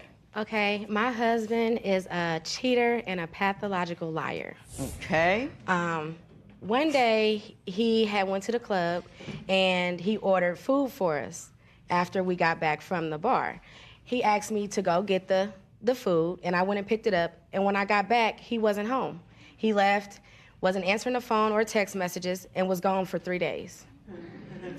Mr. Wyatt, do you remember that incident? No, I don't. Is it out of the realm of possibility? Yes. You would never do anything like that? Not 3 days, right? Not 3 days. Well, what maybe would be it the was longest 2. you would stay away? Probably a day. A day. Ms. Coleman? That's not true. I understand what you're telling me. Tell me something else. What else is going on? One day, again, he went out to the club and didn't come home for a couple days. I asked him where he was at. He told me that he was chased by the police, and he bypassed our house and ran to his friend's house. And so he was there for 2 days. Was the police chasing you? Yes. Why were they chasing you? I had a warrant for driving without a license. They saw me. I took off Driving? running. No, I was walking. Tried to stop me, and I took off running. Did they catch you? No. Did you take care of the warrant? Yes, Your Honor. I took care of it. That's a lot of wasted time and energy, don't you think? I never understood that. I said, come to court, handle your business, and we leave you alone. Yeah, I was dumb. This is all when I was a little bit younger. Wasn't thinking too much. Ms. Coleman, you've been with this guy 14 years. So far, he ain't looking too good. Was there any point in time at which you said, this guy may not be a keeper. Yes, but I mean, I love him. So. Tell me something else. Okay. Well, I had a miscarriage. I had went to the hospital. They told me that I was miscarrying, so I would have to go. They told me to go back home and just I know what to expect. So this particular day, he left again, was going out drinking or whatever he was doing. So it was starting to happen, and so I called him and asked him to come home. I was home alone, and he told me, "I'm not a doctor. I can't stop it. I'm out drinking. Basically, handle it." Wow. Tell me something else happened. Your Honor, half of these things that she's telling you, you're just hearing half of the story. Well, All right, I'm coming to you to hear the other half. The last story that she just told you, I don't even recall that. I would Do never you think she made it up? Yeah. She had to make it up. For one, she likes to call and, like, if I leave, she's so jealous and insecure, she'll just make up something to get me back home. For example, the house is on fire. The house on fire? I just left like 5 minutes ago. How's the house on fire? I get all the way back, she put it out. How did you put a house fire out that quick? Things like that. Gotcha. So it's like she plays games with me. And then on top of this, staying out, she's saying I stay out all night, I go and do this, I do that. I don't just do it for no reason. I might see something in her phone, and it makes me just want to go out and drink. Like, what kind of things do you see in her phone that make you run out to have a drink? For one, I had a friend. We grew up our whole life in church. I went a separate way. We still was cordial, cool. But then I started seeing him talking to my wife, and he's doing things for my stepson and taking him out of town. I'm wondering, ain't no man just gonna be doing all this for nothing. So I started investigating. I look in the phone, I see, okay, well, why would you need to sneak down to your room at work? You work for a hotel, you need to sneak down to his room to see him before he leave out of town? That didn't add up with me. And then when I ask her about it, it's always, well, what did you do? You did this in the past. Okay. Was there a suspect relationship? No. What's he talking about? Yes, I did tell him, on my break, maybe I can sneak down there and see you for a second before you go back out of town. But if my mom was staying at the hotel, I would tell her the same thing. Maybe I can sneak and see you because I'm not supposed to Not supposed to be doing that if you're at your job. Exactly. So that's what he's saying. But I don't get why he couldn't have just came up to the front desk and saw her. It's a public place. Because why can't you see anybody? You can just say hello to anybody anywhere. This is what I mean about the sneakiness. She never gets caught, but she always assumes, and once she assumes, it's true. A woman's intuition. If she thinks something, it's true. For example, we was in Walmart one time. Right. Just had a message came on my phone from Facebook. It's my cousin's wife. She just saw the picture of a female and went ballistic. Everybody in Walmart heard. They looking like we on TV. They watching her. She's cussing, yelling, dropped all the groceries, storms out of the store. She can't do nothing now because I didn't talk to this girl. Ms. Goldman, is that accurate? You saw a picture of a woman pop up with a message and you lost your mind? That may have very well been true, but I don't recall that. But it does sound like something that may have happened. Yes, it sounds like something that may have happened. He lies so much, I don't know when to believe him. Okay, so Ms. Coleman, here's what I'm gonna ask you to do next. What I'm gonna ask you to do is tell me the one circumstance that you caught him cheating, or as close as you can to catching him red-handed. That's what I want you to tell me next. I took the phone and, I asked her, are you sleeping with my husband? She told me yes, she was sleeping with my husband, that he gives her money, that he pays people gas money to pick her up and bring her to wherever he is, that when he doesn't come home at night, he's with her.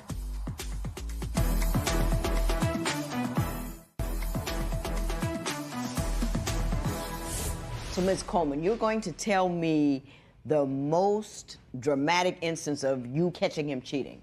Okay, well, it was a number in the phone, and I didn't recognize it, so I called the number back.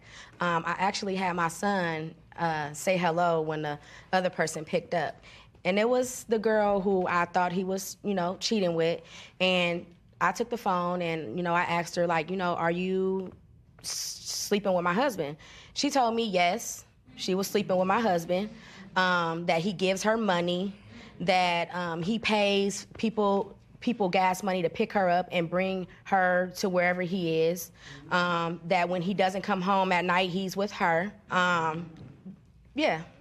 Mr. Wyatt, your response? My response to that is, I did messed up in the past. Half of the things that lady told her wasn't true, though. She was just doing that to try to make her probably upset. Mm-hmm. But I did mess up and admitted to that and changed from that.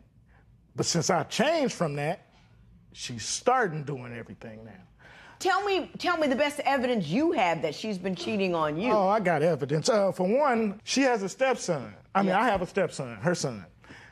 She thought that who father she thought it wasn't his. They shouldn't have any ties. It's not your baby not father. Your child, right. It's not his child. Okay, well, first place he comes over our house. First thing she do is making him plates. Making him plates. He's coming over just kicking it, chilling. I see so I started investigating. I see in her phone, she's telling the same person, I've been wanting you. I don't know why. Joe's still here. I've told him I want you and want to be with you. Just clearly. Clear as day. Clear as day. They're saying that something's going on. Ms. Coleman, did all that occur? He did see those text messages in my phone, but that was after he did what he did. Me and this guy, we never met. We haven't messed around. My brother just recently died. He was around, to make things a little easier for not just me, but for my entire family. Mm-hmm. So, nothing is going on with me and this guy. We're not even together right now. I got it. Yeah, I know. You guys are separated. I want to talk about, Mr. White, you say she's insecure for no reason. And I want you to tell me some of the things that she does that are problematic because she's so insecure. My sister pulls up, get in the car. You ain't getting in no car. How you gonna tell me I can't get in the car? Because I got this crowbar. So she holding the crowbar, and I'm like, what? So I take off running. Tell my sister, drive Meet me down off. the block. Meet me down the block. Ms. Coleman, did that occur?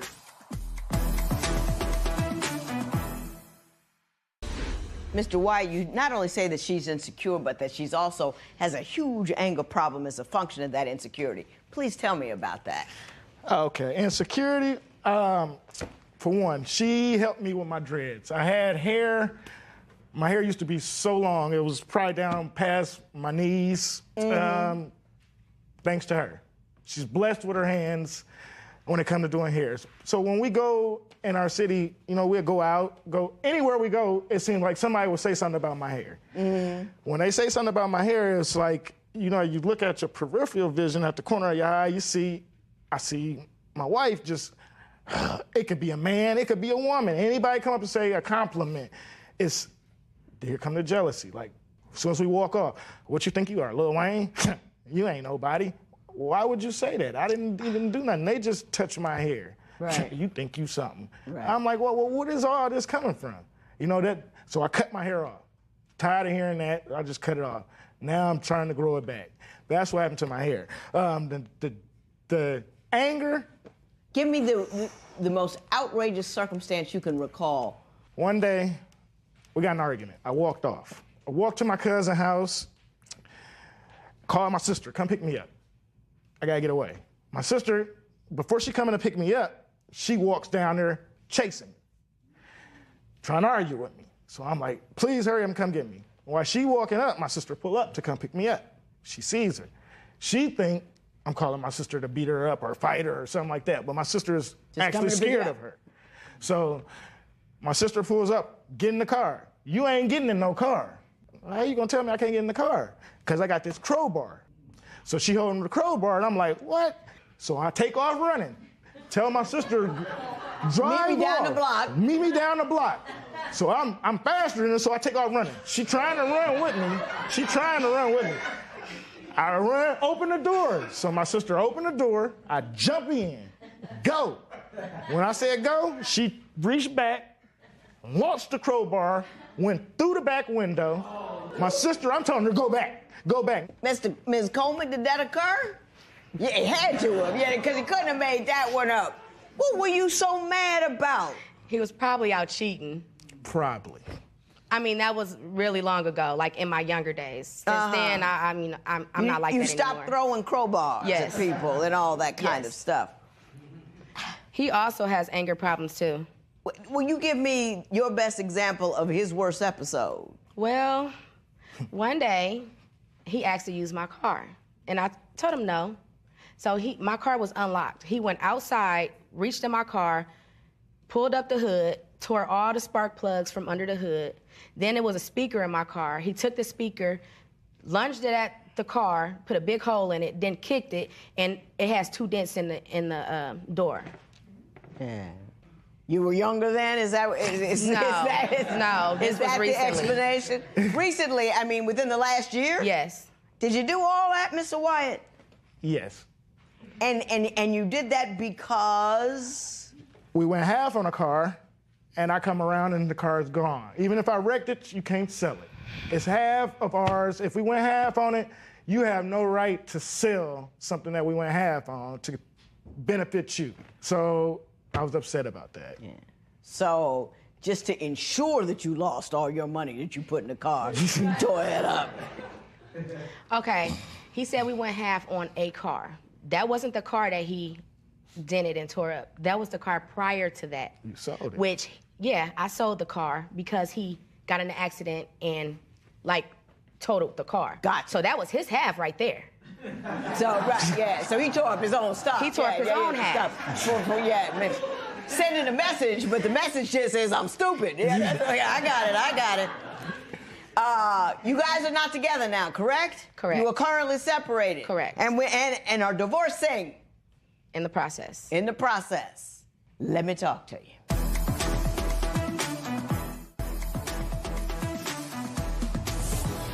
Sometimes when I get to this part in a proceeding, I either try to make sure you really want to go, and if you don't really want to go, because a lot of times I think the woman's going to stay, she's just mad for the day, going to go home, take him back, and so I hope that's not the case. Sometimes I think you guys are looking for help to stay together. I hope that's not the case.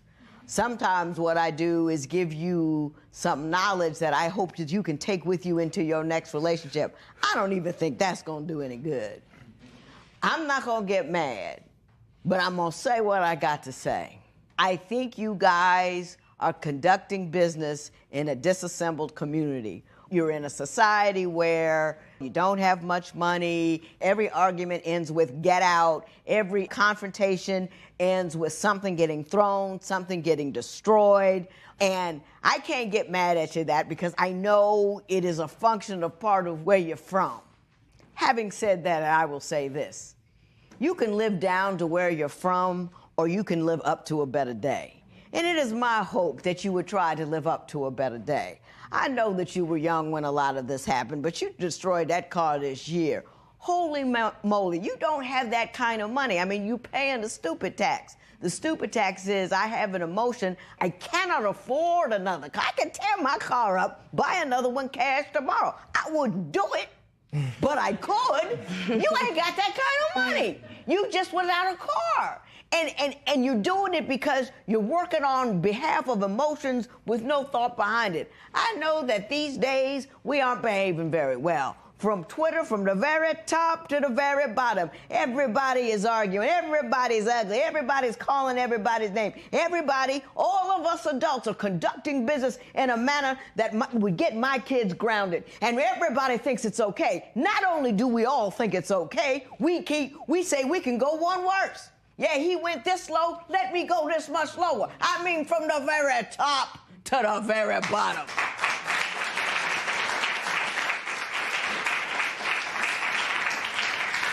It's exhausting. It's ignorant. It will decimate us as a people.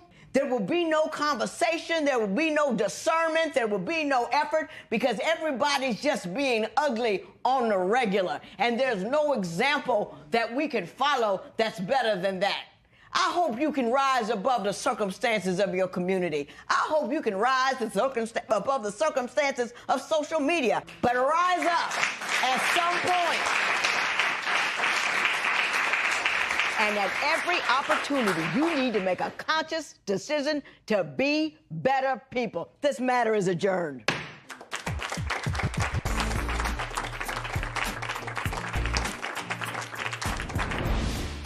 I am willing to work on my marriage as long as he's willing to change. He needs to grow up. He needs to get a job. He needs to stop smoking weed all the time. And he needs to take care of his son financially. And then maybe I consider working on it. We're going to work it out. We're going to be better. We're going to try our hardest to get back together and do what we need to do to be together.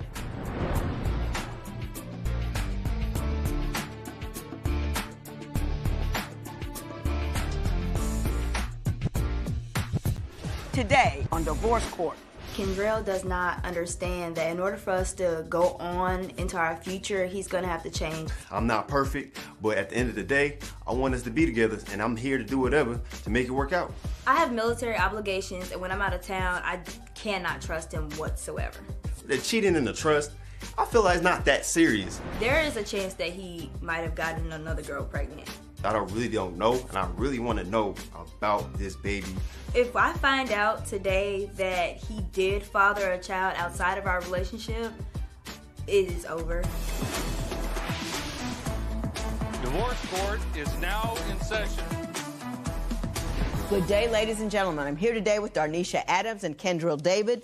The two of you have been together for 4 years. You're 22, he's 23. You are in love with each other, want to get married, but not sure if it's a good idea. So you've come to me. You have no children. You have come to me to ask my advice. Tell me a little about your circumstances. I have given you my compatibility test. You've given me your marriage license with permission to tear it up should I think your union is ill-advised. Ms. Adams, I'm going to start with you. Why are we here today?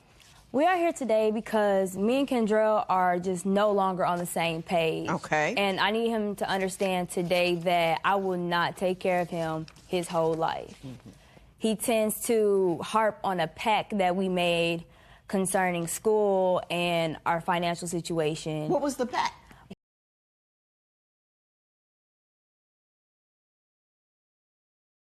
He'll continue school and finish out school while I already had a apartment and everything because I need to have everything in my name. My mama didn't raise a fool, like, you know. But I had a foundation, and if ever he messed up, I could just put him out.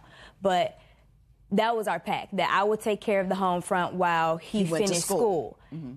But we also threw in there when he gets refund checks or any type of income that he will assist me with the finances because I can't do it all by myself. Even though I maintain it, you know, some help would be appreciated. So every time, like, he gets a check or something, I'll ask him, hey, the bill is this much. Do you mind, you know, throwing me something towards this? And sometimes, you know, I say it in a way that's, I wouldn't say it's a setup per se, but I'll say, oh, the bill is $60 this month. It's going to be $60 next month, like, just to see if he'll give me more than what I'm asking for. And what happens?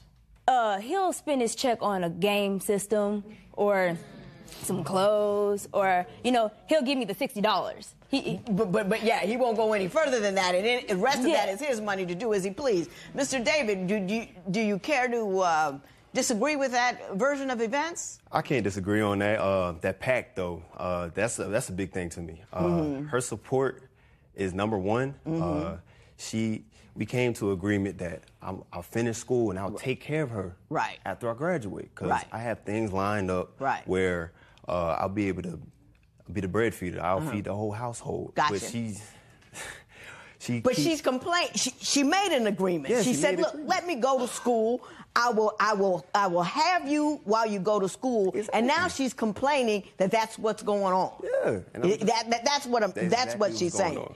but he's also forgetting the rest of the pack. Okay, tell me what that is. When he does get his refund check or any type of income, he will help me pay some of the utilities. And those are the things I complain about. Okay, now, Mr. David, we understand what the pact is. Yes. But she's your woman. Yes. You know what I mean? Is there economic trouble that you get into and you say, well, it's not my job, and you spend your money on other things? Okay, it was a situation where I had a little extra money left over from my refund check. I gave half on the rent, but I went out to spend my money on the Xbox. I felt like I should be able to treat myself. I'm in college. I'm out here stressing, going to class.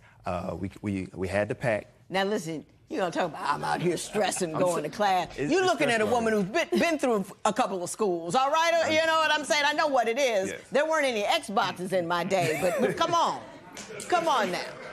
I messed up on that, per se. I did. I tried to make it better, but she was still... Do you get mad and stay mad? I don't get mad and stay mad for the simple fact of I accept it for what it is. Like, okay, he basically, I don't want to say failed that test, but I am very strong in looking ahead. So you say that you're going to take care of me in the long run, which I do believe you because you're going to have a good job. However, if you don't know how to take care of money now where you have smaller checks, then how are you going to manage what I'm managing now? Gotcha. I gotcha. What else are you concerned about? I'm concerned about his cheating. He does that a lot. A lot? He does that a lot. He usually does it around when I'm away from my military obligations. Is that accurate? On her behalf, it's accurate. Okay. But on my behalf, it's the communication factor. When she's out on military obligations, when I try to reach out to her on if I have a situation at school, if I need help with something, she'll brush it off. And I'm just like, why do that? I'm trying to, no, hold on. I'm trying to get your input on the problems that I have, and you're just brushing it off. Like there was a time when I called her about a test, and like I wanted to express to her that I got a good grade and everything. She was just like, all right, let me call you back. I got this obligation that my commander wants me to see. I'm like, okay. So I'm waiting on the call. 20 minutes went by, 40 minutes went by. I'm just like, all right, let me try to call her back. So I called her back. She didn't pick up. And that's on a consecutive basis. So it always happens. So for me, I reach out to other people to try to get an understanding. Well, what parts of your body do you use?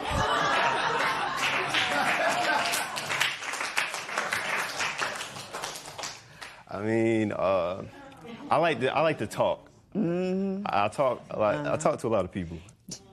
Have you cheated on her while she was out? Okay, it was an instance where she may have walked in on me when I was getting a little bit of oral pleasure. It wasn't. Let us discuss what is cheating and if that applies. Do you want to know what he said he considers cheating? I bet you do, and I'm going to tell you. He said if he wants to do a sexual act and you're not doing it, he believes he could do it with another woman, and that does not constitute cheating. Exactly. He actually wrote this down on a piece of paper.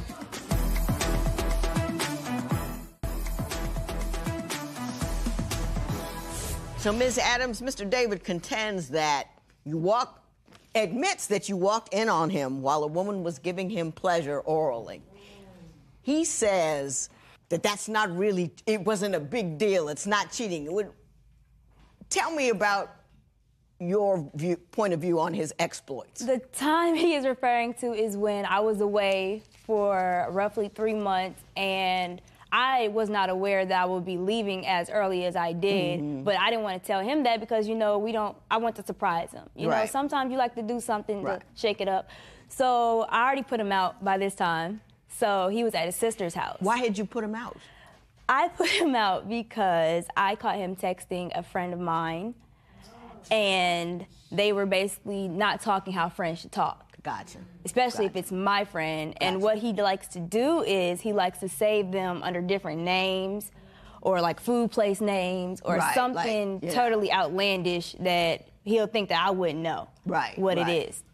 So I did go through his phone. Yep, I did. She had no right doing that, Your Honor. It was in my house. I can do it. And She don't pay my bill, so. do I? Mr. David, Yes. I'm going to readjust you in a little while. Not right now, but I'm going to readjust you. Ms. Adams, so tell me about what you walked in on and what other evidence of cheating you have. When I went to his sister's house, she opened the door, she let me in, and she was like, oh yeah, he's in the back studying. And so I went to his room. I lost my mind. I was like, what is going on? Like, who is this? What are you doing? What is going on? Now, I was taught to go after the man. I wasn't taught to go after the woman. There you go. So I went after him while she got her little Well, stuff not go together. after him. I'm not signing off to go after him. You'd be angry with the man, but no hands on.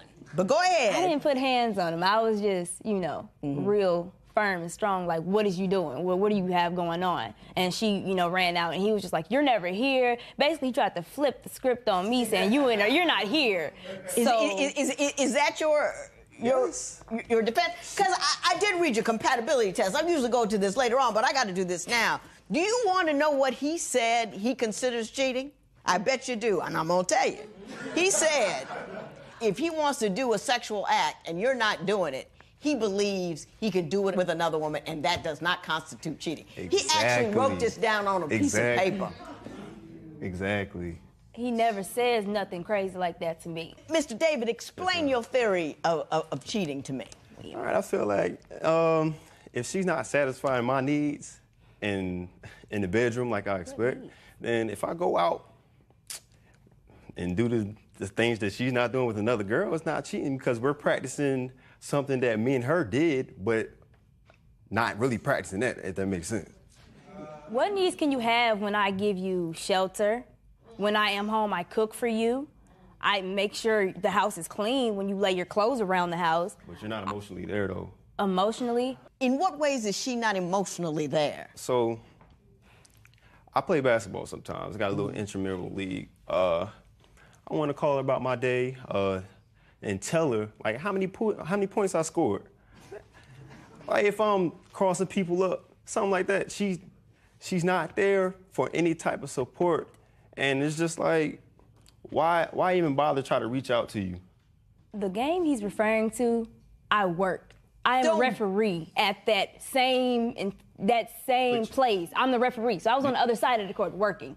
But you didn't ask how I did though. So it's kind of hard when I had 2 technical fouls to deal with. I can't. I'm talking about after the fact too. We driving the same car. Mr. Davis, you're coming up so light and so tired and so trifling and so tacky. I'm gonna stop you for your own good. Do you know for a fact that Mr. David is the father of that baby? From what I hear from him, no. But then again, you can't really trust everything that come out of his mouth. You can't. There was another significant cheat that Mr. David engaged in. Why don't you tell me about that, Ms. Adams? While I was away again on a military obligation, because he says I'm not there for him emotionally, but I'm always working. I'm busy. I'm in school also. So I have stuff to do also. But I received a message in my social media, and it was basically a girl saying, hey, I just want to let you know that I am pregnant and it's by Kendrell, so you need to leave us alone because we are going to be a family. And when I took it to him and I said, hey, like, this is the same girl I caught you with. Like, I thought you said you weren't talking to her anymore. And he said, well, I don't talk to her anymore. She's lying. She's just trying to break us up. You can go through my phone and see that I have not been talking with her. And I made him block her off Instagram, so. Mr. David, your response? Look, every time that I reach out to other people, it's because she's not there. I try to get their input on our relationship. But they're not in the relationship with us. I know that, but for me, it's input. Yes, their input. So to make our relationship How do you make a baby with input? You put something.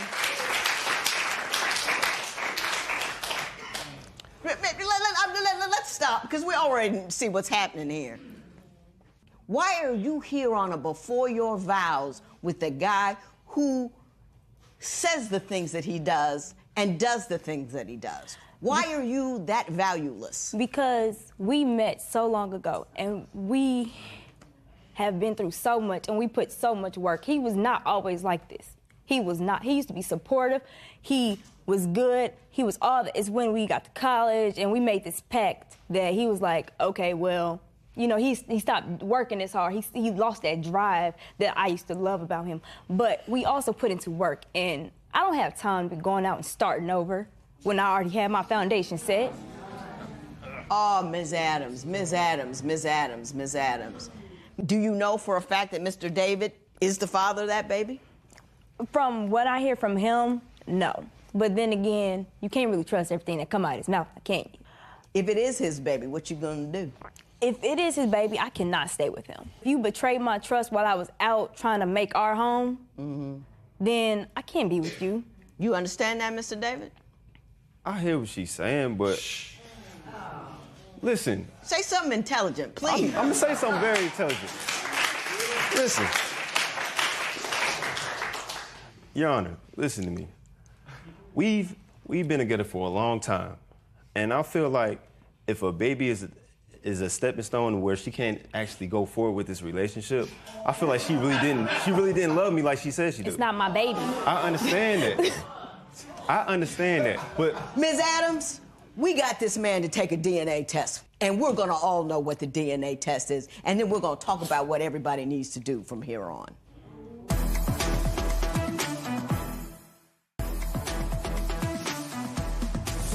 I'm mad, and I'm mad in advance. You gave me the speech about we put so much time in it, and I don't have time to start over. How old are you? I'm 22. 22. You haven't even started yet. I didn't meet the man I married till I was 27. Didn't date between the time I was 24 and 27 at all. So all that time in, that isn't true, okay? You're a neuroscience major in the Army? Good God!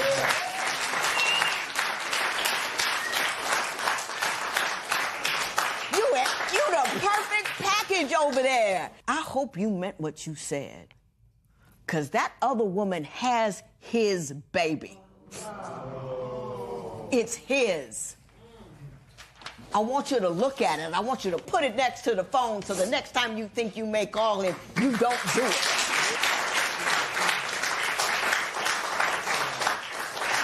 He's looking for support like he's 12. He wants you to feed him, clothe him, house him, pay all of his bills, and then he wants you to cheer for him and applaud him and stop what you're doing working for him so you can say, good job, Johnny, good job, Johnny. He's not doing a good job. He's doing you wrong. He's using you. He got you all tied up, and he does whatever he wants. He can do anything he wants with any woman if you haven't done it. And even if you have done it, you're gonna do it with another woman. He's not a good dude. He's not trustworthy. He's not faithful to you. He's not good to you. He's not right. He's not. I would talk to you, but you're not. But I don't care if you're sorry, because what you said in here says to me that you feel that you deserve every rotten thing you did. You feel that she needs to give you everything and you need to give her nothing in return. And he's giving you nothing. A huge bucket full of nothing but sorrow and angst. And he's not remorseful. And his entire structure is about me, me, me, me. And if you don't see that, Madam Neuroscience Major, you know, get with it and get gone. Your Honor. Your Honor. You hear me? Get with it and get gone. Get a moral compass. This matter is adjourned. No.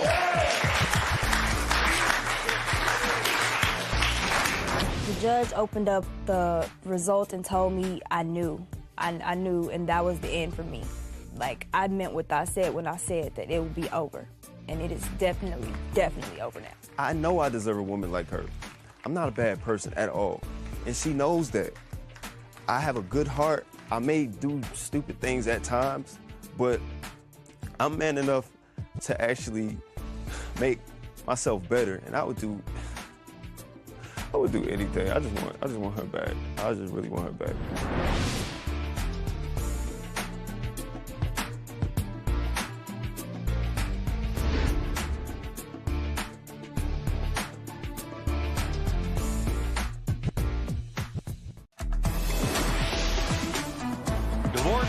is now in session.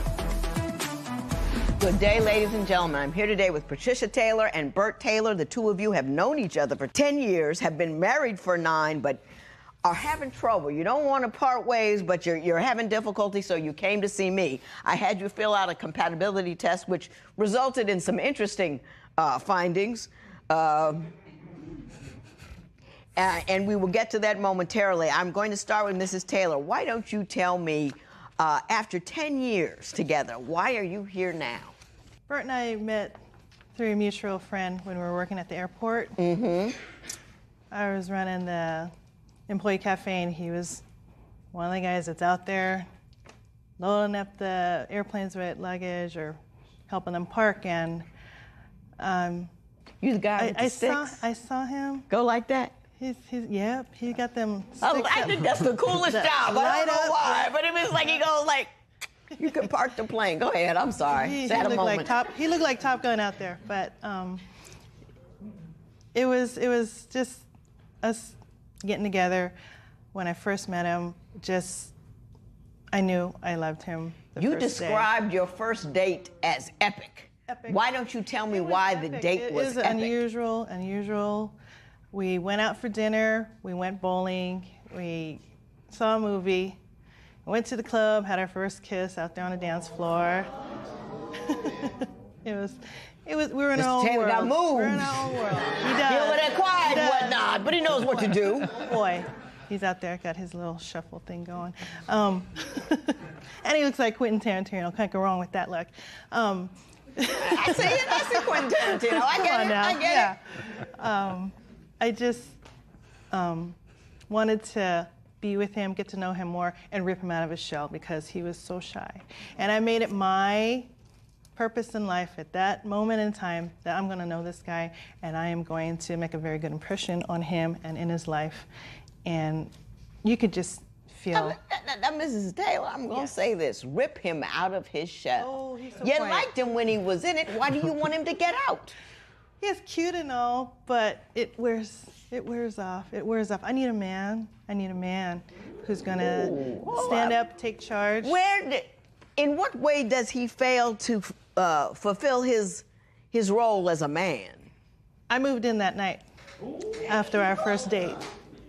Yep, been together ever since. And so far, he's showing up with a dude with some mad game. I don't see weak, tired, and sad at all. And then 6 months later, he encouraged me to go ahead and get my 7 kids from my previous marriage with my ex. And I went ahead and we got our first 2. The 2 oldest were already on their own, and the second 2 moved in with us. A few months later, we got the rest, and been together ever since. And let me tell you, because of all these years raising all my kids, am used to taking charge. Just everything, because you're a mom 24/7, whether you want to be or not, whether you're sick or not. And when I met Bert, he wasn't used to that kind of chaos, and things happen on a whim, and it's not all about you anymore. Was it hard to step in as a father to so many people? It was at the beginning, but as the years went on, it got a little easier. Yeah. You learn to love them as you go. Like, that's what people don't realize. You know, you bring kids along in a relationship. They love you, but they have yet to learn to love your children, and you have to give them time to learn to love your children. And it appears like you did that, Mr. Taylor, correct? Yeah, I did that. Why do you think you're here? Well, because she wants me to step up and be a man, but yet she will overtalk me and make the decisions herself. And no matter what decisions I make, she will do whatever she wants to do. So she asks you to step forward, and every time you do, she shuts you down. Oh, not every time. Not every time. I'm sorry. Now, Ms. Taylor, you're not working. You're making it sound so good over there. Mrs. Taylor, you interrupt me. I know you interrupt him. See what I'm saying? You're in here trying to convince me you're not dominating, and you're trying to dominate the conversation so you can tell me you don't dominate.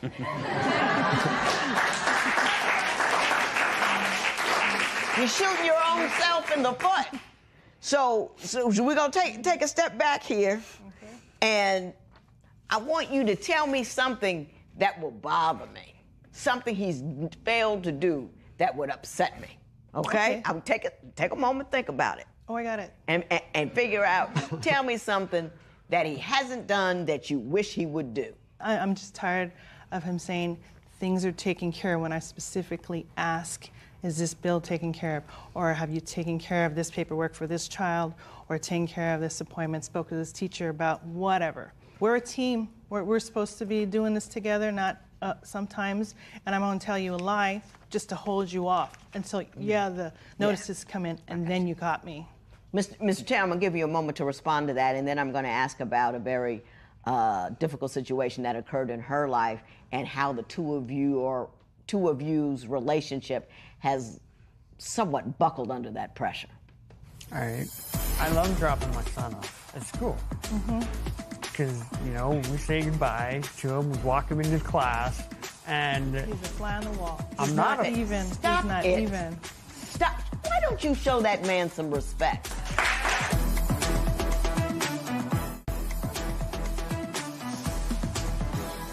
So Mrs. Taylor is saying she's got all this stuff on her hands with all of these kids. She left the bill paying up to you, and, you'll say, I paid it just to shut her up, but then she'll find out later it wasn't paid. Is that how things go?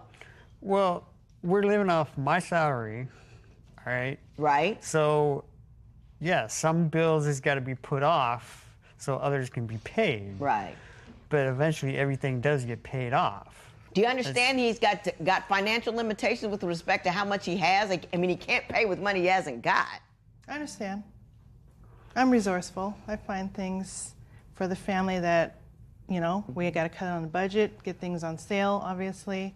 But are you mad at him about it? I'm mad that he lies to me, that he feels that he needs to lie to me. If he were to come to you and say, wow, I don't have the light bill or whatever, the cable bill. Speak up. See, you know what? You know one reason why he doesn't speak up? Because you don't give him a chance. I was in the middle of a sentence and you started talking. Right in the middle of a sentence and you started talking. You can't ask for something and then preclude somebody from giving it to you. And that's exactly what you're doing to him. I don't know, what he's doing or what he's not doing, but I do know that he can't be heard because you never stopped talking. You got to look in the mirror on that one. We've got a certain situation going on with the family, too. And I'm going to talk about that momentarily, but that doesn't change the fact that in any given moment, you feel like you have the right to speak no matter what anybody else is saying. And I'm saying to you that that might be part of the problem that you have with him feeling like he can comfortably speak up about some failures. Men have a hard time with failures anyway. It's hard for them to say, I didn't make it. I wasn't good enough. It's difficult. And then when you bust in the middle of the sentence, it makes it even harder. Mr. Taylor, am I right? Yep.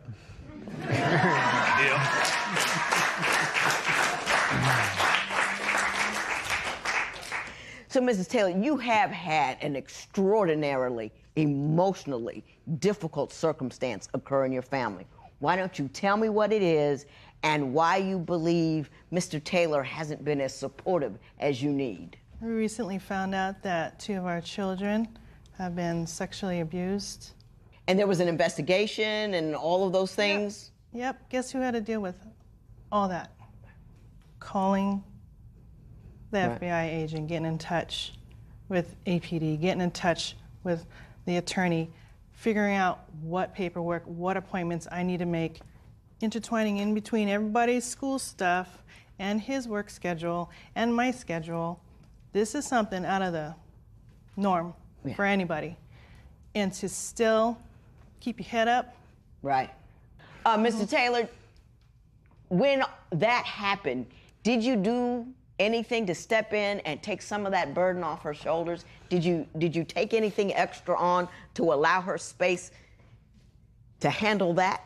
Well, I try. I'm there for her emotionally and for the children. But as in APD and all that, they called her up. What you're saying is you weren't in a position to logistically handle things because you weren't the parent. I mean, you're a step-parent, but you're not Well, I call them, they're all our kids. Oh, I get that, but legally, It's legally, yeah. they have to deal with her. Yeah. Is what I The understand. judge, APD. But the you feel lawyers. like you've been there for her emotionally, correct? Has he been there for you emotionally? Sometimes. Sometimes. I like, for example, I don't see how you're there for me during our counseling when you're sleeping next to me on the couch and the counselor's looking at you. And you're out cold. You're out cold. You're slumping over. You're out. You fell asleep in the therapist's office? How does that happen? Only one time because I work nights and I only had an hour of sleep. So then we got to drop our youngest son off at school. And then we go to counseling. And since I've worked from 9 o'clock till 6 o'clock in the morning, then I So can you co-sign on the fact that the man only had an hour's sleep? Most of that, I could take care of the errands that kept him from getting enough sleep that he needed. He feels he's got to go with us to take our son to school. I can do that. Mr. Taylor, is there anything you want to say? I love dropping my son off at school. Mm-hmm. Because, you know, we say goodbye to him, we walk him into class, and He's a fly on the wall. I'm He's not not a- even. Stop He's not it. even. Stop. Why don't you show that man some respect?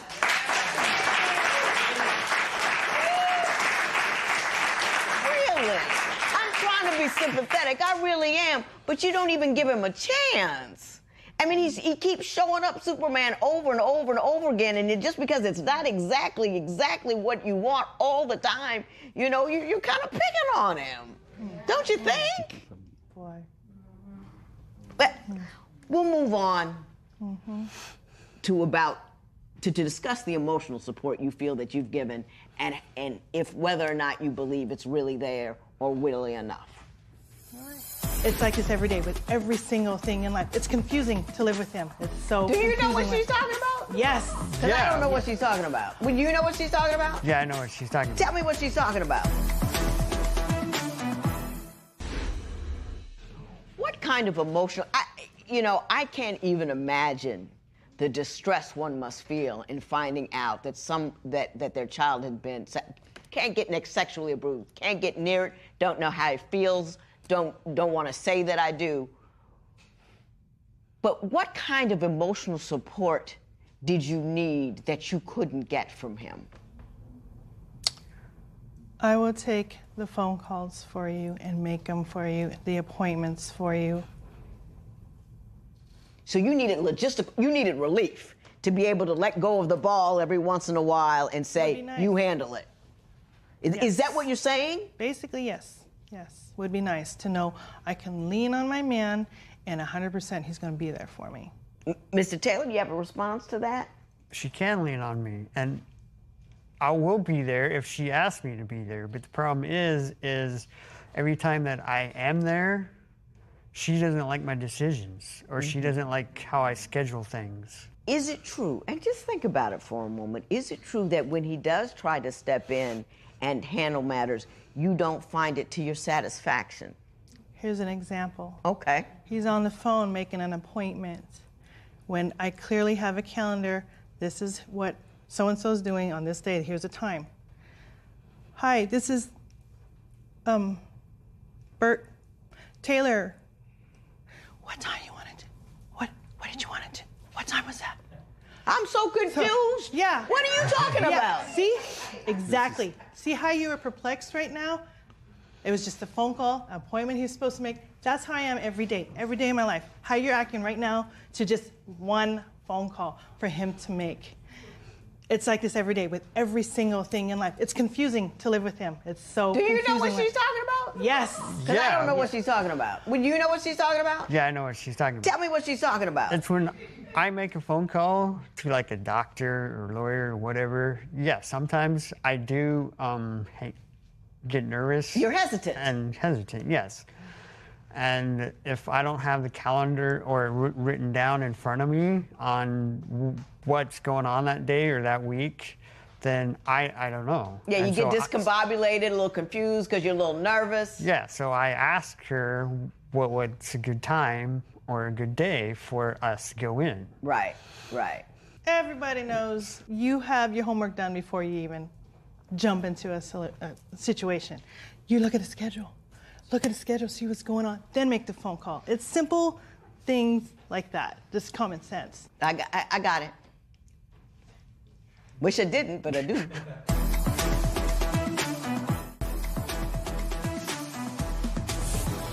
Rarely am I rendered speechless. You ask my husband, we've been together 30 years, I always have something to say. I was speechless there for a moment. Let me speak on behalf of Mr. Taylor, just quickly. When I married my husband, he had 4 children. I didn't know what to do. I didn't know how to set up anything. I didn't know how to do anything. He had 17 years of run-up. I was just thrown into the situation, and I didn't do a very good job because I wasn't prepared. I wasn't ready. It wasn't something that I was used to. It is a whole lot to ask a person, love my kids like they're your own, and just jump into it. You don't know them, never been around them, never been around kids. Now, all of a sudden, you got to be Ward Cleaver. Hard to do. You know, everybody looking at me at mealtime. I ain't never made a meal. I make money, but I never made a meal. And all of a sudden, there are all of these expectations, and I failed, and I failed, and I failed, and I failed, and I failed. Some of it was my fault, no lie.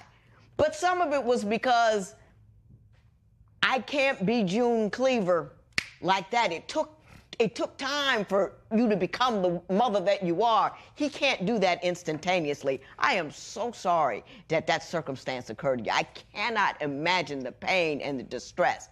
But you can't ask him to be somebody that he's not. If he's not good on the phone, he's not good on the phone. He's a good guy. He loves you. He took in your kids, loved them like his own, wants to be a good. He's quiet and he's shy and he's introverted. That's who he is. Now, if you wanted, you know, an Idris Elba, Brad Pitt thing, he probably wouldn't take the kids because that guy's not going to do it. That over-the-top alpha male ain't going to raise another man's kid. He's not going to do that. This guy who's sweet and kind and loving and thinks you're the bee's knees, he's the one willing to do that. Allow him to love you as best he can, and don't compare him to people who probably, in his position, wouldn't bother to have loved you at all. Best of luck to both of you. This matter is again.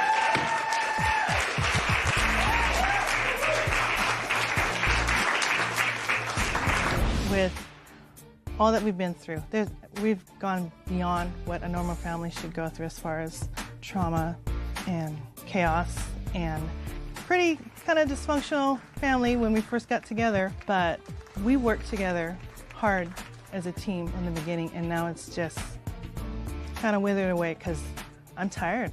I'm tired of getting the weight on my shoulders for everything and everyone, and I need him to be not only my husband and speak up for me and the kids, but also a dad and spend time with the kids. I think after today, yes, I can make changes so Patricia will respect me as a man, and so will the kids.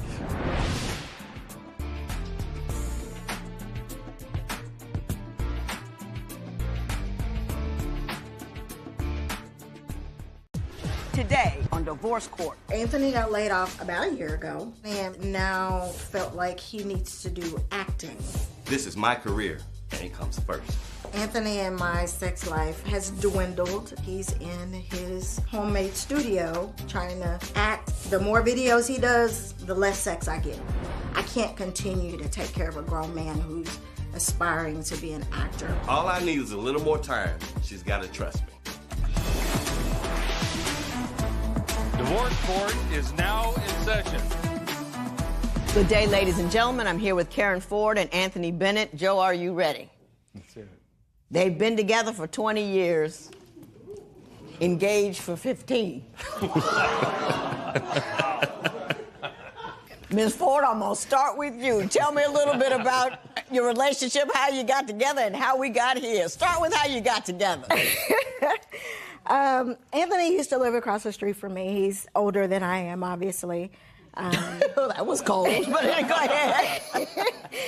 He used to live across the street, and he went away to the Air Force, and I got grown, had kids. He went off, came back, and I actually saw him at a state fair, and I saw him from the back, and I was kind of looking, and I was like, that looks like Anthony. And I finally came around to the food court and saw that it was him, so I had to make an excuse to go talk to him and get his number, and so it took me about 3 weeks, but we finally started talking on the phone. So, Mr. Bennett, I take it that's pretty accurate. Well, the fact that she told me that her brother was the one looking for my number, she got most of the story right. Right, But, yeah, she yeah. kept the number for herself. I never heard from her brother, so. Okay, all right. So, Ms. Ford, tell me why you're here today, other than the fact that you've been engaged for 15 years and still can't get married. The reason that Anthony and I are here today is because we have been together for 20 years and we've been engaged for 15. But in the last year, he decided to kind of throw a monkey wrench in our life plans. He decided, well, he got laid off from his job a year ago, and he decided he wanted to be an actor instead of getting another job. Well, a year later, this is where we are because I work very hard. I'm in engineering, and it took me a lot to get where I am. And so to have to sit and take care of a grown man, it wasn't in your game plan. That wasn't in the game plan. We were supposed to buy a house at the end of the year, and now we can't do that because I'm the breadwinner, and he's just kind of getting his acting on. Mr. Bennett, tell me about your career change. Well, she said I got laid off. I considered I got fired. I mean, I was part of a production team on for a prominent financial institution, and the team that I was working with basically dropped the ball on a large show, and the company came through and basically told us all to get out. So right. They wanted to go with new faces. You know, after I got fired, I had 6 months basically to decide what I wanted to do with my life. So I got into production on a TV, independent film crew. Okay. As a sound guy, and basically from that point on, I saw that the actor they brought in on one of the movies we were doing was basically trash. He wasn't any good, so. You could do better. I thought I could do better. Right, so, right. you know, so I basically went home and, you know, built my studio and built a studio? Yeah, I created a studio, started making videos and creating characters and working on my acting skills. So basically, you know. That's what you're doing now. That's what I'm doing now. That's what you're doing now. That's what I'm doing now. Now, Mr. Bennett, I'm going to work for you for a couple seconds here. Okay. All right? Yeah. You've been together 20 years. Yes. He's been working the whole time. Yes. Had a hiccup in the employment situation, and he's shooting for a bit of a dream. Can't you see letting him do that for a little while to see if he can get where he's going? Yeah, a little while has been a year. Like, I mean, I support him. I truly do. I support him in everything that he does. But I'm working extra hard to pay bills. Mm-hmm. And he's not contributing.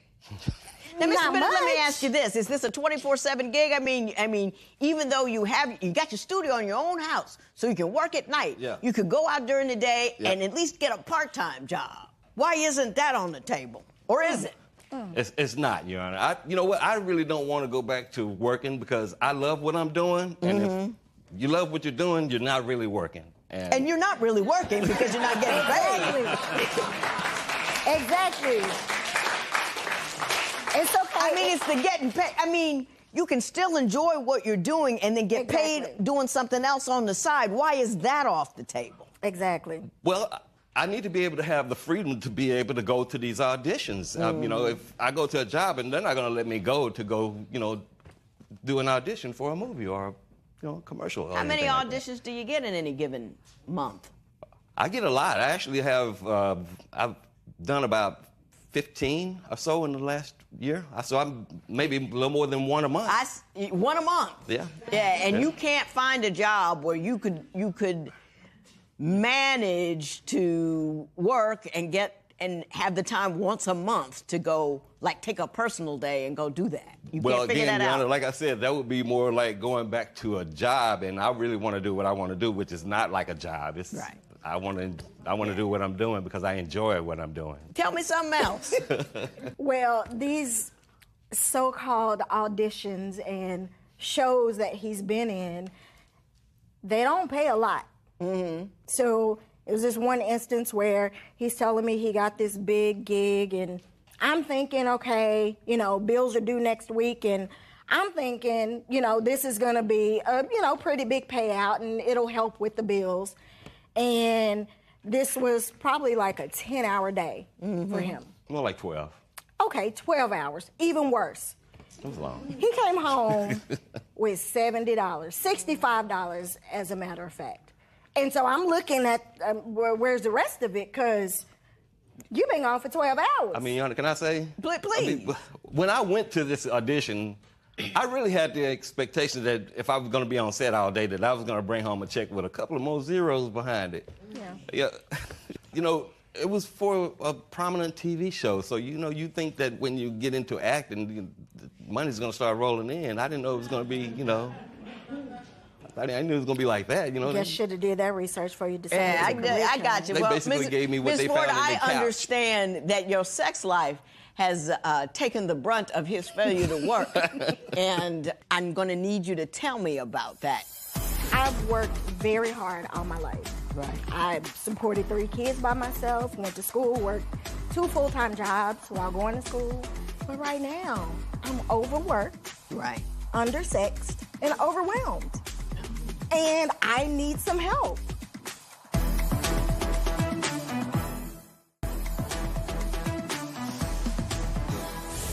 Ms. Ford, you said you're no longer sexually attracted to him because he's just not the guy you originally met. Why don't you tell me what you mean? It's not that I'm not sexually attracted to him, but it's just with everything that he's doing. He spends more time playing with his toys in his studio than playing with me. Oh, she plays with her toys also. You know. Exactly. So when I need to talk, right, and he don't want to talk to me, then I reach over and get Bob, and me and Bob work it out. Bob is my battery-operated boyfriend. Oh. It's better than cheating on him. It's better than cheating on him. Mr. Bennett, do you feel that you've been taken over by a household appliance? Somewhat. Okay, so we had this one instance where I was working in the studio and she said that we needed to talk. That's our word for we needed to have a conversation in the bedroom.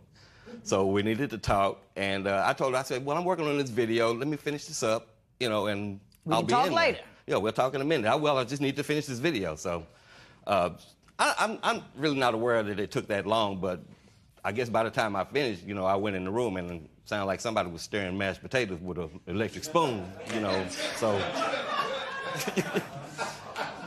Way more than I didn't really think much about it, so I went in and took my shower, you know, came back out. I'm ready to get in the bed. It's time, you know, I'm ready now, right? She ain't interested. She passed out. I guess I don't know. I was done. Yeah. Bob worked it out for me. So.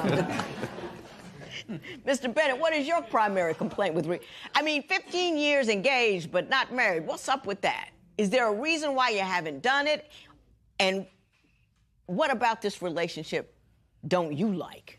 Well, there's some things that I think that I really would like to see different. She does support me on everything that I do. Man, but when I give her these small checks, you know, it feels like that I'm giving her a BLT minus the BL and hitting her in the face with a tomato. Right, so, right. You know. So she's not appreciative. She doesn't appreciate that. Yeah, she's not appreciating the fact that I'm really trying, and you know, I really want her to know that, you know, that I believe that I can do this. I feel confident that I can do this, and all I need for her to do is just hang in there with me. That's all. Right. Yeah. So now don't get mad at me when I bring her. Now, Mr. Bennett, I'm gonna work for you one more time. I'm gonna work for you one more time. You know, if he blows up at the end, because a lot of actors have, Morgan Freeman, you know, all of these guys out there who have blown up late get big paid. And if he does get paid, you're gonna get half that check. Can you see it from that aspect? Don't look for the short money, but for the long money. Excuse me, you say half? I did indeed. I did indeed. You put a ring on it, remember? Okay, all right. But I totally get that. And I hope he does get a big break. But right now, I'm overworked, right, undersexed, and overwhelmed. And I need some help.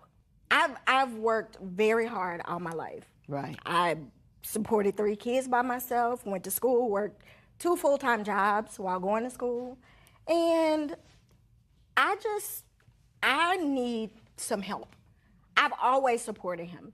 Even when he's been in between jobs before, I've always supported him, but he's always gotten another job. This one, he just decided, you know what? I'm done, and I'm going to count on you. I want to act, and I need you to be here for the long run. Well, what if that long run takes 5 years? What Or if never that long- comes. Exactly. So in this case, I'm just sitting here still being overworked, overwhelmed, undersexed, and gotcha. You know. Well, I'll admit I don't help out as much as I used to, mainly because, like you say, I'm trying to get my famous on. I mean, I don't have a whole lot of time to do, you know, all the things that she wants me to do, you know. Sometimes you got to do something for the person who is allowing you to be dead stop selfish. Are you with me with that? Now, Mr. Bennett, now that you're home and you're working in your studio, do you do things like cook and clean and keep that together so at least she feels like she's not burdened with the entire relationship? Because a lot of times women don't respect that part of it if that piece is what you're giving. Are you giving that piece? Well, I'll admit I don't help out as much as I used to, mainly because, like you say, I'm trying to get my famous on. I mean, I don't have a whole lot of time to do, you know, all the things that she wants me to do, you know. I used to help out a lot, though. I mean, right now, I'm too busy. I'm working mostly, I do a ride share service in the evening, and I work on my videos all night, and then I'm tired during the daytime, so, you know, I really don't have a whole lot of time to do that. But it's okay for me to go to work from 8 to 6 every day, get home at 7, then we have to have a 30-minute conversation about what we're going to eat that day, then I have to take it out the freezer, throw it out, cook it, clean up, and then go to bed. So you don't have time to put 30 minutes into the relationship because 100% of your time is spent on you satisfying you. That's what you're telling me here. I spent 30 minutes working on it. You know, allowing a woman to shoulder as much burden as you can get away with is tacky and small. And I get a lot of guys coming in here talking about, well, she's got it, and I've got my dreams, and she needs to support my dreams, but I don't have to do anything for her in the meantime, in between time. Sometimes you got to get off a dead stop selfish and do something for the person who is allowing you to be dead stop selfish. Are you with me with that? Yes, Your Honor, I am. Would you be okay if he cooked and cleaned, like dinner was ready for you, the house was clean when you got home? Because that'll take you an hour a day. Would you be okay with that? Absolutely. Because you know what? I don't have to come home and take 3 hours after working for 10. I don't have to take another 3 hours to cook and clean. Mm-hmm. Did I not just broker the best deal in the world for you? Did I not just do that? Yes, I'm perfectly fine with that. I could probably help out a little bit more, you know. No. I don't want you to help out. I want you to be responsible for. Men always coming in here, I'm a leader, I'm strong, I'm a dude, I have my thing, this and that, and I'll help out. I'll do what I can. You know what I mean?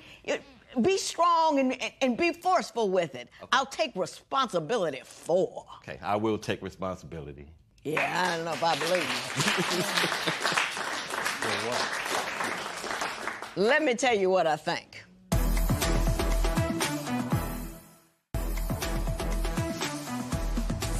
Ms. Ford, if I were you, I would get some dinner on the way home, eat it, and watch him starve.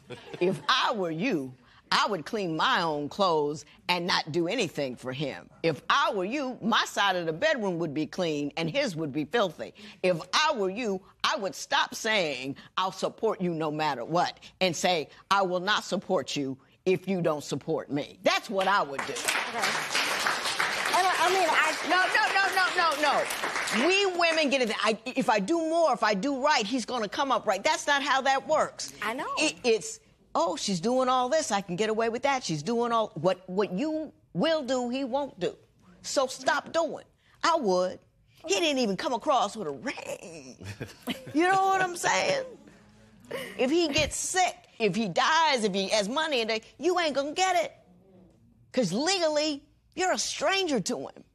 And if he's comatose and whoever he knows, his family, you know, you want to pull the plug, they can't.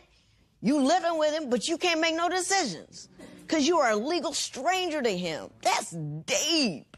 I would make a few more ultimatums if I were you, because you're accepting less and less and less. Mr. Bennett, I don't think you're a bad guy, but I don't think you're a full man.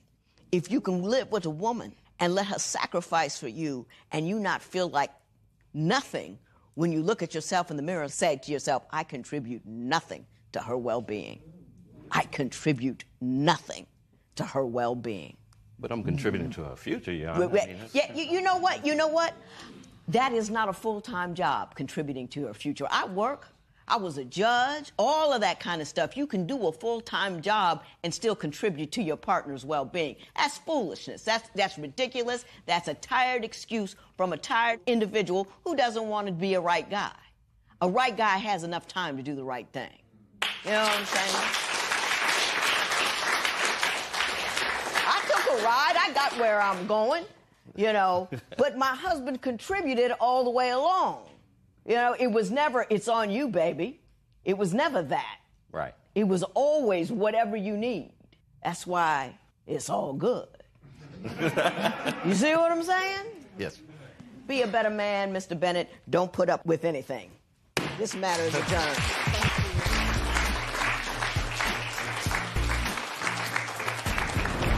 The judge today told me that I needed to put down some new ground rules, and as soon as we get home, those ground rules are going to be, he's going to have to get a job. He's going to have to start helping more around the house. Even if it's a part-time job, he's going to have to start helping, and our sex life will have to pick up. Karen, I know the clock is ticking on this, okay? But I need for you to hang in there and stay with me and continue to believe in me, because I know, I'm confident that I'm going to get us to where we need to be.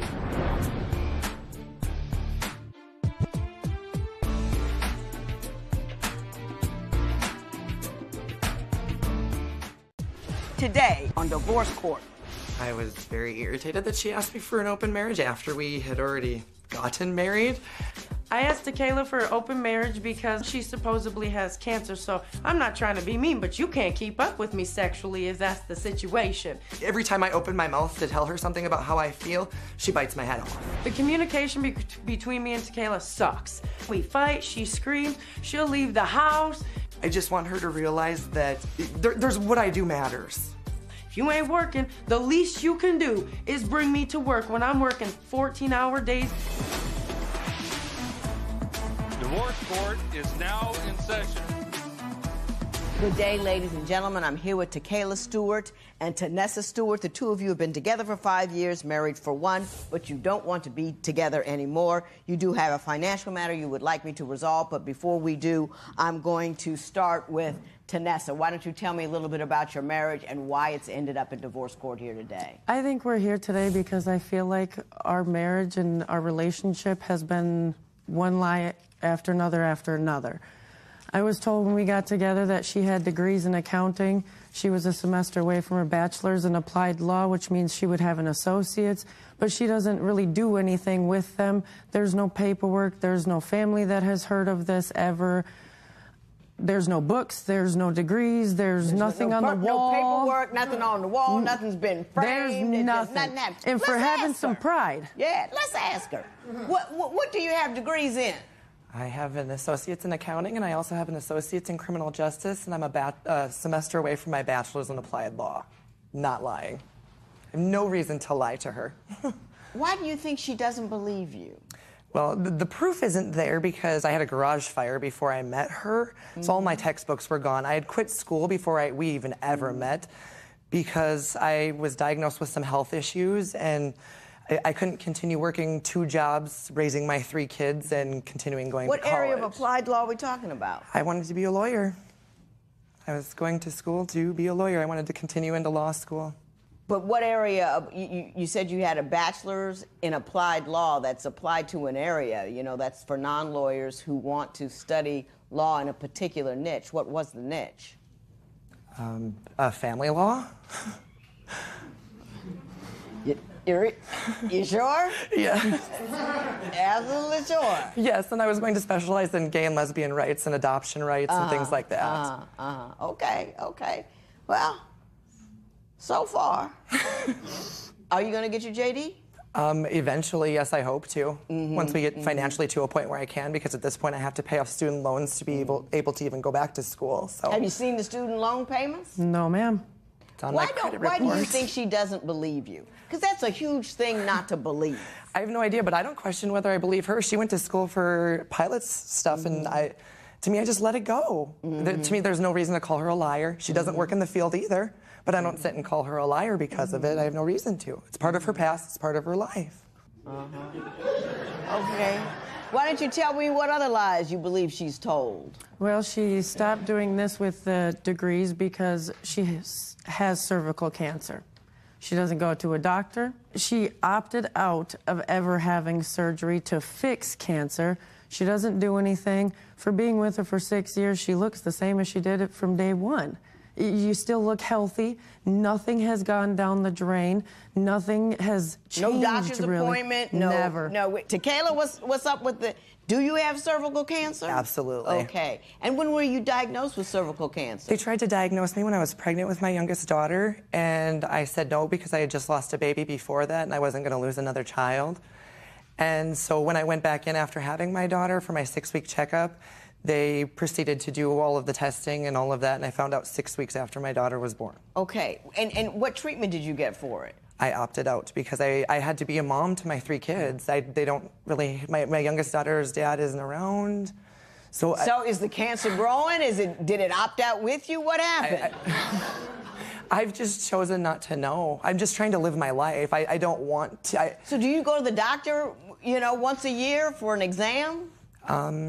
Not really, I guess. I used to up until we got so busy with our lives and the construction business that Tanessa wanted to start. And I've known a lot of people with cancer, many who have died. I've never known anyone who's just opted out of treatment and nothing happened. It's cervical cancer. It doesn't kill you overnight either.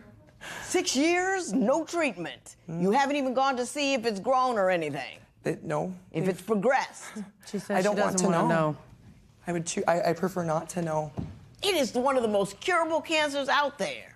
That's not fair to your daughter. It would be, except I only have 1 kidney, and they told me I'd be on dialysis as well as chemo radiation. I'd be on dialysis, and I pretty much wouldn't leave the hospital. That's what I else say. do you think she's lied about? She always has interviews. She's always got a job, but that first day of said job never happens. She never continues with any of it. It's, oh, I got a job. I'll be at work. Hey, babe, I got a job. I'm going to start this, da-da-da-da-da. Real estate. That's the most recent. Real estate. I said, good, sounds good. I didn't work one day. She was supposed to call them on a Wednesday. I didn't work that day, and I said, hey, you need to call them. No, I'll do it tomorrow. I'll do it tomorrow. Well, then all of a sudden I go to work, and, oh, I called, and they told me now they're not hiring. Tequila, do you have a number of jobs that never quite end in paychecks? Yes, but that I get recruited from places. The gentleman, it wasn't even real estate, it was insurance, number one. And a man from out of state was doing recruiting for the people in our state, and I had called the gentleman that was supposed to be taking me into his office, and he said he was not looking for anyone in his office, and the gentleman that I spoke with was mistaken. That's one. Does this happen often, or because that can happen to anybody? It happens a lot, actually, especially in the state we live in. It really does. A lot. Yes. Okay. Now, I'm not saying she's never worked. Since we've been together, she has worked, but there's like at least in a year, at least 15 times she's going to start a job, But then it never happens. And it never really happens. Nope. Something always happens. She doesn't have the shoes for it. She doesn't have the outfits for it. She has to dress a certain way, so then she can't do it. I've gone to jobs just to get them a certain way and explain my situation, and I still get hired. Right, right. Do you see her? Do you see her confusion over there? I sure do. Yeah. Okay. But there's also me. We're gonna get off that for a moment. We're gonna talk a little bit about cheating and drinking. Before we even got married, we had agreed on an open relationship because I want to have a child. Then I got told after we got married that because we got married, I didn't get to have a child because that was a choice I struck down the instant I put a ring on her finger. Is she right about you saying you've given up your right to have children since you married me and we're not going to add another person in the relationship to allow that to happen?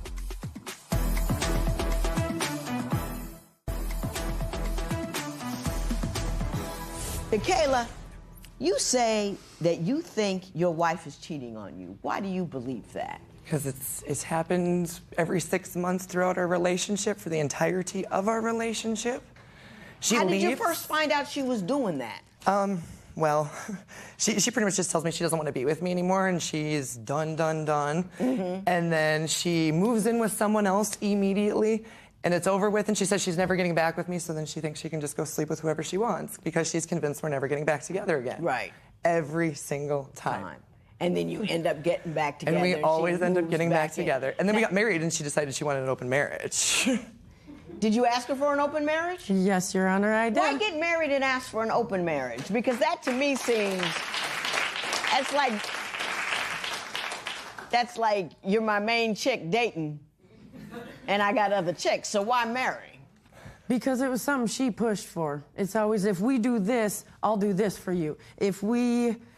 Her youngest daughter's dad isn't in our lives. Right. We get married, I'll be able to give you rights. Still hasn't happened. But I'm the only one who takes care of that child. Financially, emotionally.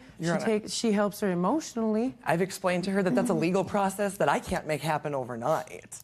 It completely is a legal process. Yeah, no, it is. It is a legal process, but you got that applied law degree. Have you started the process? Family court in my state, I have. But I have to take his rights first. Yeah, no, I understand. I understand. Have you started that process? Yes, there's paperwork associated that. Have she seen the paperwork associated with that process? They would not. When I went to court the last time, it was closed court, and they would not allow her in the courtroom with me. A whole lot of stuff doesn't work out for you for a whole lot of reasons. I'm not quite sure, you know what I mean? I'm not quite sure what's going on over there. But let me ask you this. Did she not want to get married? I don't know. She said she did. She did. She proposed to me. She gave me a ring. She did all of those things. I didn't do them for myself. She said to me that she got married. She wasn't through dating around. And that she wanted an open marriage. And I asked her why she got married, and she said because you wanted it and promised certain things, and that's why she did it. Was she wrong about that? Yes. Before we even got married, we had agreed on an open relationship because I want to have a child. She has 3 children, I have none of my own. That's what I wanted. Then I got told after we got married that because we got married, I didn't get to have a child because that was a choice I struck down the instant I put a ring on her finger. I had a threesome with her and another man. Yeah, and I do want to talk about that because that's a whole conversation in and of itself. So let's move on to how you were trying to add another party into the relationship. I don't know, to have a baby or y'all just having fun? She'll go to every person we know and start saying, Tanessa cheated on me, Tanessa did this, Tanessa did that. But she don't ever throw in, she's cheated. She didn't ever throw in, she's asked for a divorce. She never throw any of that in there. So you did decide to have a threesome? Yes, Your Honor. With a guy?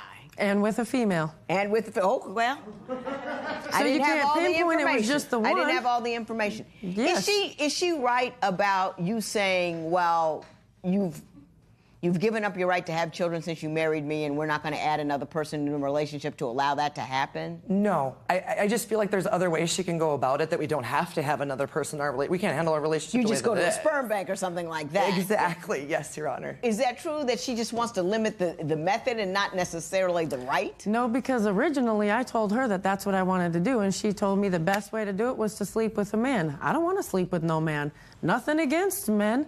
Just it's don't not want a one. preference. Yeah, just don't want one. Yeah. And I was told that's the easiest way, so do it this way. So then when that happened, then she got mad at me, and she's like, well, I want to have fun too. And I said, so you want to go and sleep with men?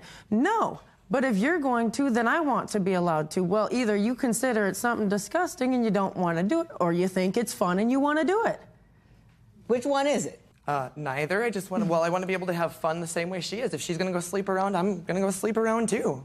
So why did you pick a guy, though? I didn't pick a guy. She picked a man. She picked a man. I have not been with a man since my youngest daughter was conceived, other than what we've done together. Were you not?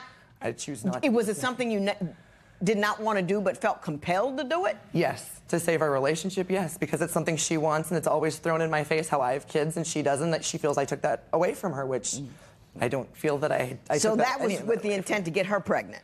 Always, yes. Yeah. Always. I can't have any more children. You say that Tanessa has threatened divorce over 30 times. Is that she true? has. Every time we get in an argument, that is her threat to me, is she wants a divorce. Just divorce me then. What's the smallest argument you had that led to her threatening divorce? She told, well, I didn't move out even. She told me that my daughter's father, his new wife, that I had told a lie about her. And she kicked me out the house and made me and my youngest daughter move out of the house because I supposedly told a lie about my ex's new wife, which I guess I don't know what pertinence that even holds, but I guess it means that I'm just this huge liar. So I got lost a few exes and wives ago. I don't know really what she said. Do you know what she's talking about? Yep, sure do. You explain it to me.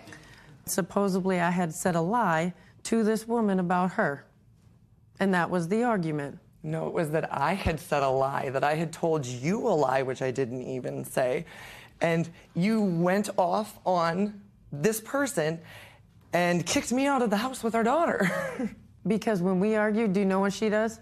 She destroys me. That is her intent. What do you mean destroys you? How does she go She'll about go that? to every person we know and start saying, Tanessa cheated on me, Tanessa did this, Tanessa did that. But she don't ever throw in, she's cheated. She didn't ever throw in, she's asked for a divorce. She never throw any of that in there. I have not ever cheated on her. Have you ever threatened divorce? I have threatened divorce because I was so fed up that I said, just do it. You've threatened me so many times with it already. I can't handle the back and forth. Either you want me and you want this relationship or you don't, and I'm just going to walk away. Okay. So now as this marriage ends, you want $800 for a damaged laptop, and we're going to talk about that, and then I'm going to have a little bit of wisdom, I hope, for the two of you.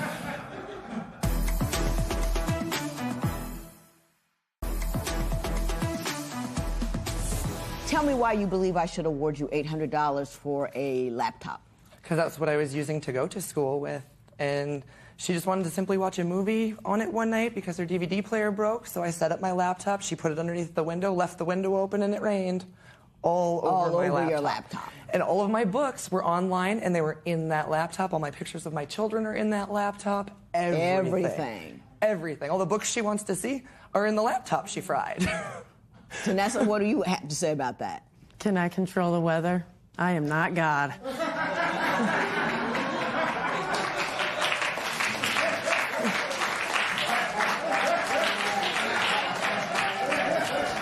That's two. I like you. Yeah, that's two. Listen, I think you're two very nice women. I think you're two very nice women that don't belong together. You don't want to be married. You want to be, you know what I mean? You want to maybe have a steady girl and then enjoy yourself. And you have that absolute right. Absolutely. But don't ever give up the specific, something that's important and central to your existence to compromise on something on the other end. It never works out. You're always resentful. You're always angry. I don't know what's happening over here. You're circuitous. It's always around and about. Now, if someone asks me, what about your degree? And mine burned up in a fire, although I have multiple copies. Go online in my little school, Pull it up, class of 1981. BA, English, boom. That's what I would do. I don't think you can do that. I find it hard to believe that you have cervical cancer with no symptoms, signs, or problems for 6 years and no treatment. I don't believe that you're so cavalier with your body that you wouldn't treat yourself for something or find ways of treatment because you have children and can't afford to die on them, if you can possibly avoid it. So a lot of stuff you're saying, I'm finding hard to believe. Can't catch you in it, but it looks suspect over here. I get that, but I'm happy that you guys are going to party. And everybody, do what makes you happy. Marriage isn't for everybody. And if you're marrying somebody who doesn't really want to be married, getting married to them doesn't make them marriage material. Do you know what I'm saying? $800, you two wife and wife, right? Yep. Whatever happens to wife and wife, whatever dumb stuff you do while you're married and some damage occurs, that's what happens. It's called marriage, and you don't get paid in return. There will be no recovery in this matter. It is so ordered.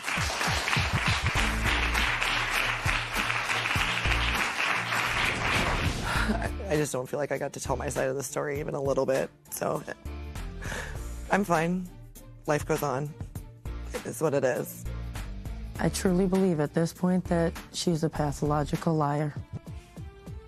I was told the judge would tell me things that I just didn't understand, how the legal system worked, and it was going to make sense to me. After I talked to the judge, it does make sense to me. She is a pathological liar, and that won't ever change. I guess I'm a pathological liar. I guess I'm going to go home, and I guess I'm going to file for divorce from my wife who doesn't want to be married to me anymore and didn't from the get-go. So I just guess I didn't realize how bad it was, so it's horrible.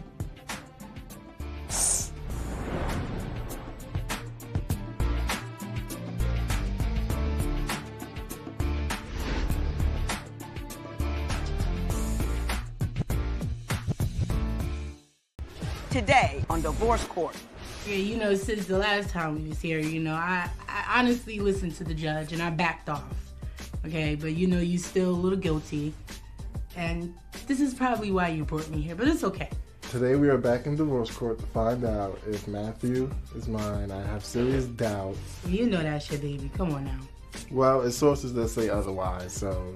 Don't do that. Divorce court is now in session. Good day, ladies and gentlemen. I'm here today with Malcolm Virgil and Olympiada Jackson, Ms. Jackson. And you two were here before. I remember you.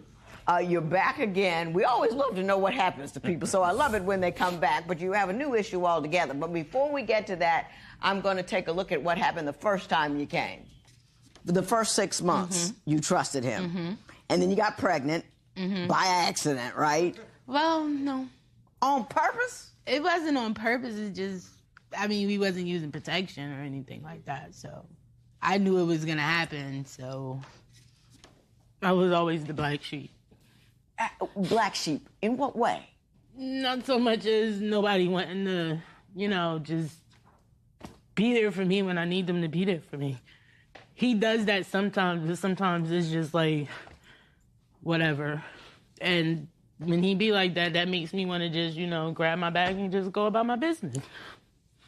I remember you, Ms. Jackson. I remember talking to you after that was over. And I remember telling you to get a broader and bigger and better life, and that you were more than the sum of what has happened to you in the past. Did any of that sink in? Did any of that help? Yes, ma'am. I'm glad to hear that. My question now is, Mr. Virgil, what seems to be the problem now? Well, Judge, after we left, after the show aired, I found out that some messages in her cell phone stating that from one of her exes, that you know that I'm the baby's father. Her family also contacted me and let me know that she was cheating on me with the ex while around the time that she conceived. Ms. Jackson, were you aware of these people communicating with him, telling him that he's not the father of the baby and that you've been cheating? Well, ma'am, the family members here talking about don't really want us to be together anyway. You know, so that part. Why don't they want you to be together? Just you know, for no reason.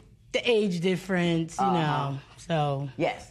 And just to be clear, he's 21 and she's 35. 36. 36 now, 36 okay. now.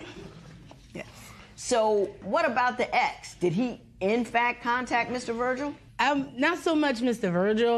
You know, he did come through my Facebook page, but... And what did he say when he did? He said that my son could possibly be his son, but it's no way. Like, it's no way. And I got pictures. The baby is light skinned. I'm dark skinned. That's fine. You know. And the ex was also light skinned as well. So you think because the baby is light skinned and she's dark skinned and you dark skinned that couldn't be yours? Where the light coming from? Oh. Yeah, to look at that baby. That's his baby. Regardless of That's the a beautiful skin color. baby. That's his son. I tell you, my last son, my husband, same color I am. My last son looked Asian. I swear, I mean, he was just really like straight hair and just He says he looks Mexican. I don't see it. Yeah, you can't tell. They don't like that. You know, genetics are deep. Stuff jumps around and kicks over and lays down for a minute, then pops back up. That's how that kind of thing works. You think he's jealous of the baby? Explain that to me. He is. It's been so many occurrences. I was giving attention to the baby when a family member came over. He got upset, pushed stuff over, left out of the house. It was the time I was feeding the baby ice cream at the restaurant. Oh, you got it good, Gomez. I don't get that, you know. Now, Mr. Virgil, I have heard of this phenomena before. Do you feel a little left behind, number 3, because she's got the baby? No, I don't. I mean, I say that, but it's not to make her, it's just conversation. It's not. Hold up. People don't just have conversations like that about why are you in the back with the baby and all that kind of stuff. You do kind of feel that way, right? Yes, I do feel sometimes she does go a little bit overboard when it comes to the baby, Give me an example of overboard when it comes to the baby. Well, for instance, if she decides we have something that we need to do as adults, sometimes we do have things that we need to do that a baby can't participate in. Right. So the baby needs to go to a babysitter. Right. She does not know how to take care of business and, just let the babysitter do his job. She has to call 24/7. She has to, check in all the time. And it's like, okay, well, how do you plan on being try to be in a relationship? He's 10 months old. He's 10 months old. Ms. Jackson, your response said this is not your first baby, right? Yes, ma'am. It is your first baby? Yes, ma'am. Oh, there you go. That's it. We lose our minds with the first one. She also calls me a part-time dad because I have to go to work and, take care of business. I mean, you can't provide for a baby without going to work. So she feels as like I'm a part-time dad, but also, a part of me, honestly, I'm kind of scared to get really close with him because I don't know if this is really He's not my attached child. to my son. Really? At any time, has she done something suspect with this ex or anybody else where you think, she's cheating on me? Well, I feel like when he inboxed you that and you did not respond, that's basically telling me that why wouldn't you respond? I mean, if it was me and somebody inboxed me and say, I'm the, father of your child, I'm going to defend no, you're not. She didn't say anything. Because this is a millennial issue, and I'm going to address it right now. People poke at you. They mess with you. They can do it because they can do it from their house. They don't have to even get dressed to get it done. And they start a little mess. And they make a little comment over here, and they got a little this over there, and then they draw you in. It's called trolling. It's what folk do who are unhappy, and they want you to be unhappy too. You do not engage trolls. I just have a hard time trusting Lately here, Mr. Virgil is not Mr. Virgil. Who is he? He's some type of Credible Hawk or somebody, because the slamming of the stuff, the kicking cars, and screaming out So loudly. now you're telling me he's all of us become a man with a bad temper? Yes. Yes. Do you have a bad temper, Mr. Virgil?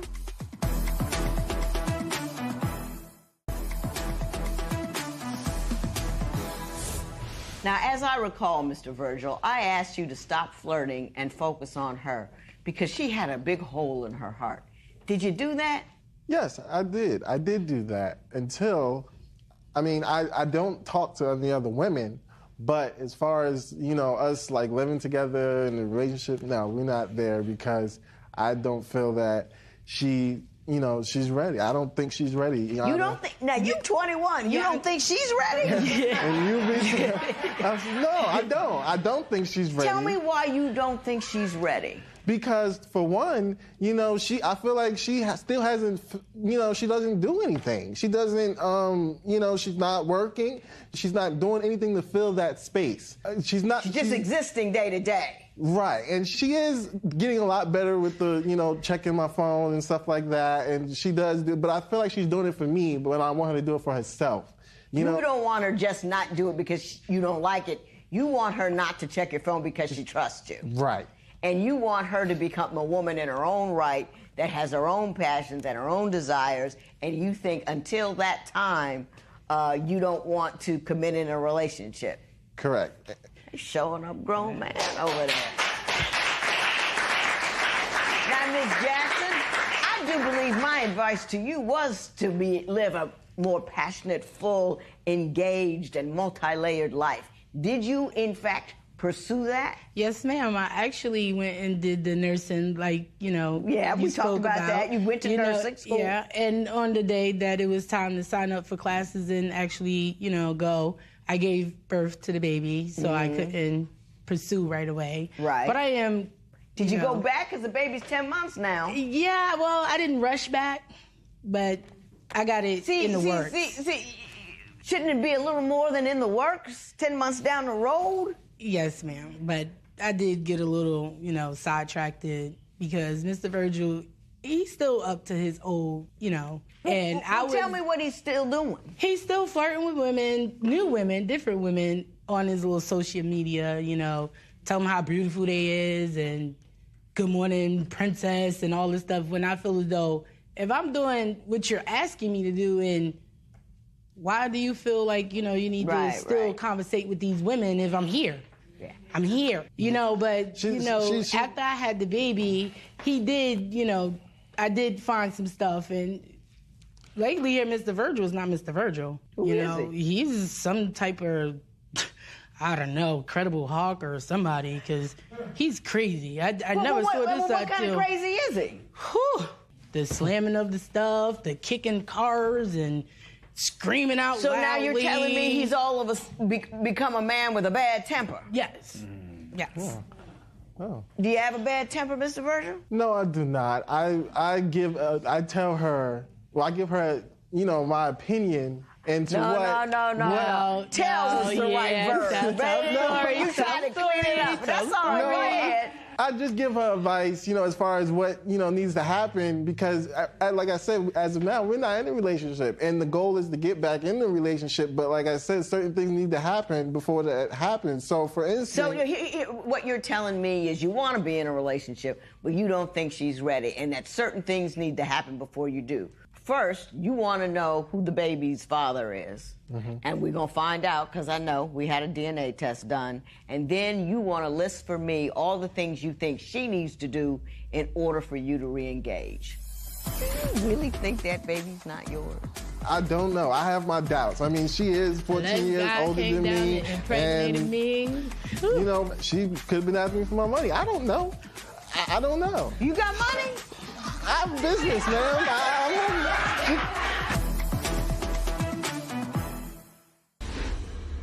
So tell me what it is you need to see change in Ms. Jackson before you can get back in a relationship with her. Well, first and foremost, communication. I try to give, Ms. Jackson some advice, the better way to go, but she seems not to never listen. And then, when we do have a disagreement, she needs to realize that she can hear my side. She just goes straight into, no, it's my fault. It's not always my fault. I can't do things for her. For instance, One time I asked her, did she take her medication?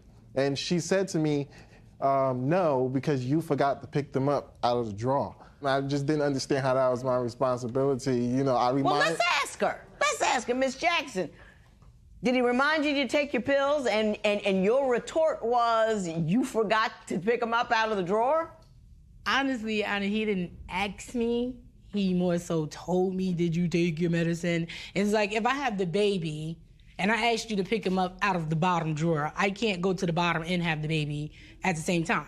So I'm not saying 100% is his fault. It's, I should have, Your medication is your responsibility. Right. I usually yell at dudes about this, but I'm yelling at you now. Your medication is your responsibility. And babies don't preclude you from action.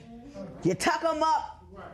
I mean, I can cook a meal, not a good one, but I can cook a meal. You're right. I can pick up a pill, pop it in my mouth, do all of that with a baby. It ain't like that. She doesn't want to clean the house. I leave for work, and I tell her, I say, listen, can you clean the house? Since you're visiting over, I mean, since you're trying to be back in this relationship. But I'm not going to clean after his friends.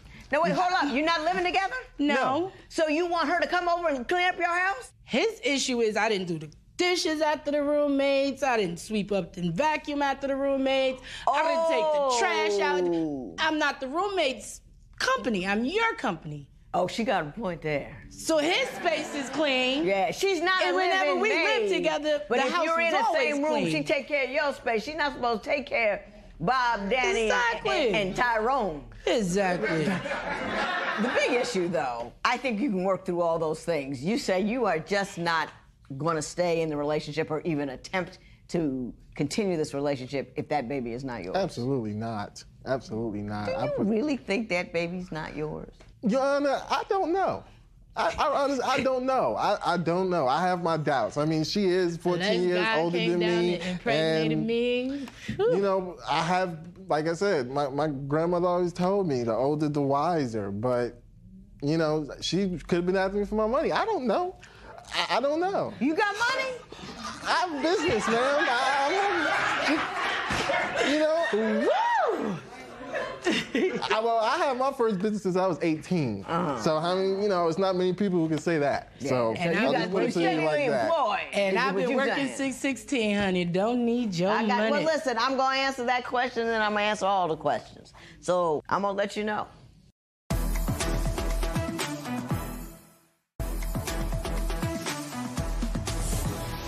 So, I have the DNA results. So, we're going to just look at them. Yanni, can I ask you a question before you read the results? No, not like that. I just want to know that once he get the results, will he stop calling my baby Gomez and all these extra Spanish names and stuff? Because this is a Virgil. We're talking about a Virgil. You called the baby Gomez? I did. I think there's nothing wrong with the name Gomez if that's your name. No, but that's not his name. It was just a conversation we had, and I did say, I was like, he looked like a Gomez, or because he when the baby first came out, he did look like he was from. You think he looks Hispanic? Yeah, he did look like he was from Hispanic, but I don't just walk around every day calling. I know his last name, because he has the same last name as me. Gomez. Now say the right thing when you see this. Only one right thing to say. Don't mess it up. Say the right thing. I'm waiting. Think it through. I apologize to you, Ms. Jackson. That's all I wanted. That's all I wanted. I'm sorry that I put you through this. So can we fix it now? Yes, we can. Can we fix it? Hallelujah. I think he looks just like you. I really do. Yeah, a little lighter, but those eyes, I think he looks just like you. And I think he's probably going to look more and more like you as the days go on, but that's your baby. His first word I'm was ready Dada. I'm ready to Ready to be that? I'm You ready know to what, be his Mr. dad. Virgil? You are one of the most mature 21-year-olds I have ever met. told you. I just wanted you to know that I really appreciate that sense of self that you have about yourself. You carry yourself well. You're dignified. You're thoughtful. I try to be, Judge. And I don't get that often in here. And I just wanted to applaud you for that. And I appreciate that. Some of the things he's telling you aren't too far off.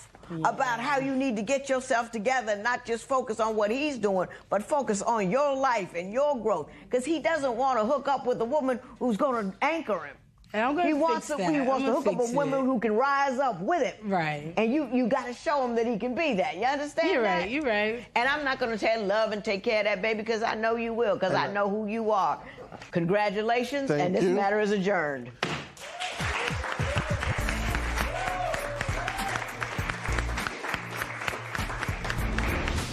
I'm very happy that, you know, the baby came back that was mine. It took a lot of weight off my heart. I already knew that.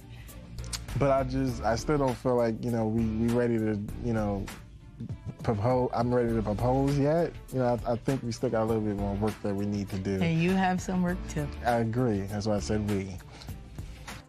Previously on Divorce Court. He left her to get away from her. So I'm not gonna let my son be out in the street. Something happened to him, oh no, then I'm gonna look at her. He has a nasty attitude problem. What do you mean he has a nasty attitude? He gets mad at the kids and stay beefing with them. He called them people on the street. Then if he gets an attitude for something I said or something I did, he'll run across the house and just knock all the pictures off the wall. Mr. Drew, are you cheating on her or are you not? No, I ain't got no reason to. If I was gonna do that, I did that a long time ago. Divorce court is now in session.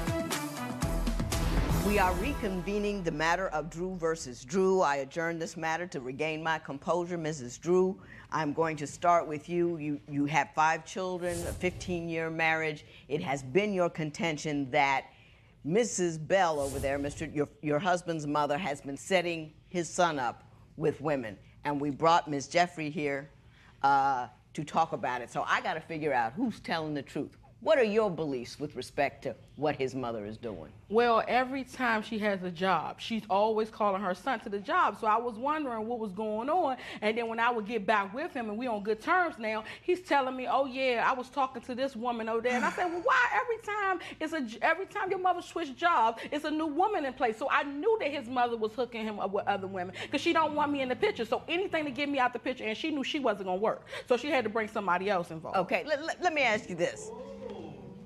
Ms. Jeffrey, how did you meet Mr. Drew, and truly, what is the nature of your relationship with him? I met him at a holiday party. As you know, my mom works with her, so his mom introduced us. Right. We met there. We talked. I had just moved down there at the time, so pretty much she said that he can show me around. I didn't know anybody down there, and of course, you know, being as though I know her, she did express that she doesn't like her, and of course, it led to him telling me about the situations with him not wanting to be with her and everything like that. Right. But yes, we did, you know, go out, went out to eat, things like that. As in a way, he's showing me. Hang on, no, stop.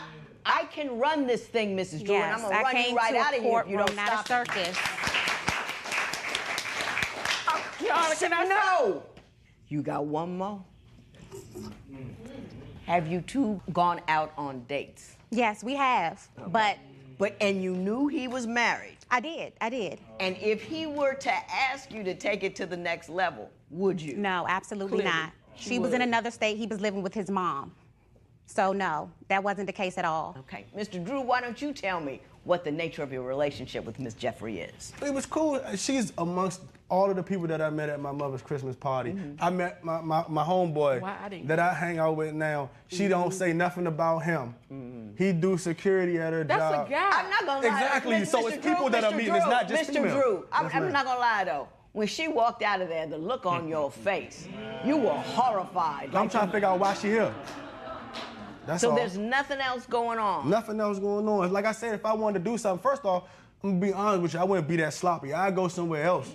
I wouldn't do it that close to home, knowing that everybody linked together. But you didn't know I was going to get her number. And I, as a mother, wouldn't allow it to take place in my presence. That's a now, lie. yeah, right to you because you're a that's a lie. cheater. Hey, You're a cheater. Mrs. Drew, The proof is in the pudding, bitch. Sit Mrs. Drew down. Sit Mrs. Drew down. Y'all gotta get me out of here. You're not gonna do nothing but sit there and be disrespectful as usual. As usual. I'm gonna ask everybody to relax. Okay? I want everybody to relax. Mr. Drew, I'm gonna go to you, and then Ms. Jeffrey, I have a question for you. Mr. Drew, what would you like to say, sir? The whole thing is you could be associated with somebody of the opposite sex and have no sexual feelings towards them. If that was the case, then half of the rappers in Atlanta would be in a relationship with her. Am I correct? That's what you say. I doubt it. We got pics. What Ms. you talking Jeffrey, about? let me ask you this. Ms. Jeffrey, she don't see go she gutter throwing too. shade in the courtroom. Stop it. Do you have feelings for her? No, absolutely not. No. None whatsoever. So if divorce, granted, 2 day, out, done, he asked you out, your response would be what? Nothing would change. You know, the only thing that kind of made this situation hectic is her calling me, being disrespectful. As you can see, I came to a courtroom, not a circus, and she's still being a clown. Exactly. So, you know, instead of her calling me to question me, she's calling me to accuse me. That's the problem. I'm cordial. I give you the same respect you give me. When you disrespect me, all bets are off, and I'm gonna meet you at your level. So that's how that went. So how often do you two engage in conversations or disputes? Oh, no, she hit me up one time. That's one and done for me. So that is over. Yeah. That is over. Do you have a relationship with any of their children? No, No. Now, Mrs. Drew, Not gonna happen. honestly, just between mother to mother, would you like your son to move on to Ms. Jeffrey? Oh, I don't pick who my son falls in love with. I don't pick who, because if I did, she wouldn't have been my pick. Right. Okay? But she likes me wouldn't have better been than my her. pick Stop. Because from day one, she's been disrespected. I mean, day one, her plan. I'm gonna tell you, Your Honor, I found out they were getting married 2 days before they got married. You know how I found out? Her mother told my mother. That's how I found out that she was getting married. Kevin knew. I wanted him to travel the world. He was in the Navy. She knew he was in the Navy, too. That's why she wanted to get with him. Well, let me ask you this. Why are you blaming her for that? He's your son. He should have told you he was getting married. I understand that, but he knew not to come to me with that. He knew. Honestly, he knew not to come to me because I did not want to hear it. But to hear it from her mother...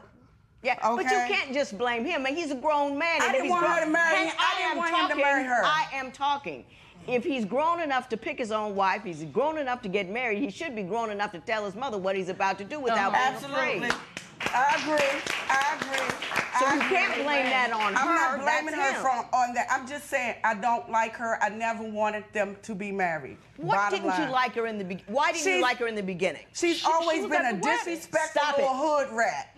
Okay? She was the one riding around the neighborhood, half dressed, always thinking she was the queen of everything. Oh, I got everybody's looking at me. I got it like that. You don't have a pot to pee in. Okay. Stop Now, okay, faking. We're going to end that conversation. Mrs. Drew, if can you act like you got some sense? Yes, Your Honor. Please come on Yes. back up. Yes. That's a lie. Now, why don't you respond to the accusations that you tipped off and got married to her son, didn't tell anybody? What was the complication that allowed or required that to happen? I don't know what was. Kevin wants his mother, and his mother wants him. So it probably was he didn't want to tell her, give out, the information and tell her, oh, I'm going to move on, Mom, because that's what he should have done. I asked him to do that. He didn't do that. But at the wedding, she was there. She actually signed the paperwork too. So first I'm with my mother, now I'm with her. Now who am I gonna be with next? I don't know. That's a good question, Kevin. She's Just like crazy. everybody in your inbox. Everybody's on the Steal Your Man challenge, just going around. I don't understand how you could be so confident yet so intimidated by At the same time. Hey, stop it. Stop it. Do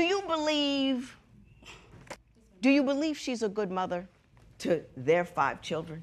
She needs to discipline them. I mean, they get away with murder. She tells people that I don't want my grandchildren at my house, which is not the case. She doesn't want them at my house because they enjoy themselves around me. They can be children around me. No, that's a lie. Yeah, right. Well, what I'm going to spend the remainder of this session doing is talking about today forward. Because we got to talk about the kids because they got to co-parent and we got to get things done and I got to get you off your feet. So we're going to move forward. He went in the store and left his phone in the car. And this girl called and her picture pops up. So that's where I got the phone number from. But also in the phone is pictures of a little boy. So I want to know who is the little boy. Because it ain't my kids. My kids all look the same. This baby looks nothing like them. Mr. Drew, do you know what little boy she's referring to?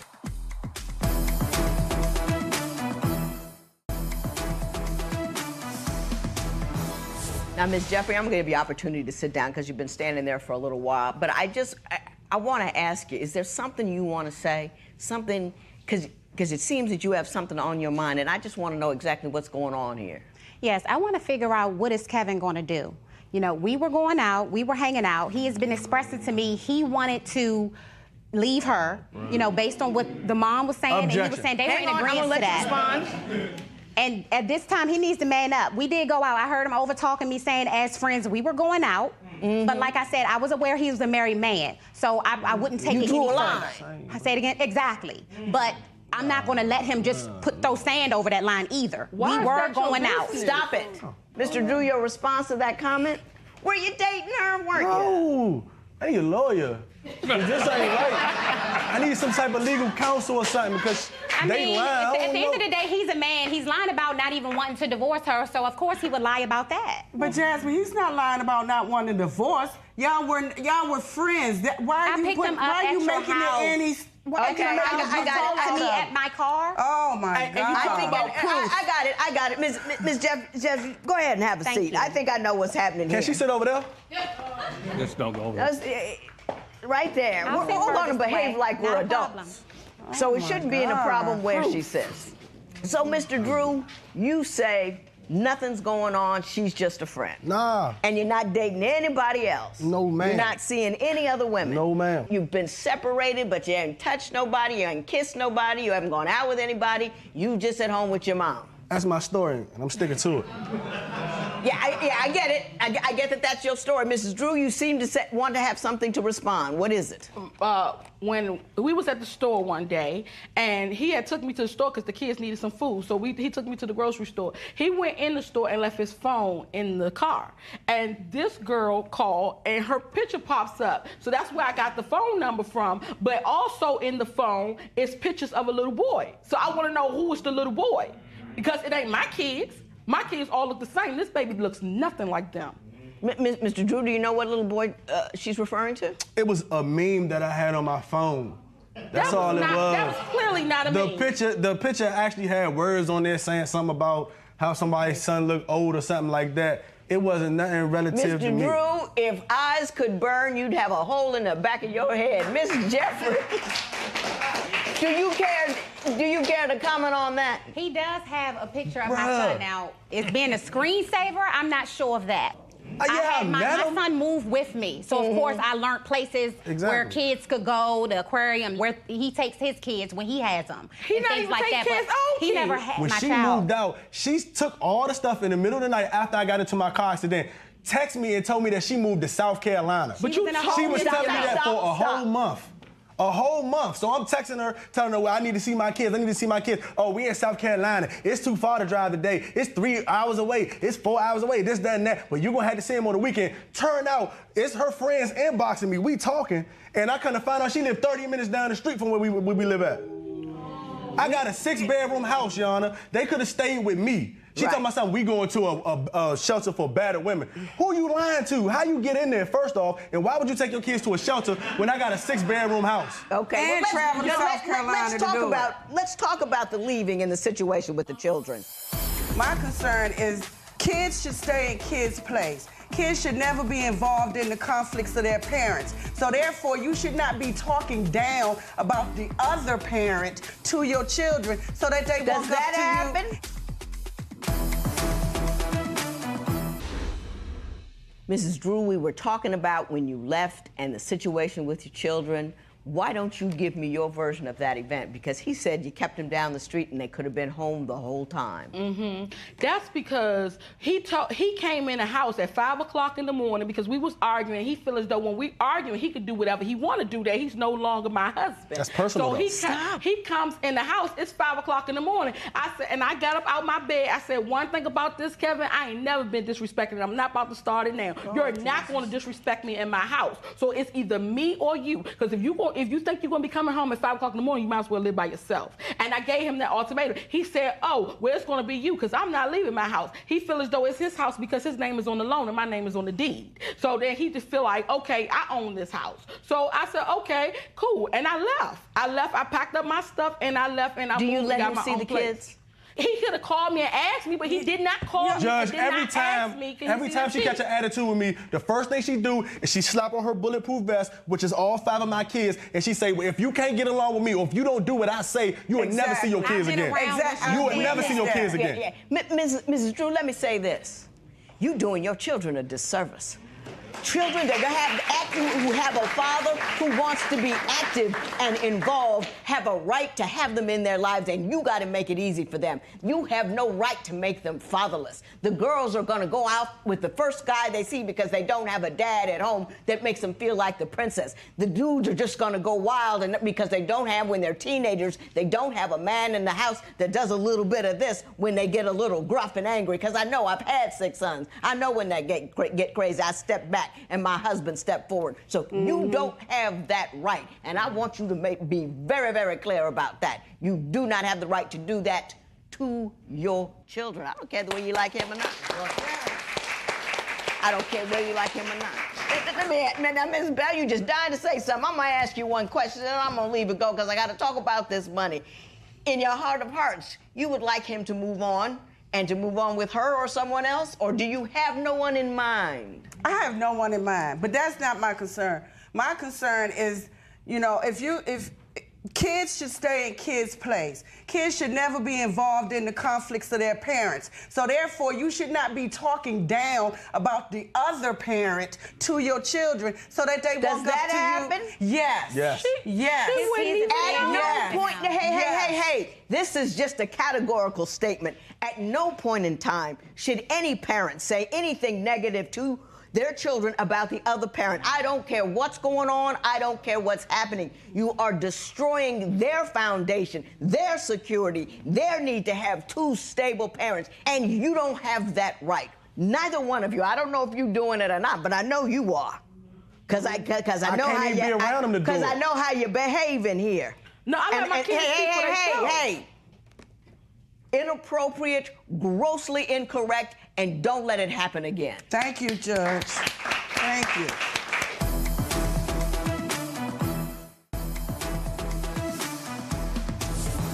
So after 15 years, you guys have been together since you were 12, right? 5 children. You're ending this marriage. You are seeking from him $6,500, $4,000 for a new car, $700 for a U-Haul, and $1,800 for a townhome deposit and rent. Can you explain to me the nature of your request? Because the day that we got into the argument where he had where I woke up and he came in the house at 5 o'clock in the morning, I gave him an ultimatum. The next day, he asked me for the keys back to the vehicle that I drive with the kids. It was a minivan. He asked me to give him back his keys and leave. Okay, so I gave him back his keys. I had to go out and find me a new car, so I had to buy a new car. Then I turned around when I moved, had to furnish my apartment. I had to get I had to move all my furniture she made to on the her own. apartment. To the new apartment. Then on top of that, I had to pay for the security deposit and the first month's rent. So I feel as though he should pay for that because I wouldn't have left if it wouldn't have happened. No, you can't. Because no. She's not getting any money. Let me tell you why she's not getting any money. You over here, Miss Power Broker, the primary breadwinner, and all of that. When people separate, it's the breadwinner that has to pay the non-breadwinner the money to separate. You made the decision to move, so you moved, and that was your choice. That was your decision. You bad. You making all that money. You spend it on what you need to spend it on. But I'm gonna tell you what. Don't let me hear about you not letting that man see his kids. Don't let me hear you talking badly about that man. not just to them, but in front of them. You are dismantling them when you do that. You are destroying them when you do that. You're making them feel small and like nothing. And whatever damage you think you're doing to him, multiply it by 20, and that's what you're doing to your kids. And you don't have that right. There will be no recovery in this matter. Thank you. It is so ordered. Good try, though. Do you eat for effort? Kavisha says everybody's a homewrecker. She said his mom is a homewrecker. So whatever she has to say, she's crazy. She has problems, she's delusional, and the problem is bigger than me. So I'm not really worried about Kavisha. At the end of the day, there was no home to wreck. Neither one of them were staying in a home together, period. She was in a whole nother state. So she's just gonna be that person anyway.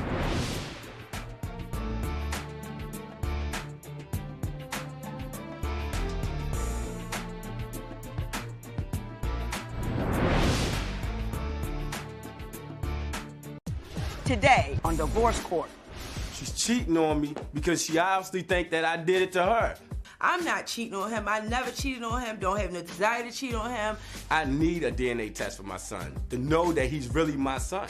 It really hurts that he thinks that our child is not his because it just came out the blue. I don't believe a word she say for real, and she knows it. He's delusional and he keeps accusing me of doing stuff that I'm not doing. We really don't communicate too much, and when we do, it's always a war, constantly fighting. I want to be with Damien for the rest of my life, but if he doesn't change, I don't know where it's going to go with us. If we can't be honest with each other, we don't have nothing anyway.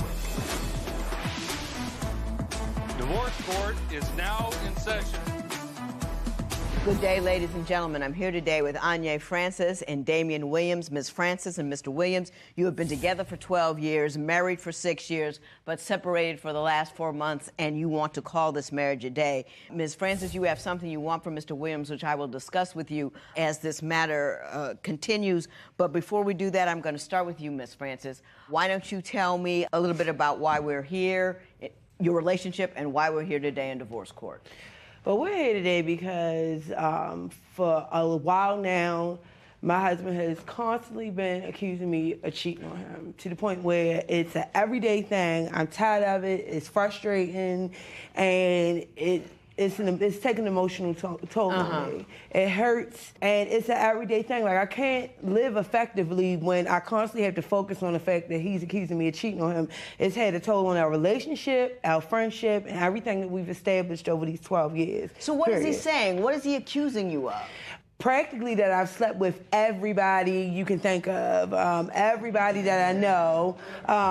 It's gotten ridiculous that I've had sex with multiple people, neighbors, that I've done a sex tape. You did?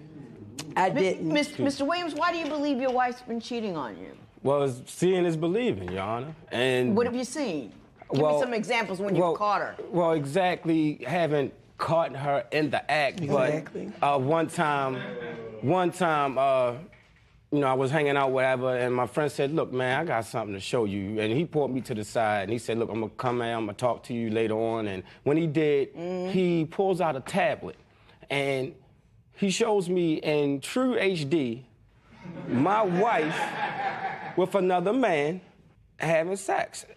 And I'm like, I mean, they're really getting it in. And I'm like, what? How did he get it? Well, he knows a lot of people. Let's just put it that way. And I'm glad that I know him. I'm glad that I know him. But, you know, did you look at the tape? You looked at the tape? I've looked at it, I've visualized, I went through it 3, 4, 5 times. I mean, it's in my head. He has a tape of you having sex. Your Honor, well, this is the first time I've heard about I have it right now. a friend. I have it right now. Showing him. This is the first time I've even heard about a friend showing him anything. From when have you seen the tape? I've seen it, but he waited till my father died this year. He waited till 2 days after my father died and brought this allegation. I thought it was a joke, honestly. Well, I felt like I died too. No, it's not me. I've never cheated on this man, period. You have the tape? I have the video. And it doesn't look like me. Look like you. Your Honor, before I do this, I want you to keep in mind 2 key points. Okay. First of all, the first thing is very explicit, as you already know. Second of all, take a mental note. First thing, the hair. Second, the complexion, the facialness. First of all, it's not me. The What I want complexion you is to off. do- We might be the same what I would body like you to weight, do and is they both have natural hair. But I have tattoos that you will be able to see on there. I'm very light. You will be able to see my veins in my legs. And the woman is clearly older than me to the point where I've actually screenshotted her face to show him that it's not That me. is And not he's you. still Your stuck on the Honor, fact that it's Your me. Honor, screenshot and actual motion. It's two totally different. So wait a minute, Your Honor. As you press play, I want you to just keep looking back and forth, like No, I'm keep gonna do my looking. job. I'm gonna do my job. Just keep looking. Do that mental facial recognition. Just keep looking. Just. And he'll keep saying, I know my wife, but obviously you don't, because that is not me. Well, I should know after 12 years. At all. No. Arched eyebrows. Eyebrows. Remember Not the at fro. all. Look at her hair. Look up. But when this video even came out, my hair was way shorter than hers even is. It grows. It's hair. That's not my complexion. Really? I have visible tattoos on my arms, on my legs. You will be able to see it. Of course, that's what makeup for too. Like. But it's in his head. I don't know if it's her or not. Oh, it is. Joe, take a look. I saw a lot of stuff, but her face wasn't one of them, so I don't know. Thank you. About another one. And everybody's told him this.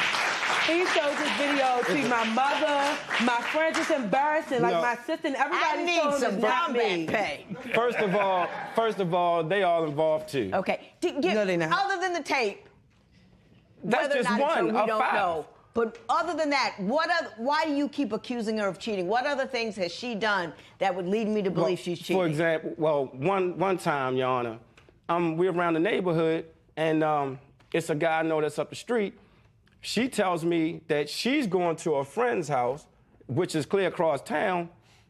I go up the street, I see the vehicle in front of the friend's house. So I call, hey, what's up, what you doing, y'all? She's giving me the whole story like she's over there, but I clearly see that she's elsewhere. No. So when I do confront her, and I'm hoping that she'll just come out or, tell me the truth. She just denies it. Because she it's just a straight lie. denies it. Same as she doing cheated this. on him? Never in 12 years. Never, in 12 years. Never, not one time. Never. I even told him I take a lie detector test, anything that it takes to prove to him. You going but he down doesn't with get it. gasoline It's thongs in his on. head. I'm telling Okay, you. my He's question is this. delusional. My No question is redemption. this. I understand you have Playing my children, emotions, Smoke. and you believe that one of the kids isn't yours. He does. Why do you believe that one of the kids isn't yours? One kid looks like me, the other kid looks nothing like me.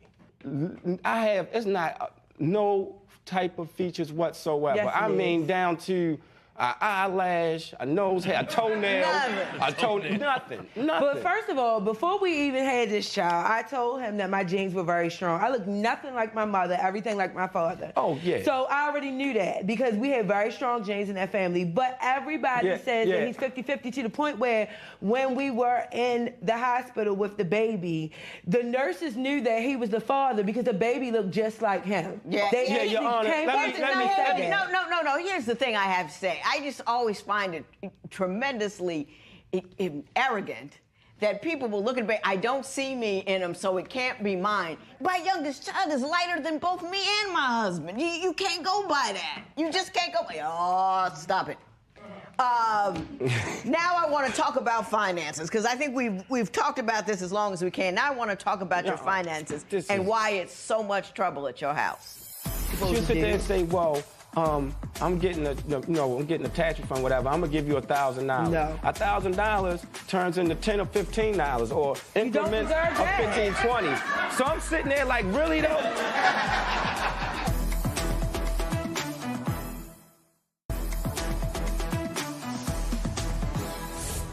Miss Francis, why don't you tell me why you think finances is destroying your marriage?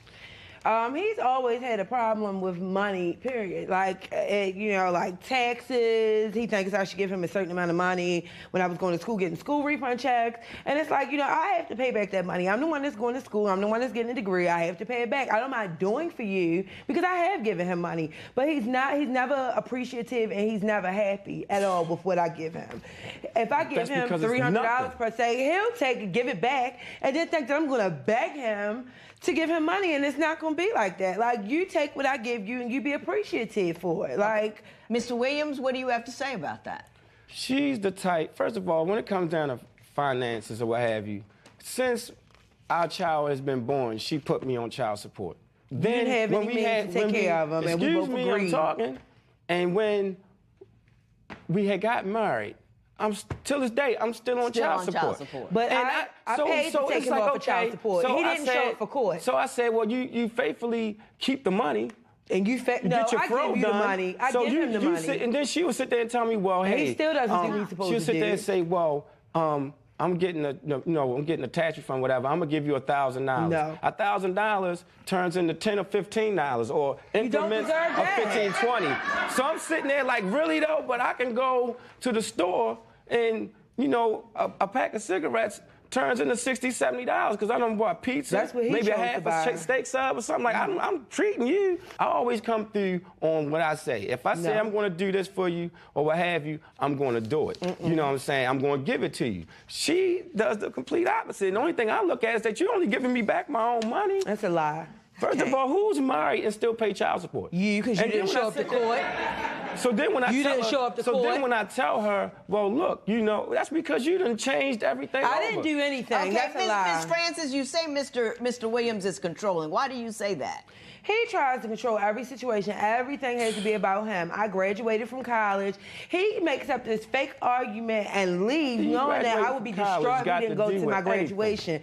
Long story short, we had to go chase him down. I wound up being late to my graduation. Nobody seen me walk across the stage because he wanted to have a hissy fit and control the whole situation. He controls. He wants to. What did he want to control? I don't understand. He wanted it to be about him. Everything had to be about him, and because the spotlight was on me and he didn't have anything to do with it, he left and knew that I was going to be upset about the whole. Yes, Mr. Williams, what do you say happened at her graduation? She was late, as usual. Because over prepping herself. My whole thing is that everyone's sitting there saying, come on, come on, come on. Then when she gets there, and we finally get there, she's upset because we don't get to see her walk across the stage. Everybody else done already graduated, took pictures and smiled. Did they miss you because you were late? We were late because he decided that he was going to leave and walk from one side of town to the other because he was upset, and we had to go all the way across town and pick him up. Did that happen? Did you walk off? I don't know what she's talking about. Yes, you did. A bunch of add-ons. Yes, you did. Okay, I got you. Now I want to talk about the fact that you believe he's disrespectful and how that is injuring your marriage. One day he comes to the job and I'm not at my register. I'm a cashier. He says that I'm in the bathroom having sex with another man while I'm helping the customer with cameras everywhere and everything else. Mr. Williams, did you think she was sleeping with somebody at her job in the bathroom on break? You say he's disrespectful and controlling. You say he tries to control what goes on at your job. Explain that to me. One day he comes to the job and I'm not at my register. I'm a cashier. I'm helping a customer. He says that I'm in the bathroom having sex with another man while I'm helping the customer. I finally come back because he sees another guy walk past after I came back to my register. All of a sudden, I was sleeping with somebody in the bathroom at my job with cameras everywhere and everything else. Mr. Williams, did you think she was sleeping with somebody at her job in the bathroom on break? No, Your Honor, no. Yes. What it is, Your Honor. Tell me what you thought. I work at the job. Exactly. That's what makes it all the more worse. So I'm in one part of the department. You were outside. She's in another part. But it's because of that. And I everything have no else. reason to cheat. Your Honor. Not one time. Your Honor. Hang on. Never, not one time. Never. In the 12 years you've been together, you've never slept with anybody else. Another man can do for me, period. Like, other than the craziness that's going on and the accusations, he's actually a good person. Like, he came in my life, he helped me with so many things that I was going through, my insecurities, everything. I'll give him that. But I don't have a reason to be with another man. If I break up with this man today or tomorrow, I still don't need another man. That's not what I'm looking for. Mr. Williams, let me ask you this. What is it, why do you think, did she sleep around a lot before you got married? No. What brings you to? It's not what I think. It's what I know. He knows everything. I was sitting outside one day of her mother's house. I'm sitting there waiting for her. She's supposed to be in the mother's house. And I was. Okay. Stop. Okay. The house is splitting up into two. So it's a neighbor that actually lives upstairs. So I'm sitting there and I'm sitting on the porch and I'm waiting, I'm constantly waiting, but I keep hearing her voice.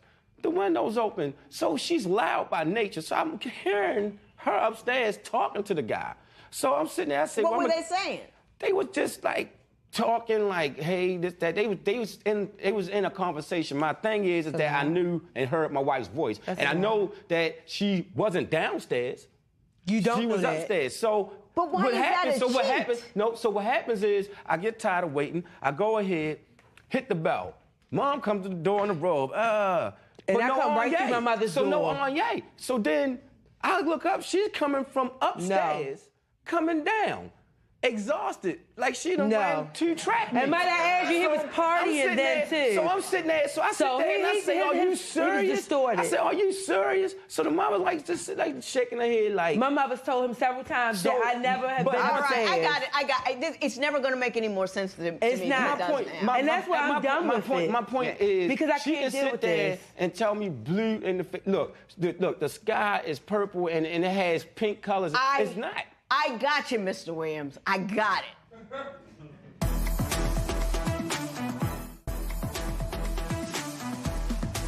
You want $120 from him, Mrs. Williams, after all these years. What's that $120 about? This right here. What happened? He got upset and he dropped my phone on the concrete and then tried to say it was an accident.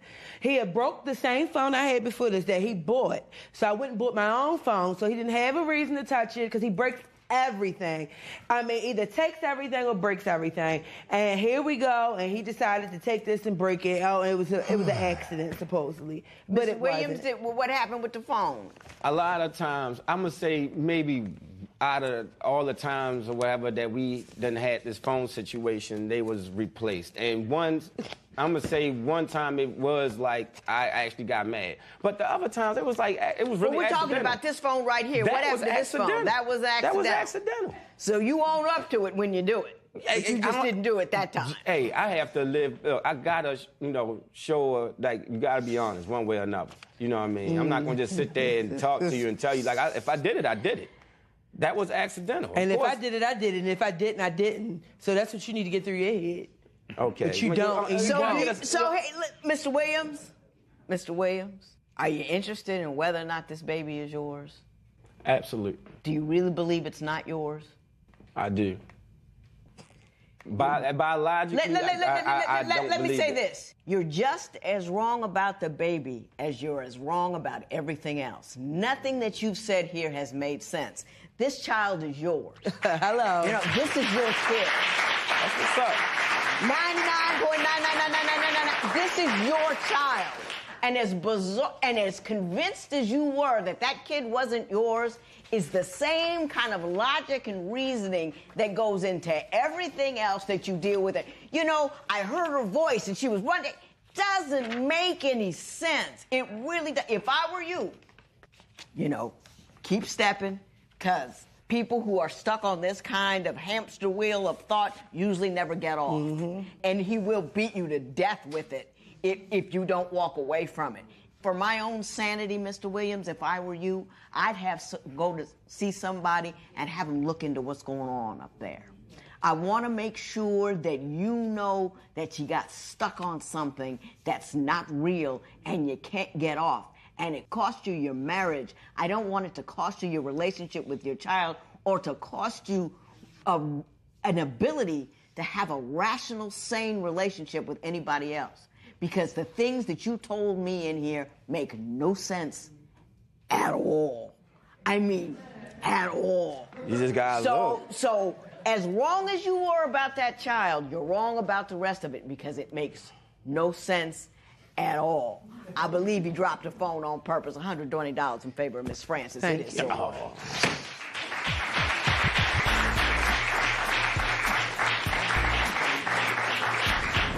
This marriage has been over for a while now. I have no regrets at all. I did everything I possibly and humanly can do. And I'm just out of answers. There's nothing else to do because he's going to keep thinking the same way he does. At the end of the day, that's what it is. She can go her way, and I'll go my way. I know what's going on. Everybody's entitled to their opinion.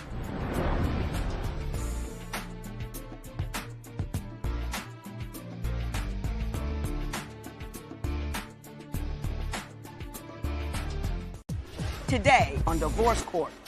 It's great when a couple has a support system of family and friends, but not everybody is that lucky.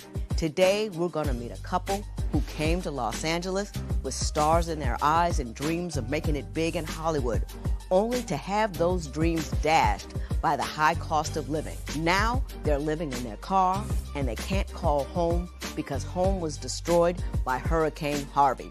Let's see if I can't help this couple out. Divorce Court is now in session. Good day, ladies and gentlemen. I'm here with Michelle Luna and Donnell Phillips. The two of you have been together for 2.5 years, but you are struggling mightily for a lot of reasons that have nothing to do with you. I mean, you've been through some extraordinary times, but I'm going to start with Ms. Luna. Why don't you tell me what's going on and why you're here in divorce court today? First off, I want to say we moved from Houston. We moved all the way from Houston, Texas, which is over 1,400 miles away. We decided to come out here to chase our dreams in the music industry. But getting here, we quickly learned that cost of living is not as cheap as Texas. So for the time being, we've been living in our car, just making it work. And before we left, I was kind of skeptical, but this man here is like literally the love of my life. I've never loved anyone as much as I loved him, but it's just a few sketchy things before we left that I'm just not. Well, I understand you now believe that he cheated on you even before you got to Los Angeles. Yes. Tell me about that. So before we left, I was actually going through his phone. I have full access to his phone. We share a phone, actually. So I was going through his pictures, and I actually saw 2 different girls. One girl it was 2 pictures of this girl. She had on no top, so she was completely topless, just a thong in one picture. And then another picture she had on a completely different thong, which led me to believe that she may have spent the night and something could have possibly happened. But that was one girl that I saw on his phone. So another girl, she was actually on his balcony and she was dancing, twerking actually.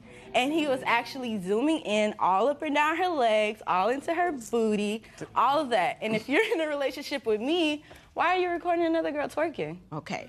So, thong girl and twerking girl, Mr. Phillips, give me your version of those events. Well, Your Honor, both of those times, nothing sexual but happened between those females. I mean, to be honest, they took me on dates. They paid for my food. So it was more of, just using somebody. And I have my own suspicions about her and her ex-boyfriend. You said you were using them for their money, correct? Yes, ma'am. So you kind of romanced them for cash? Yes, ma'am. Yeah. Would you have a problem if she was romancing dudes for cash?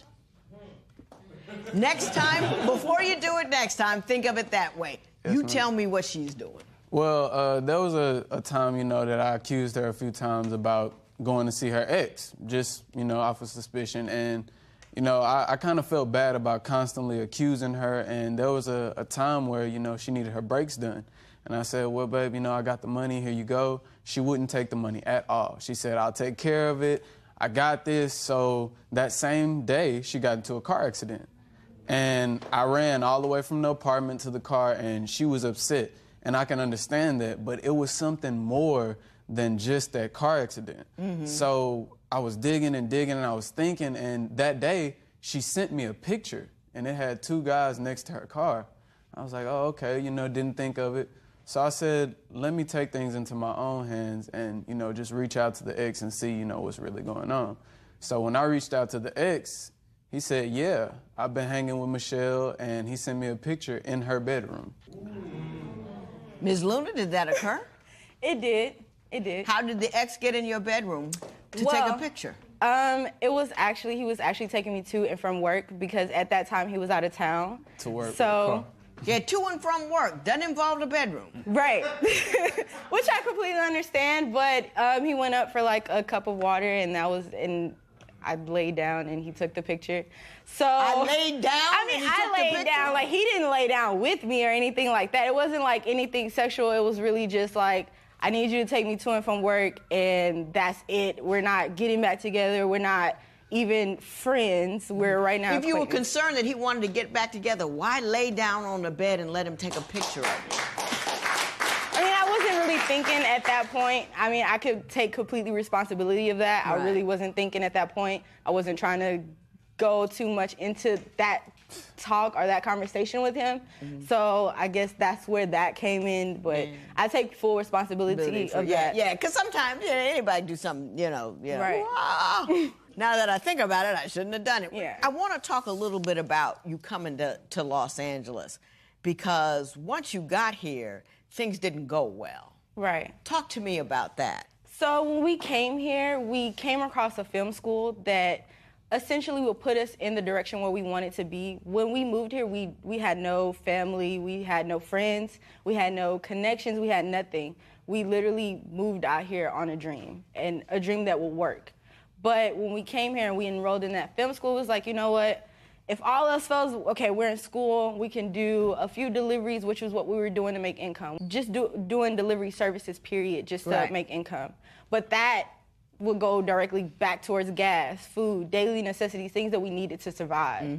So talk came across doing a regular job, working retail, things like that. But I felt we didn't move to California to work retail. We didn't move 1,400 miles to work a dead-end job that's just we're gonna be a cashier in.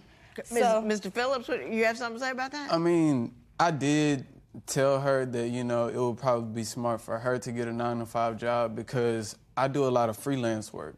And I feel like with my freelance work, I don't have time, to clock in at 9 and clock out at 5, because I might have a shoot at 5 and another shoot at 10. So I feel like me making that income that way could support both of our dreams if she had the 9-to-5 to, cover other expenses. Why didn't you want to do that? I was totally with working a regular job. That totally wasn't the case.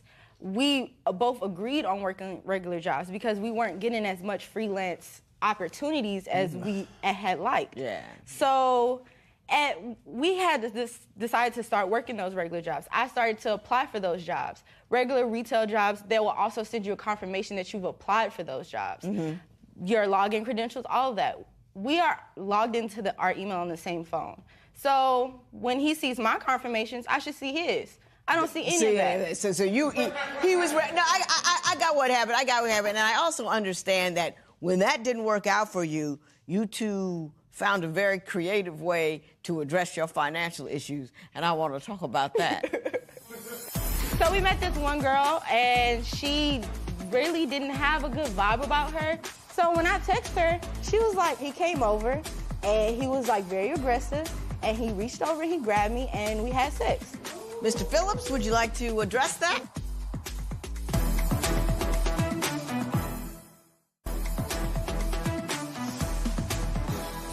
So, Ms. Luna, tell me what you decided to do in order to address your financial issues. So I got a little creative, as you said. And what I brought up was a polyamorous relationship. All three of us would share the responsibility, and I didn't want to bring someone in that wasn't aware of our situation and basically want to build with us from the ground up, because that's what we're starting. So we've met one girl. She was. Side note, you're bisexual, so you were open to this. Right, yeah. Okay. So I'm okay with it. I think that's important. Yeah. But go ahead. So we met this one girl, and she really didn't have a good vibe about her. We have personality inside of personality, so if you're kind of just sitting in the back, just like there, it's kind of awkward. Yeah. From that point on, we both made an agreement that we were no longer going to talk to her. We were no longer going to have any type of conversation, anything. No contact with her. And the next day, he texts me that he's on his way to the store. The store is like literally 5 minutes away from the girl that we said we were no longer going to talk to house. So I'm like, okay. About 45 minutes pass, and none of my messages are going through. And I'm like, okay, well, what are you doing? He finally texted me back, and he said that he was hanging out with that girl. And I was like, oh, really? Okay. And at that point, he was like, yeah, she tried to come on to me. She tried to do this and she tried to do that. And I'm like, all right, if she started it, she shouldn't have a problem telling me that. So when I text her, she was like, okay, well, he came over and he was like very aggressive and he reached over, he grabbed me and we had sex. I was like, really? Okay. How could you possibly do this? Mr. Phillips, would you like to address that? I made a mistake that I probably regret for the rest of my life. And You just... seem to have a problem withstanding any kind of temptation. Any woman gets around, I mean, it just boom, straight to, you see a woman and your pants fall off. It was just, I feel like I did a lot that I could have changed to not let it get to that point. And like I said, I was too excited. It shouldn't have got to that point at all. But at this point, I feel like he doesn't really understand what that did to me because we moved 1,400 miles away from Houston. Like, literally, I can't just go back to my mom and be like, look, well, he hurt me. I got you. And you think that she's too insecure for a polyamorous relationship and that the fault lies on her end. Why don't you explain why you feel that way? After this incident happened, I literally deleted that whole idea out of her head. I said, let's stop this. Let's delete all of the texts that we have from, the other females. Let's just focus on us. And she said, no, we can do it, but it has to be done a certain way. And I felt like her insecurities caused her to grow jealousy within certain situations. Even before I've ever done anything, it was always, a jealousy derived from somewhere, and I didn't understand it. Yeah. So for her to, say, oh, let's add a third person, it was like, okay, but are you sure? And but and then you said, are you sure? And then you said, okay, fine. And then her worst fears were confirmed because you had sex with that person on their own. So clearly she was right to be insecure because you can't play by the rules even when the rules are grossly in your favor. When he went to go have sex with her, he literally spent money that we earned together off of deliveries on condoms for her. So that really hurts because it's just like, why would you take money that we earned together? Mr. Phillips, do you care to respond in a manner that won't make me lose my mind? So, Ms. Luna, tell me about your current living situation. So right now we're living out of our car, and when we made that decision to come here, we were really taken back at how expensive it really is and how realistic it really was to achieve actually finding somewhere to live. We don't have a safety net. Like, we can't go back home if we wanted to. Houston was hit by Hurricane Harvey. So everything as we know it is destroyed by water. My family and his family staying in shelters. Wow. So we don't have no one that's like, hey, can you send me 20 bucks? You can't call home and say I need some help because they need help. Exactly. So we can't really try to take away from what they really need. Even if it was, we really didn't have much before we came. So when we moved here, we didn't know anyone. So we have each other. We had to make each other, we had each other to survive. Like I said, we've been doing deliveries and everything like that. So when he went to go have sex with her, he literally spent money that we earned together off of deliveries on condoms for her. So that really hurts because it's just like, why would you take money that we earned together? Living out of a car, trying to eat, and you gonna take it? Wow. Mr. Phillips, do you care to respond in a manner that won't make me lose my mind? I do. Like she said, when we moved out here, we knew everything. We knew it was expensive. We knew it was gonna be hard to, find somewhere to stay. We knew all that. But like she said, we had each other. And recently, it was something that made me really realize, the things that I was doing, like you said, derived these insecurities. And we had a car accident recently. And in the car that you were living in?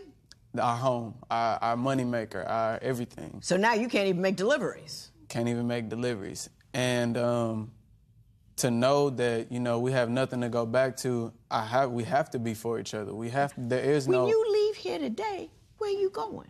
Luckily, by the grace of God, we have a classmate that's allowing us to stay there, and we don't know how long that's going to last. We know it's not going to last long. So is it a male or a female? A male. Thank God.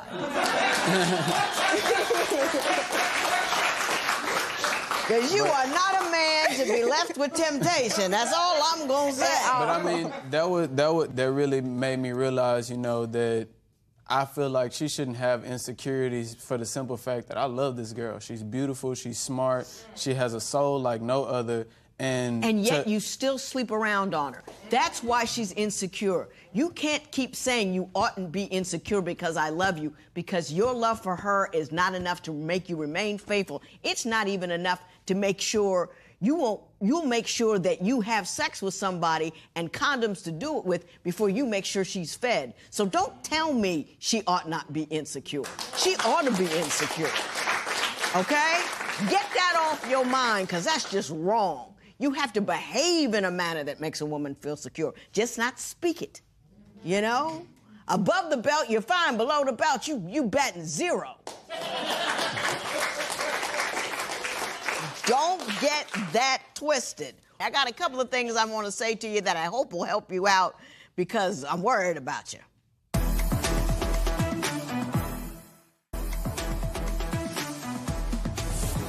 Dreams are important. Going for what you want is necessary for survival of the spirit. It really is. But to do so without a good game plan puts you where you are. And you keep talking about dreams and goals when sometimes, 365 days of a regular gig, I mean, you got 70, 80 years to go. You know what I mean? 365 days of a regular gig is not giving up on your dreams. It's just being a practical person. And sometimes you have to delay for 30 days, 60 days, 90 days to save up money to be able to pursue your dreams, because you have to do so in a manner that makes sense. Are you with me with that? You know what I mean? Don't just dream. My father was an attorney. He went to law school, but he worked in a linoleum factory until his law practice could get up. He never dreamed to be in a linoleum factory, but he had to delay what he wanted, even though he had the schooling for it. Because bad people to feed. Mm-hmm. You got to feed yourself. Mr. Phillips, I'm going to ask you to grow up. You have a problem with denying yourself immediate gratification. And until you can deny yourself immediate gratification, you're never going to be a man in whom she can trust and secure. You keep talking all of this magnificent, I love it, all this, and all these amorphous concepts about your deep love for her and all that kind of stuff. But women need practical things. You know what I mean? We need to believe and know we got a place to stay. We got to know if you run into a woman, the next thing you know, y'all won't be in bed together. And she has no reason to believe that. And so you have to make sure that you hold yourself accountable for what you do. I want to change that. Huh? I want to change that. Don't want to change it. Do it. Everybody wants it. Everybody working on something. All of this kind of stuff. Make that a goal. Like, for instance, if you don't have any money, but you wouldn't walk down the street and take a hammer and knock a old lady on her head and take her purse, right? That's an absolute bar that you would not cross. Sleeping with another woman should be an absolute bar that you do not cross. Same thing, right?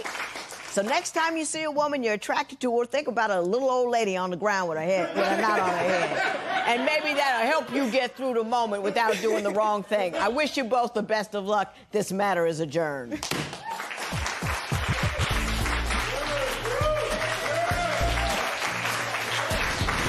Right now, it's just going to take time for us to get past the infidelities, the deleting messages, cheating, and everything like that. I have to do a lot to change. I know it's going to be hard for her to trust me, but I have to make a change. I have to make it work.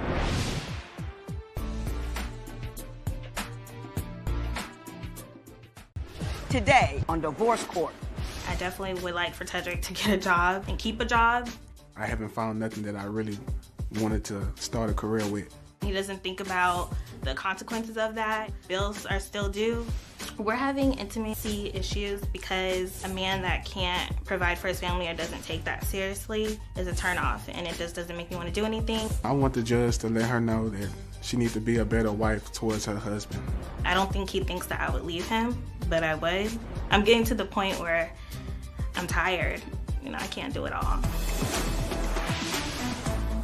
Divorce Court is now in session.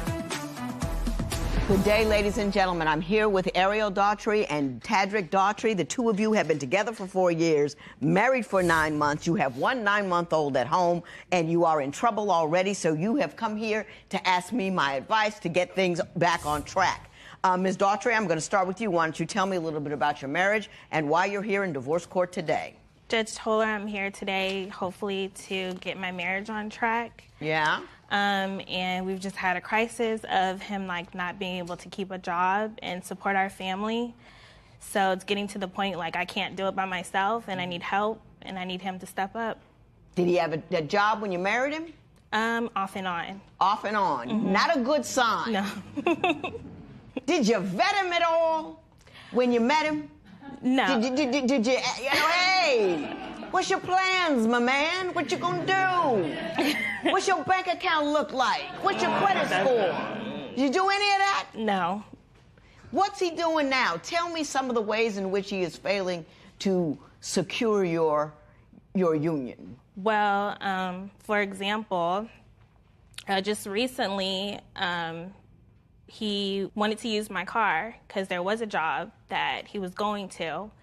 And I told him, yeah, I'm happy. Like, yeah, go ahead. You know, this is a job. Do it.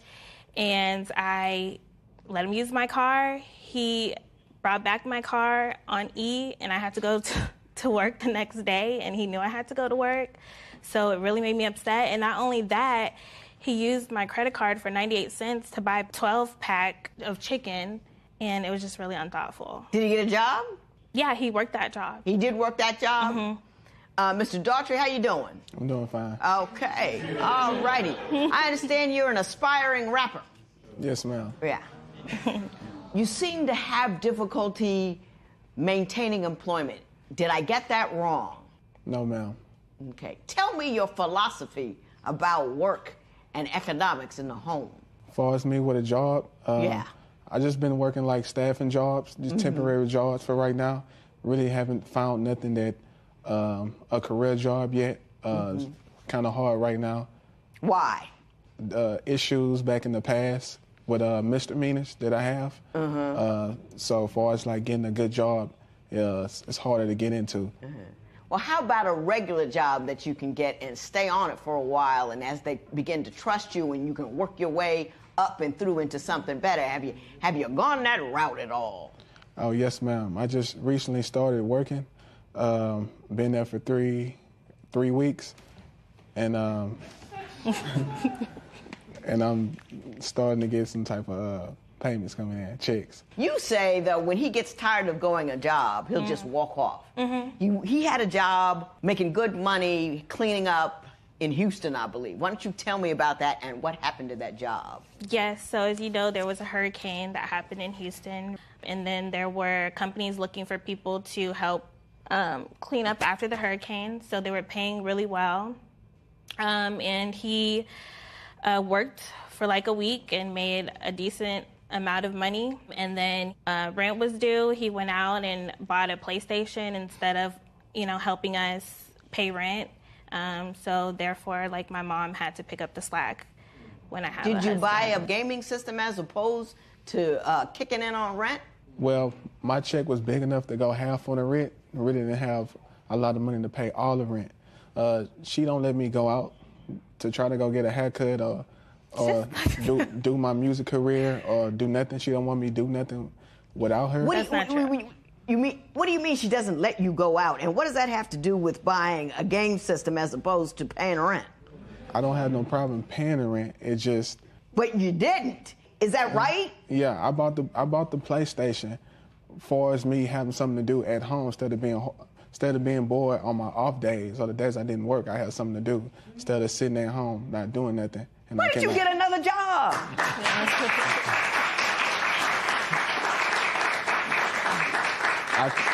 I could have got another job, but I couldn't. If I would have got another job, I wouldn't be able to do my music career because it would have went towards something else that she decided. Because she tried to be more controlling. Ms. Daughtry, why don't you tell me, your mother had to move in. Tell me why. After I had my son, I got really sick. I was in the hospital. And then once I was released from the hospital, I suffered from postpartum depression. So I couldn't work. I couldn't get out the bed.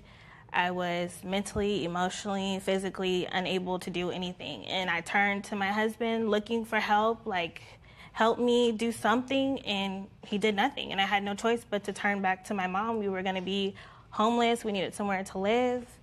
and I relied on my mom. So what happened when your wife didn't work? Did that happen that way, or do you have another story for me? When she wasn't working, I was there supporting her, at the hospital with her and stuff like that. At the time of being, I was still working a staffing job, looking for a real job, but it was like off and on. But at the time, I was doing the best that I can, and being by her side, right then and there. Best that you can. You can get 3, 4 fast food jobs. You know what I mean? Just go from one to another to another to another. Because nothing make a woman more depressed than not having something to, having stability. You came up light, don't you think? Yes. Yeah. I know that your mother is living at your house with you, so I know she has a bird's eye view on this tragedy. So I'm going to bring her out and talk to her next and see what she has to say about this situation. I got to do everything her way, or do it the way she want me to do it to make her happy. So I feel like I was forced into marriage, and I can also feel like, Of course. Well, you have to explain that. What do you mean? Why do you feel forced into marriage?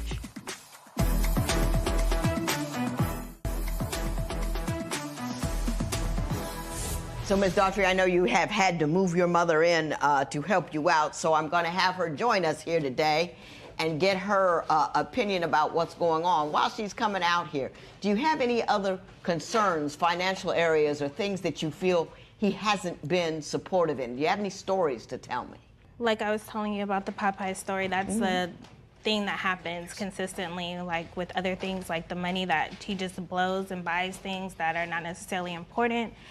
Like when, our son needs diapers and wipes, he'll look for a family member to go and buy that rather than going out and hustling and buying that as a father. And I feel like that's important to do. Do you call family members to help you take care of your own baby as opposed to getting out there and hustling and getting some money together? Well, my mom help out, sometimes.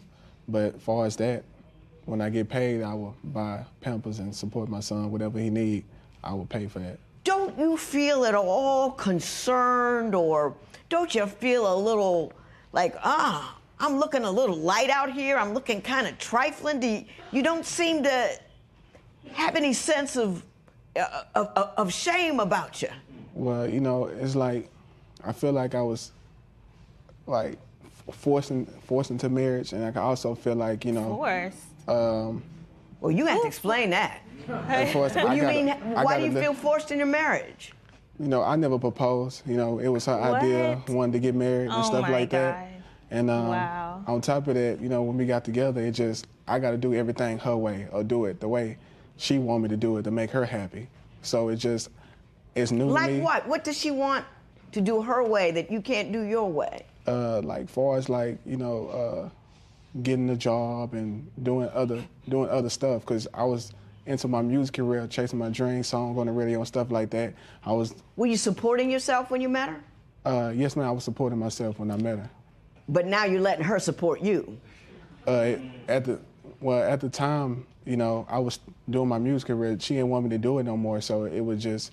So you stopped? I ain't had transportation at the time, so it was just her or my music. Yeah. Mrs. Gant, thank you so much for coming. I appreciate you coming to my courtroom. I want to get your opinion on their union. Well, I'm concerned that Tedrick works not consistently. He doesn't work very consistently. He works. When I first moved in, he was working. I understand it was a pretty difficult job, hot job, and it seems as soon as I moved in, something happened to that job. Yeah. And my understanding, my communication with my daughter and him was that I'll be there to help you all out with the baby as long as both of y'all out there working. I'll help take care of the baby. I'll take care of the baby. Is he an engaged father? When he's home, does he deal with his son and is a primary parenting figure in his life? He does deal with him. He does seems to be a father that cares about his son, but then at times he will give a lot of attention to his video games rather than that kind of concerns me. I'm also concerned that that he be a good parent, the best parent he can be. It's all right to be with him sometimes, but you need to be the best parent you can be. I got you. And I tell them both that you have to make sacrifices for your children. Right. You know, and and one of the, being a good parent is also supporting your child. Right. Economically. Economically. Mrs. Daughtry, he said you forced him into marriage and you looked aghast. Why don't you tell me how you saw your union and why you were so surprised when he said that? Because that's not the truth. So he has asked me to marry him, and I actually didn't marry him until after we had our son, because I wanted our family together. But he's asked me to marry him like 2 years ago when he bought me my ring. Did you sense any hesitation? Did you sense that he wasn't down for it? Did you, like, you know, was he dragging his feet? Was he hemming and hawing a little bit? Did you see any of this coming? No. Nothing? What do you mean? Uh-oh. Well, I sense that Mama sees something else, so we're going to take a minute here and we're going to find out what Mama saw. He seems to be indicating in some off-the-wall way that you've got him imprisoned there and won't allow him to go out and make his music. Would you care to respond to that?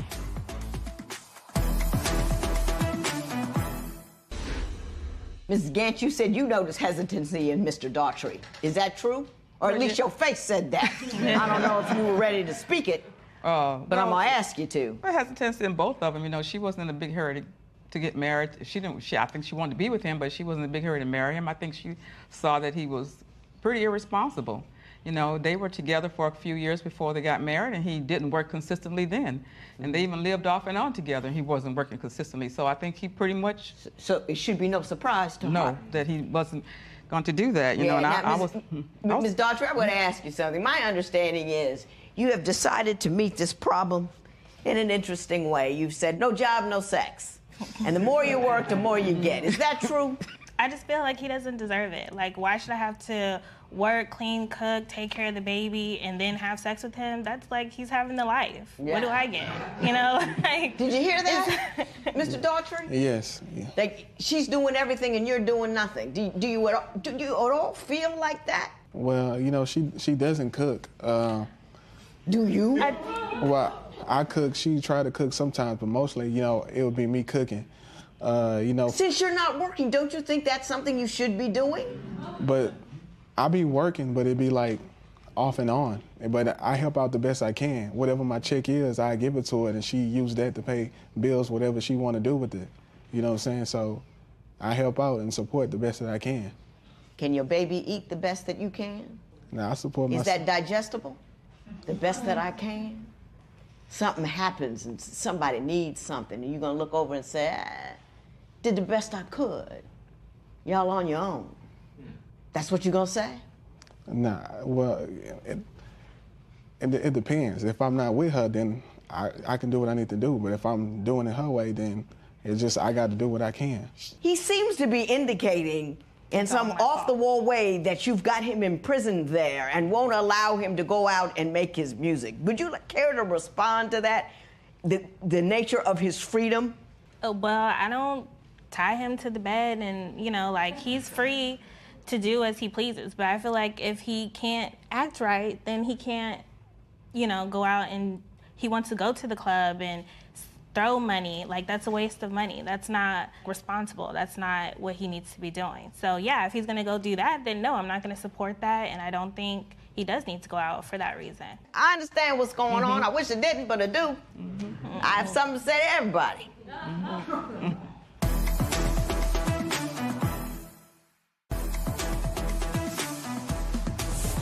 Mr. Daughtry, you are a sluggish, trifling individual.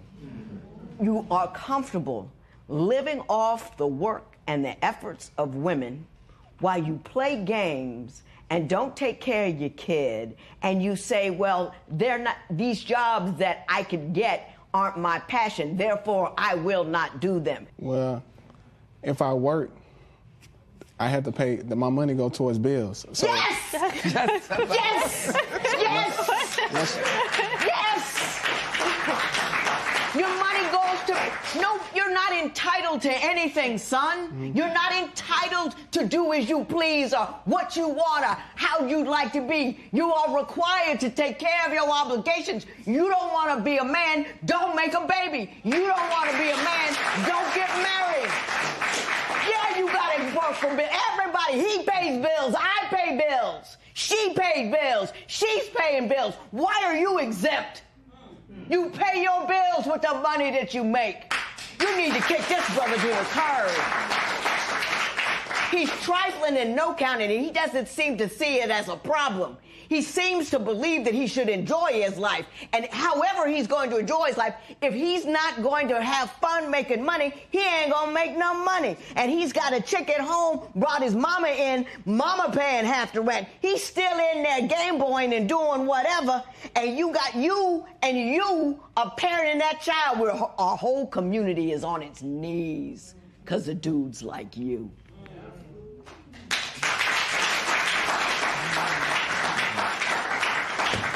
Ms. Daughtry, you cannot control anything until you control your fertility. You saw he was trifling and no count. You saw he was no job having somebody. You know how many video games he played, but you had stars in your eyes and you had a dream and you want to get married, then you got knocked up and then boom, boom, boom, I'm going to get married and it doesn't make a man out of him. Don't help them at all. They install you in their house as the best appliance they got. A money-making, sex-having, baby-taken care of, buying me Game Boy, getting me studio time person, and you getting nothing in the bargain.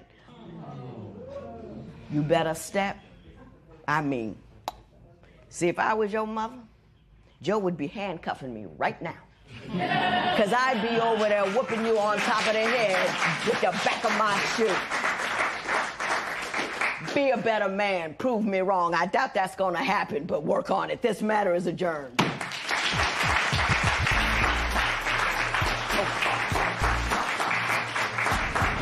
I feel shocked, abandoned, disappointed, like I'm hurt, and I wanted our family to be together, but if he just is not gonna fix, the issues that we have, we can't. Oh yes, the judge really let me have it. She was wrong. I really couldn't explain more on my side. She just seen her side, but I would prove them wrong. Watching my daughter go through this is painful for me also. I want her to be happy. I want my grandson to be happy. He's a sweet baby. I want him to be happy.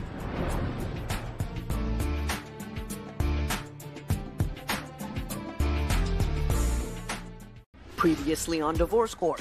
He's very flossy. My mom used to always say, champagne tastes with beer money. That's basically the situation. That's never been the situation with me because I have the money to take care of and buy whatever I want. We spend more money on her hair and her nails than anything else. I've done fought prostitutes. She's fight definitely, prostitutes? She's definitely lying. Judge, I tried to do everything for him as a wife and be supportive. I did everything. Dress sexy for him. When I do that, he blaming me. Oh, why you got the lingerie on? What man did you have in here tonight? Divorce Court is now in session. Good day, ladies and gentlemen. I am reconvening the case of Lakeisha Rye versus Timothy Taylor. There was so much drama and ratchetness going on with this matter. On the first day, I couldn't get it all in. So I had to adjourn court, take a breather, catch my breath, and come back here and try to deal with what's happening. So, Mrs. Rye, I'm going to start with you. We were in the middle of talking about your financial situation. Ms. Rye, you say your finances are all off because of what he spends his money on. Yes. Tell me about the Mercedes. Oh, my gosh. Well, one of our cars had got repoed, so we wind up going and buying a Mercedes-Benz. That car needed a lot. It's high maintenance to take care of. Well, I admit the Mercedes, that was kind of like your decision because you wanted the SUV, so we wasn't going to buy the Infiniti, but we ended up going with the Mercedes. And it wasn't a good choice. It ended up, killing us in our pockets. We ended up having to buy a smaller car. But, you know, that's like a mutual decision. You can't put that all on me. You're right. I liked it when I seen it. I think you're both a bit of spendthrifts, aren't you? I mean, you like the bling, you like the pretty stuff. You're going to spend thousands of dollars on hair and shoes and cars and all this kind of stuff. Not all the time, but here and there, we do like to splurge. But enough so that if something bad happens, you can't recover. That's how it used to be, but these days, pretty much. You know, I'm not like that anymore. I'm pretty well established. Well, you have other children, correct? I do have other children. Do you pay child support? I do pay child support every month. There is a woman who begs to differ, and let's hear from her at this point in time. The Keisha is because you knew from the very beginning that he was a cheater and a liar because you started talking to him whenever we were still married, living together, and we have 3 kids together, and you knew it because I called you and I told you. The problem I got with Tim is the fact that he chooses to chase after women rather than take care of his kids. Honestly, I just wish that both of them would just grow up. Now that was the woman you came to divorce court with the first time. Yes, and you were running around with her on her. Is that right? Yeah, maybe. Ms. Ryder, now wait a minute. You are complaining about him running around and doing wrong things. Is that not how you got him to begin with? He told me that I met him, and when I met him, I knew that he was married, yes. I did back up from him because of that. And then we began to talk again. When I came to his shop, because he's a barber, I noticed that his whole room was filled with all his clothes and shoes. So his story was that he is no longer with his wife. So you that believed gave me it based on that. So I opened my doors to trying to deal with him and maintain a relationship. And I moved in a few days later, and we've been together ever since. I've been completely faithful, and I've been taking care of her. I've been a really good husband to her, and I don't deserve for her to even look at another man, I believe. Your Honor, that's not true. He has not been completely faithful to me. We had separated before, and he ended up sleeping with the wife that you just showed here on camera on me. It's a back and forth He did a replay of the former wife? He did a replay. Did you do that? They constantly kept sleeping with each other. Do you still do that? No, I don't, Your Honor. Yeah, you do. Look at you. Yeah, you do. I see it. Yeah, he does. Go see her not too long ago. Yeah. So who's to say? Yeah. I just went to see my kids, Your Honor. That's why she mad now. That's why she mad now. Okay, gotcha. Well, Mr. Taylor, you say Ms. Rye is lazy. Why don't you tell me why you think this woman is lazy? Oh, my God, Judge. I can fill a book. We go to the grocery store, and we come back, and I can't even put the food in the refrigerator because it's filled up with all this food that's spoiled. That's old food. She doesn't ever clean the refrigerator out. Second, she doesn't, like, we go wash clothes.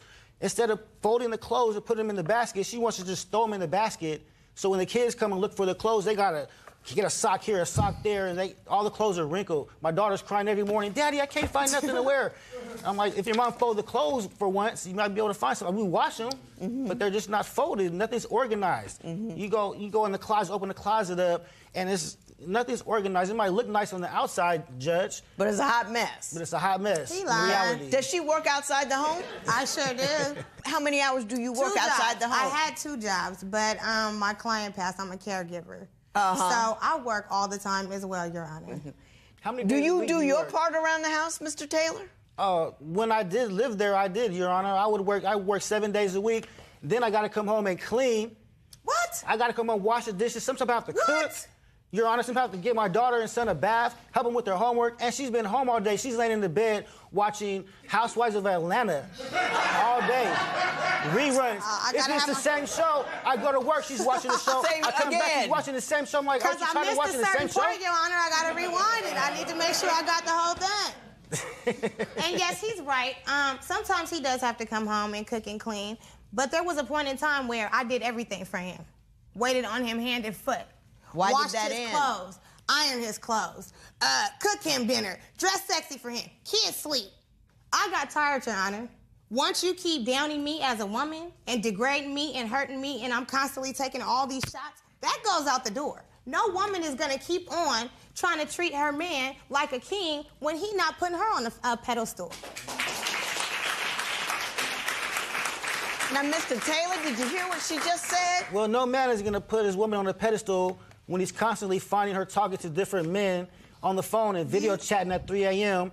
and messengering and Facebook and just Tell me the most damning story about her and some other guy. Sometimes you caught her red-handed or... You don't have one. The one I caught her most red-handed was when I told you that she had her alarm on her phone, and then I seen that she was on the DM with the guy, Instagram, Messenger. So I called him and I talked to him, and he admitted that no man is gonna say, yeah, I'm sleeping with your wife. Right. I wouldn't say that if somebody called me. Yes, you but he would. did admit that they hang out, and that's enough for me. That's too much. Really? Even given your history? Huh. Ms. Rye, you say it's controlling, so I want to turn our attention to the atmosphere in your home and why you believe he's on your every move. His ex-wife was very upset that he was with me and sends me a whole paragraph on, oh, you think you got him, you lost that baby, you ain't got nothing with him. I slept with him in the bathroom at the hospital. Mr. Taylor, you aware of this circumstance?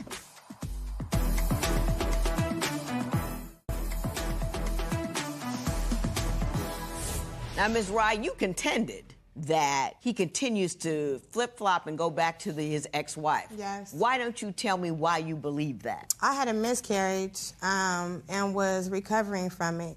And I think that his ex-wife kind of was, you know, of course, I'm not going to say think. She was very upset that he was with me. So she would find any little thing to get him to come over to see her. And she Facebooks me, or MySpace, this is back in the day, so she MySpaces me and sends me a whole paragraph on, yeah, that's why I still got my man, and oh, you think you got him, you lost that baby, you ain't got nothing with him. I slept with him in the bathroom at the hospital. Mr. Taylor, you aware of this circumstance? He has to be, he was there. I'm aware of it, Judge. But like I said, that was Did that occur? This is when we first got together. This is 8 years ago. She's bringing up really old stuff right there. Yeah. But doesn't that kind of speak to your character, though? That, you know, you told your first wife while you were being intimate that you were in love with her. Then, when she has a miscarriage, you bring the first wife over to where she is and have sex with her. I mean, were you just, you know, high off the idea that you could hurt, you know, that you had it like that you could hurt people with impunity? Did that make you feel good? Back then, Judge, my first wife was still really hounding me, and she was trying to get me to have sex with her all the time and then throw it back in her face just for that reason, to break us up. And you're that weak. And you still did. And you were unable to say no. You know what I mean? Not doing it. Not having it. You could have not called her to the hospital. You know what I mean? She was you waiting see at where the I'm going hospital, with this? Judge. She was waiting at the hospital for him. She already had that planned. So, like she said, that was her plan, and I kind of fell in the trap. Like he always does. I'm a man, so it's hard to turn down sex. You know. I'm a man. It's hard to turn down sex. He's a sex addict, Your Honor. Especially when you're still married to the woman that's giving it to you. That's a beautiful excuse, Mr. Taylor. It really is. This is an excuse, you know, worthy of a boy, of a 19-year-old, but not a grown man with children. Yeah, you know, you're right. And I have grown up a lot since then, Your Honor. Like I said, I keep saying, I haven't cheated in 5 years. I've been completely faithful to my wife until she started it. You know? I didn't cheat, though, Your Honor. He just found a number in my phone. Nobody's ever going to say, yeah, I did it, unless you get caught red-handed. Nobody would do that. He has no real evidence on me. I have plenty of proof on him. On him, yeah. Because you were all, like, loud and proud with it. You weren't even trying. You know what I'm saying? This last time right now, like I said, we've been separated for 3 months. I've been living with my mother, and you know, we're still friends. I go see her sometimes, but with the understanding that we are separated. Right. So you're going to do your thing and she's going to do her thing. And I told her that, but she doesn't want to, now that she has our opportunity, when we're together and I'm being faithful, she wants to talk to other guys, but now that we're separated, she wants to be faithful and earn her way back home now. What? Well, I guess the question I have earn for my you way. now... You got to earn your way back home. You the one live with your mama. Yeah. And also, I don't mind living with my mom. I'm perfectly happy there. Well, then be your mama's boy. Well, Mr. Taylor, that's not a man move either, but okay. Well, Judge... I guess my question to you is this. Do you want to save this union, or are you just here to wash your hands of it as you did before? About a year and a half ago, she took off to Las Vegas for 3 days when she was supposed to just go around the corner to her friend's house. It's 3 days later, she finally came home, and then she was still trying to tell me that she was at her friend's house. Did you say you were going to your girlfriend's house, go to Las Vegas, and stay for 3 days? Mr. Taylor, what is it you really want to do in the here and now with respect to Ms. Rye? I would like to work on our marriage. I would like to see what the issues are, maybe get some counseling. See what the issues are? Well, you know. We've been here for 2 days. You don't know what your problem is? Well, you don't know what the conduct you're engaged in is causing her to fade to black? You don't get it? You're not with me? He's controlling too, Your Honor. Very controlling. In what ways is he controlling? He doesn't want me to go out. As soon as I leave the house, he calling me. What's taking you so long? How long you gonna be gone? What's that in the background? Why it sound like that's a man in the background? I heard the man in the background. Like, we literally arguing on the phone, and I'm telling him, boy, that's the radio. What are you talking about, brother? It's always an issue. Do you blow up her phone when she's not at home to make sure that she's not doing the wrong thing? Well, Judge, about a year and a half ago, she took off to Las Vegas for 3 days when she was supposed to just go around the corner to her friend's house. It's 3 days later, she finally came home. I did, and then she was still trying to tell me that she was at her friend's house. I had to look through her personal belongings and find another secret cell phone, about $300 in cash, and a receipt from a gas station in Las Vegas. Did you say you were going to your girlfriend's house, go to Las Vegas, and stay for 3 days? I'm laughing, Your Honor, but it's really not funny. At the time, yes, I did. I had just lost my mother. Just lost my mother. And my mind, mentally, I was not there at all, mentally. And then, if I would have been like Tim, I'm going to Vegas with my sister, all hell would have broke loose. So instead, I left for 3 days. No clothes, nothing. With everything that was on my back, I left. No communication? Just to try to clear my mind, because I was going through so much with losing my mother. And he wasn't being a good support system at the time of my mother's death. Are you there for you when she needs you? Mentally. You know, I try to be, Judge. You make it easier but I for am her. a man, and she has all these female friends that can do it better, so she turns around and puts it on me like I'm not doing it right, but I'm just doing what a man's supposed to do. And what, pray tell, would that be? I'm sitting back, and I'm letting the women have their social time and let them do the healing for her. And then when it's my turn, then I do. But when her friends are around, oh, they're attacking me like, oh, yeah, why you ain't doing this? And why you ain't doing that? Because you're here. Let me buy groceries, Tim. Okay, fine. But then turn out at the end of the day, oh, I bought those groceries. Well, you offered them. That's how her friend does me. Oh, let me pay your car bill. Let me pay your car note. I'd be like, fine. And then at the end of the day, oh, my friend paid your car note. Don't you, Mrs. Rye? I mean, you see his thought process. You see what he believes in. He doesn't believe it's his job to make you feel better. He just doesn't believe that. Feeling better is sex. That's what makes him feel better. I could be crying, and he think that that's what's gonna make me feel better. What he don't understand, that a woman needs more than that. I need you to listen to me. I need you to understand how I'm feeling. What's my favorite color? Purple. Do you know that? Lipstick. Nah, okay. Okay, all right. Well, he does know that. Mr. Taylor, you're coming up light and you're coming up weak, and I'm going to tell you what I think. But you want me, after all of this heartache, Joe, after all of this pain and consternation and name-calling and cheating and you know, you want $250 for some Uggs. That's how much they cost. And we're going to talk about that $250 you want for those shoes.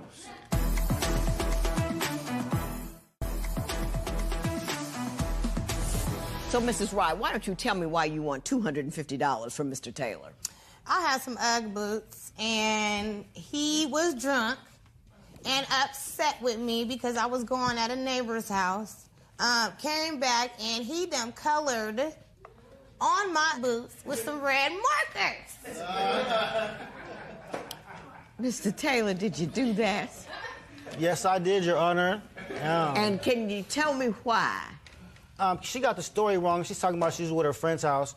I actually had a tape recorder under the couch because she was being kind of ratchet and acting weird. So I had a tape recorder what was going on in my house when I was going to work. And I heard her talking to her friend, telling her friend that she has a friend. Yeah, I have friends, but I don't sleep with them. But I'm not doing nothing to get pregnant by them. What? That's what she was telling her friend on the tape recorder, Your Honor. Oh. So yeah, I marked on the boots that I bought her for Christmas. with a red marker. With a red marker. They still mine. I want my $250 for them, so I can get some new ones. Do you have any evidence about how much Ugg boots cost? Because I don't know. I never had it. I looked them up online. I go to stores. They about $250. I should take your word for it. Please. I'm going to give you something worth more than any kind of boots you could ever own. It's a little piece of advice.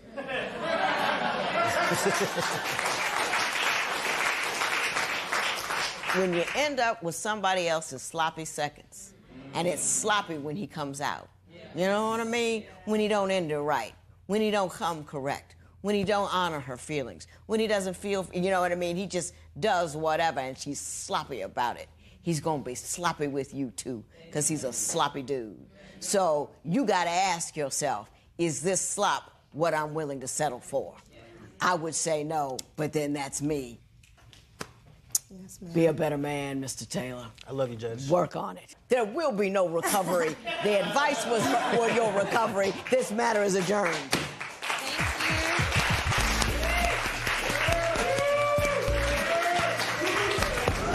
I've matured in, a few ways. I'm not as controlling as she says that I am. I do let her go out and do what she wants to do. There's just certain things that wasn't stated right that maybe, that's why the judge said that. The judge said that my marriage wasn't worth keeping and I should move on. I feel that if he can change his ways, maybe we can make the marriage work.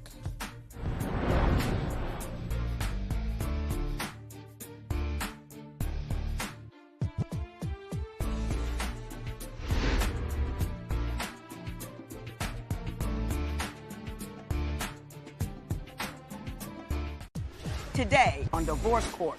I feel like I'm in second place of his family all the time. She can argue the different, but I know where my heart lies. They start too much drama. They always ask for money. They're very needy. He's like a personal ATM for them. Certain people ain't gonna change, and I'm not dumb. I'm not finna say they're gonna do it for me. I don't want to throw away 11 years if we don't have to. I still want to try to continue on working out our relationship, but I don't want to go if it hurts you, or hurt me, or the kids. Divorce Court is now in session. Good day, ladies and gentlemen. I'm here today with Jamie Burnett and Kevin Burnett. Mr. and Mrs. Burnett, you have been married for 11 years and you have 2 children together. However, at this juncture in your marriage, you are in trouble, so you came to see me. Mrs. Burnett, I'm going to start with you. Why don't you tell me a little bit about your marriage and why we're here in divorce court today? Well, Your Honor, we're here because I believe totally in the scriptures. And the Bible says to love your wife as God loves the church. Yes. And yes, also forsake your mother and father and cling to your wife. Uh-oh. And that is where we draw the line, because my husband clings to his family instead of his wife. And the entire church said, amen. Mr. Burnett, do you understand what she's talking about? I understand, Your Honor, but I don't quite agree a whole 100% what she's saying. With my family, me and my family, we come from 2 different lives, and which she was raised different. I wasn't raised with, being around my family growing up. So I was raised in like foster home, boys home. I was moved around a lot. Right. So, as I got older, me and my family, we always had a bond that was kind of like unbreakable. But I do believe what she's saying, like, my wife come first, and I believe I put her first. Like, she got things that my family don't, money, bank accounts, stuff that they don't have. Mrs. Burnett, give me a little relational history. Tell me a bit about how you got together. We got together in 2006, and I was in church, singing in the choir, seeing a young man, we started to date, and we hit it off from there. We believed in no sex before marriage. Right. All the great principles of what a marriage could be. We believed in that. I was apostolic. Why do you look at me like that? I believe I was tricked, Your Honor. Oh, wow. When I say, Mr. Burnett, not by her. Why do you believe you were tricked? Because, look, when we got married, like a lot of people from the church were saying, okay, you know, you want to get married. You don't want to be, you know, living in sin or feeling like the fire is burning. So we kind of like rushed into it, but not tricked by her. Not saying her per se, but I believe so for the religion part of it. Because we don't follow that same religion to this day. So it's like, I feel like once I realized the religion of it, I'm like, I could have stayed who I was. I was already doing good. So what you're telling me is you feel like you rushed into marriage in order to preclude you from sinning in the eyes of the church that you were in. Yeah, I mean, yeah. Right, yeah, that's true. But it wasn't just because of that. I know, but the speed was I'm a man. Yeah, of course. Yeah, it was influenced by that. I mean, she's beautiful. You know, influenced by that. Mrs. Burnett, do you disagree with that at all? That the fear of sinning, should you not join as husband and wife, did speed up your nuptials a bit? I do believe that, Your Honor. I do. And another thing, Your Honor, I want to say this in all respect, because when we dated, she left for a while. We was engaged. So it was tough to have like this long distance fiance. I was in our home state and she was in another state. What'd you leave for? What were you doing? Like I said, I was in the choir. I sang a lot. I was always on tour, on the road for the gospel. Yeah. And that was just, I was very focused. I was in school at the time, and I just didn't have time for a relationship. He was my first love and my first relationship, so I stopped everything to be with him when he asked me to marry him. And it was beautiful for the first 3 years. And once I got to know his background and who he really was, like, you're really a street guy. Like, you know, I love it because you can protect me, but at the same time, I'm like, I have to really try to adapt and blend in with him, his family, and, you know, the whole being. So, tell me what the major problem with his family is. For instance, there was a time we went on a date together, and then it became a couple's date. It became, well, let me invite them, and we can have a good time. It's like, they're always there. Right, you know, right. There's no time for me, you know. Right. And me and him to really try to build a foundation. As a couple, he's always inviting the family. Now, just relax a little bit and think it through. Is it a fact that you often invite your family members to come along when, in fact, maybe the two of you should be spending time alone? Well, we spend time alone. I feel we spend a lot of time alone, Your Honor. I feel like some events, you know, maybe that particular event she talking about, I did probably invite people, but I be feeling like the more the merrier. Because sometimes we'll go out, like we went out just me and her. This is not too long ago. And she'll wander off, just start looking. And we'll walk together, and then next thing you know, I turn around. She gone. Like, she gone? Where you? I'm like, why you didn't tell me you stopped? She like, I just wanted to watch the waterfalls and all. Well, can't we do it together? Let me ask you, I want to get on more solid ground. You have concerns about how much money he gives his family, right? Yeah. You're worried about that. Tell me about that. Let's get to that. I feel like they treat him like a personal ATM. You know, my children can be in need of something. Our children can be in need of something. They want to sign up for a baseball game just recently, a baseball team. You know, they want to play baseball. And it'll be like, no, we have to shut that down because we can't afford that right now. But as soon as family calls and needs money for books, it's, can you put money on my bill? Can you, how you doing today? No. But can I borrow $20 at the end of the conversation? You know, no, I mean, we need true, your family always begging on that. That's true, but you know, I got a little soft spot. How many emergencies does your family have? I mean, is it an emergent kind of family? Like every week, somebody got a crisis? Yes. Every week there's a crisis. Yeah. You can wean those people off you. I ain't gonna say I give in every week, though. But I can say they know who to come to. Yeah. But Mr. Burnett, I want to ask you. You say you don't really trust her, and I want to know why. Mrs. Burnett, that came out here quoting scripture. Can you tell me what happened? They were too close. These folks were in our bedroom. They were always at our house. They were always spending the night. So I got tired of it. And when he left me for the last time, I said, okay, well, this is going to be a revenge.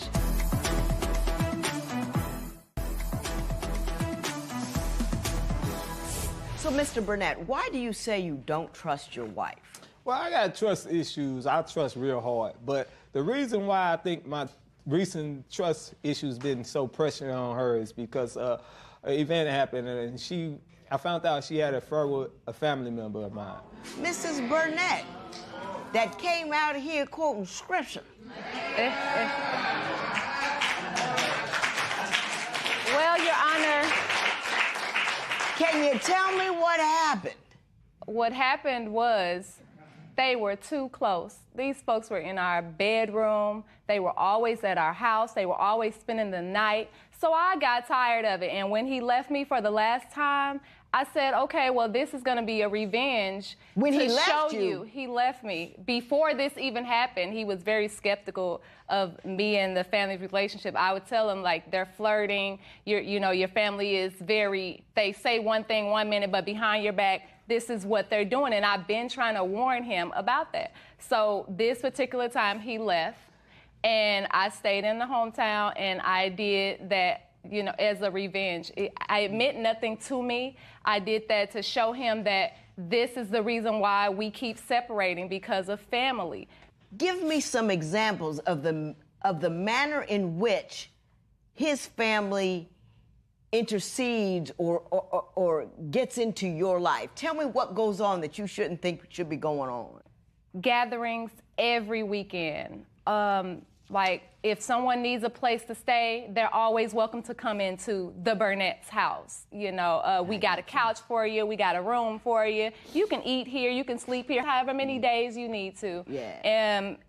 You loaning money.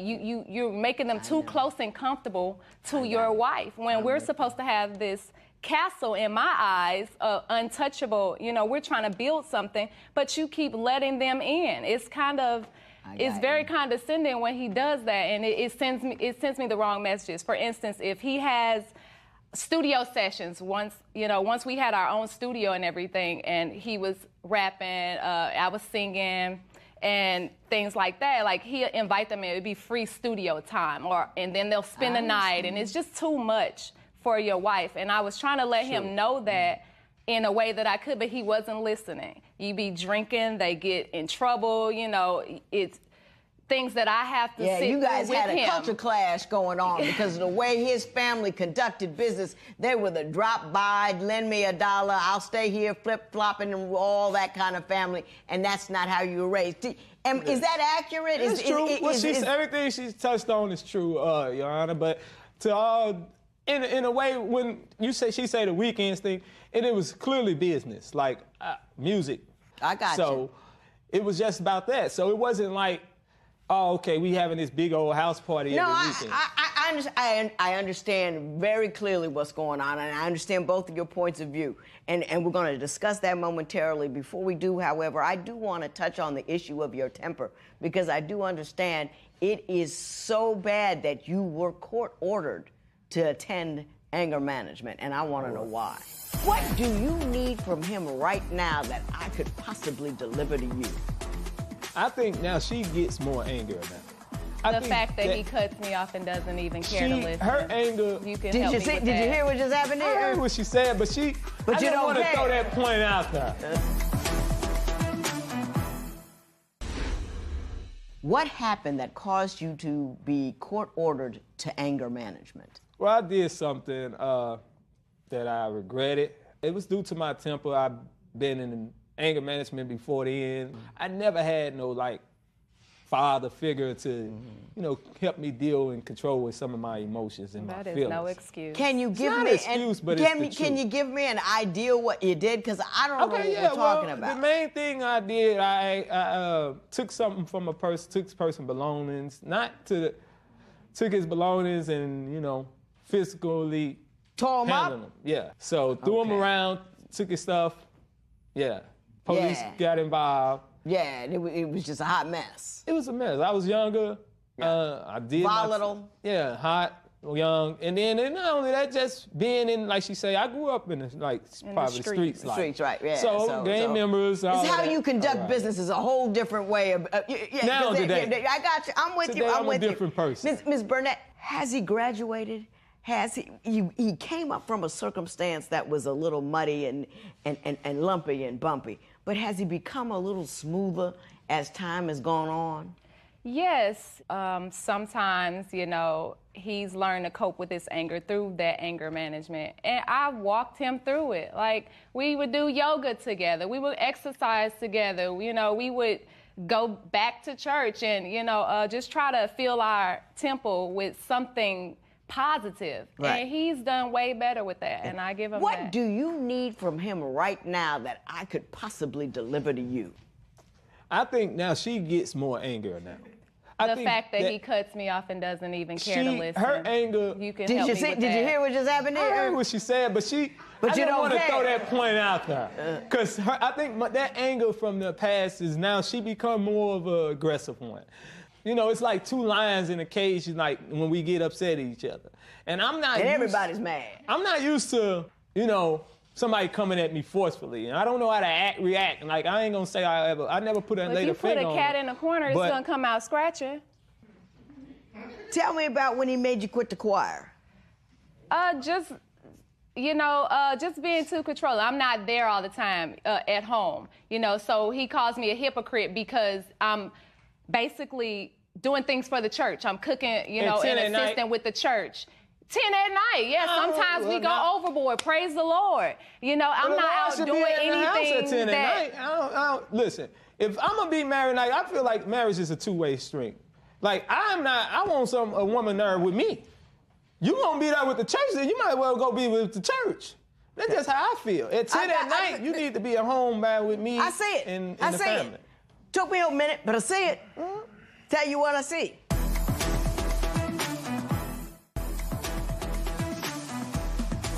Mr. Burnett, I'm gonna have a conversation. That conversation is gonna be with you. However, I'll take that back. I'm not gonna have a conversation. I'm gonna tell you some stuff. Okay. And I don't want you to say anything, because I like you. I think you're a good guy. I think you got a fantastic wife. I think your problem is you don't have the appropriate script to read off of. You were raised in a choppy lifestyle. And I know the culture class that you were having, because when you're raised in that kind of choppy, disassembled lifestyle where everybody's hanging out and people drop by and everybody groups up and gets all that kind of stuff and everybody's having a crisis and you pass around money and you loan your car and he needs to flop over here, that's how you conduct your business. There's nothing wrong with that. Nothing wrong with that at all. But once you get married, you and your wife have to sit down and decide what kind of life you're gonna live. Because for a lot of people, including me, I'm not a drop-by kind of chick. I don't care who it is. I don't care in my family. If you gonna want to come by, you got to call. And if you need some money, I'm not your girl. I know I got a lot of it, but it's mine. And hallelujah. I work for it. So if I want my dollar over here, that's where I'm gonna put it. And if you come from a family where that's not how you do business, it drives a person who doesn't do business that way absolutely mad, because she feels like she's not in control of her own circumstance. She feels that the walls are down in her house and she's exposed. She can't control her own space. That doesn't make you a bad guy, but it makes the two of you on a different playing field. I wrote a book called Making Marriage Work, and it's about how, when you get married, how you change how you have a conversation and conduct your business, the conversations that you need to have to make everybody comfortable. I think you're a good dude. I like you too. Thank you. But you got to give her a chance by giving her some calm and some peace in her own home. And don't think of compromise and requests as weakness. Think of it as strength. Anybody can be loud and burly and with it, but it takes a real man to say, "Hey baby, what do you need?" "Okay, cool. I'll do what you need before I'll take care of what I need." You can't be a weak guy and do that. And I'm going to ask you be a strong guy to keep this beautiful woman that you got in your household, because you're a good dude and you deserve to have a good marriage. You with me on that? Yes, ma'am. I'm going to send you to somebody to get you started, but good luck. I'm going to check up on you because I think you're good people. You just need a new script to read from. Best of luck to both of you. This matter is adjourned.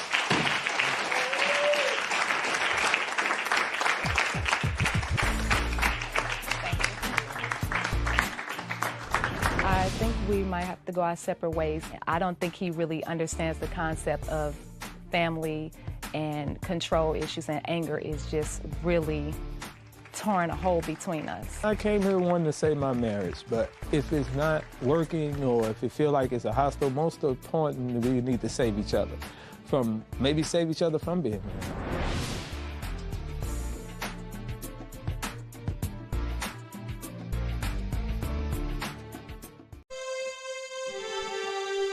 अल्फ अल्लाह की जात तू ऐ झोर सदकै जेड़ो कुल कायनात चलाण आलो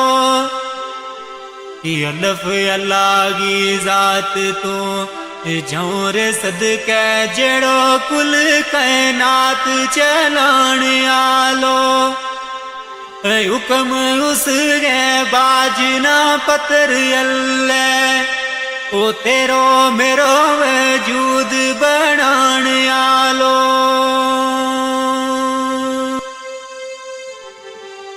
18,000 मखलूक गो ऐ मालिक सुनो रब सुनो जमीन आसमान आलो अर्श फर्श लो कलम महफूज कुर्सी जिया जून ना रिज़क खिलाण आलो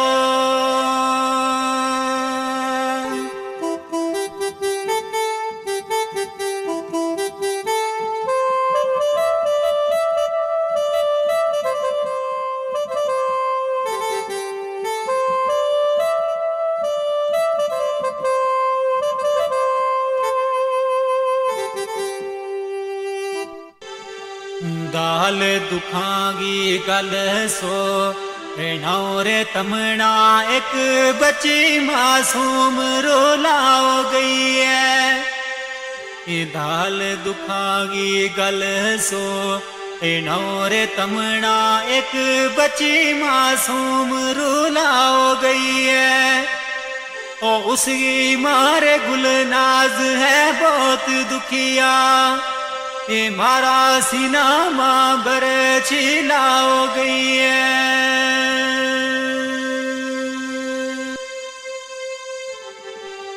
नाओ बच्ची गो अफसा मैं मूद सोनो रोग उमरा गो सुनी लाओ गई है ओ जिला पुणछ गिरा शिंदरा सोनो ऐ दुखिया दिलाना अफजारो लाओ गई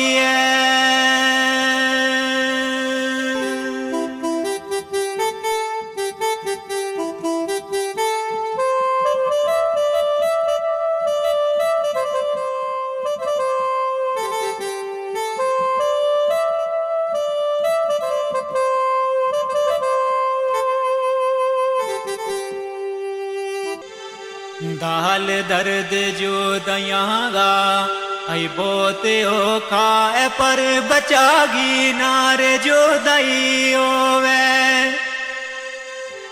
दाल दर्द जो दयांगा ऐ बोते ओ खाए पर बचागी नारे जो दई होवे ओ माना सबर करार फिर नहीं रहा तो दस्ते जिगर की जद जो दई होवे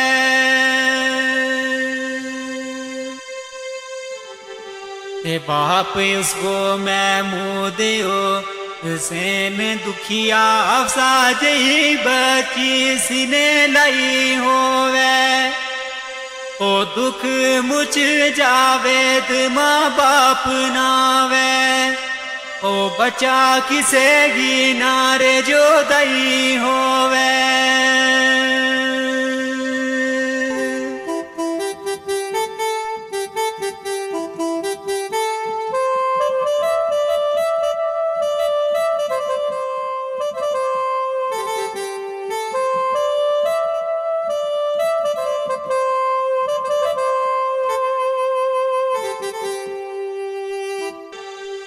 रिहो रब गा करम तमाम होया 17 अप्रैल ना खुशी भरपूर होई रिहो रब गा करम तमाम होया 17 अप्रैल ना खुशी भरपूर होई ओ अल्लाह पाक ने दिती एक बच्चियो सोनी ऐ गुनाहगारां गी अर्ज मंजूर होई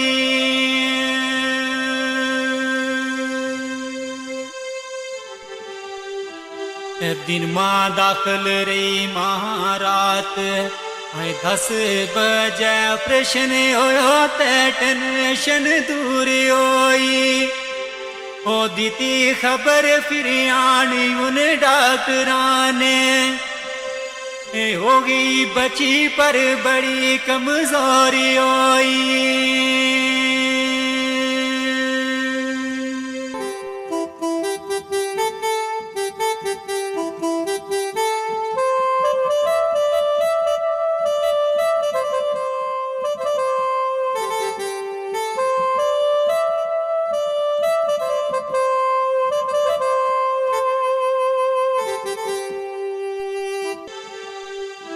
सलाह दीती वीर डॉक्टर है कमजोर बच्ची ले गए बीच मशीन रखाओ दीती सलाह दीती डॉक्टर है कमजोर बच्ची ले गए बीच मशीन रखाओ दीती 18-19 तक रखी पुणछ अंदर और पर इकी नर जोरी कराओ दीती आई रात 9 बजे मामू आई नानी दोए गड्डी तरफ जोरी चलाओ दीती ओ मासा देरी ना लाई ले चल गया ओ 12 बजे जोरी पहुंचाओ दीती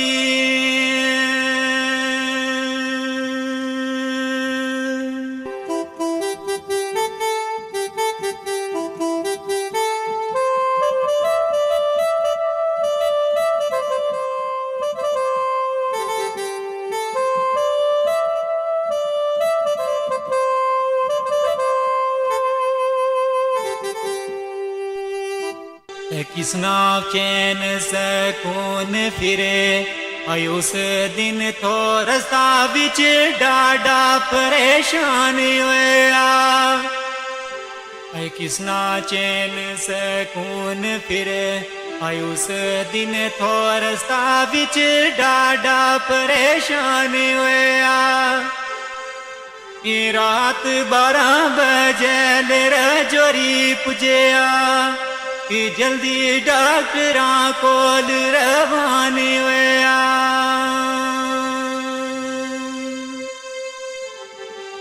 आई डॉक्टर नब्ज तके मुतू ये बोल न सके असली राज तू बे वो हैरान होया ओ अमानत रब गी है तम सबर करियो ए आपसा बची गारू वे रवानी होया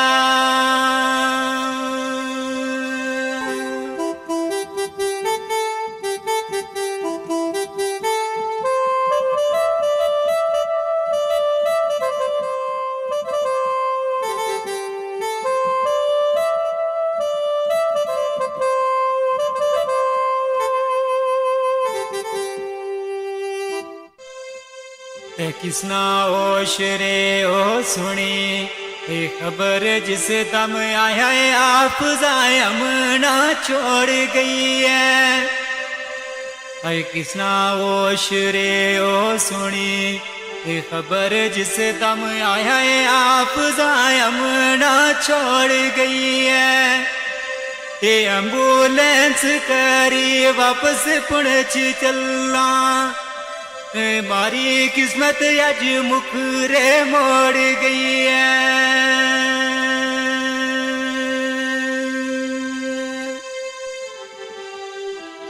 गुल नाज अवान अरे ईमान बाकी मेरी खुशी ना किंगा तू रोड़ गई है दाखिल विच अस्पताल थी पुणछ अंदर ए मांगुल नाज गो दिल क्यों तोड़ गई है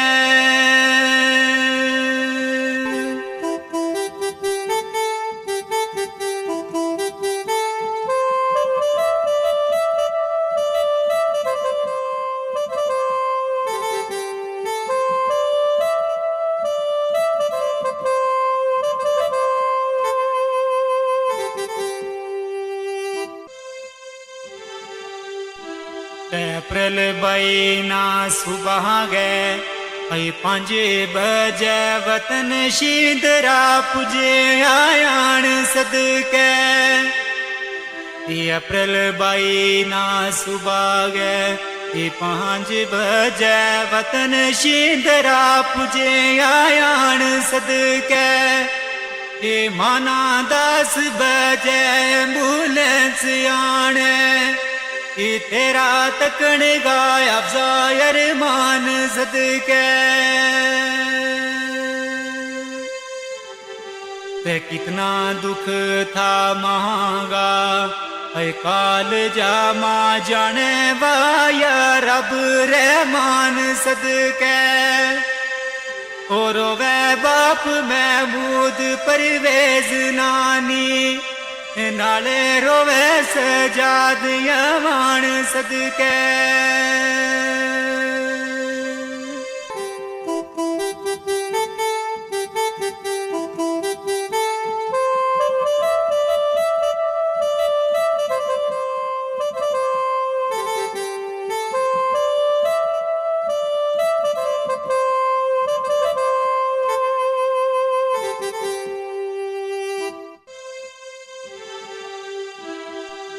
कफन दफन गोविलो हुणे यार के ओ इना दुकाना हुण मीटौरे किसरा कफन दफन गोविलो हुणे हार के ओ इना दुकाना हुण मीटौरे किसरा ओ जीता मांगे बचा गो टूर जानो इस शेर बर कलम चनो किसरा ते अच्छा रब वाले हुणे है छोड़ गई है तीना सिना नालू हुण लो किसरा सबर या तो नी दिल मां याद तेरी रोता दिला ना चुप करूं किसरा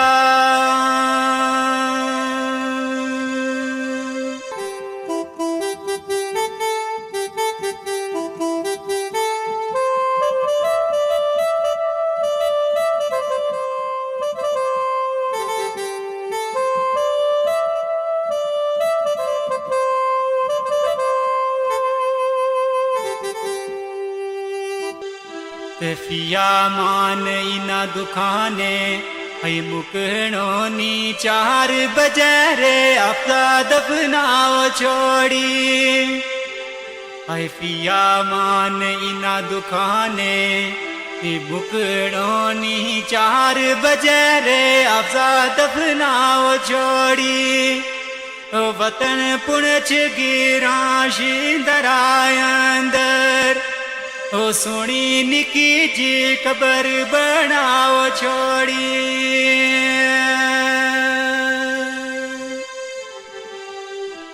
सबर करियो महमूद गुल नाज दोए मानत रब गी रब ने छुपाओ छोड़ी ओए पिया मान जावे तू इजाजत ले ले जख्म मोड़ी भी क्यों रे दुखाओ छोड़ी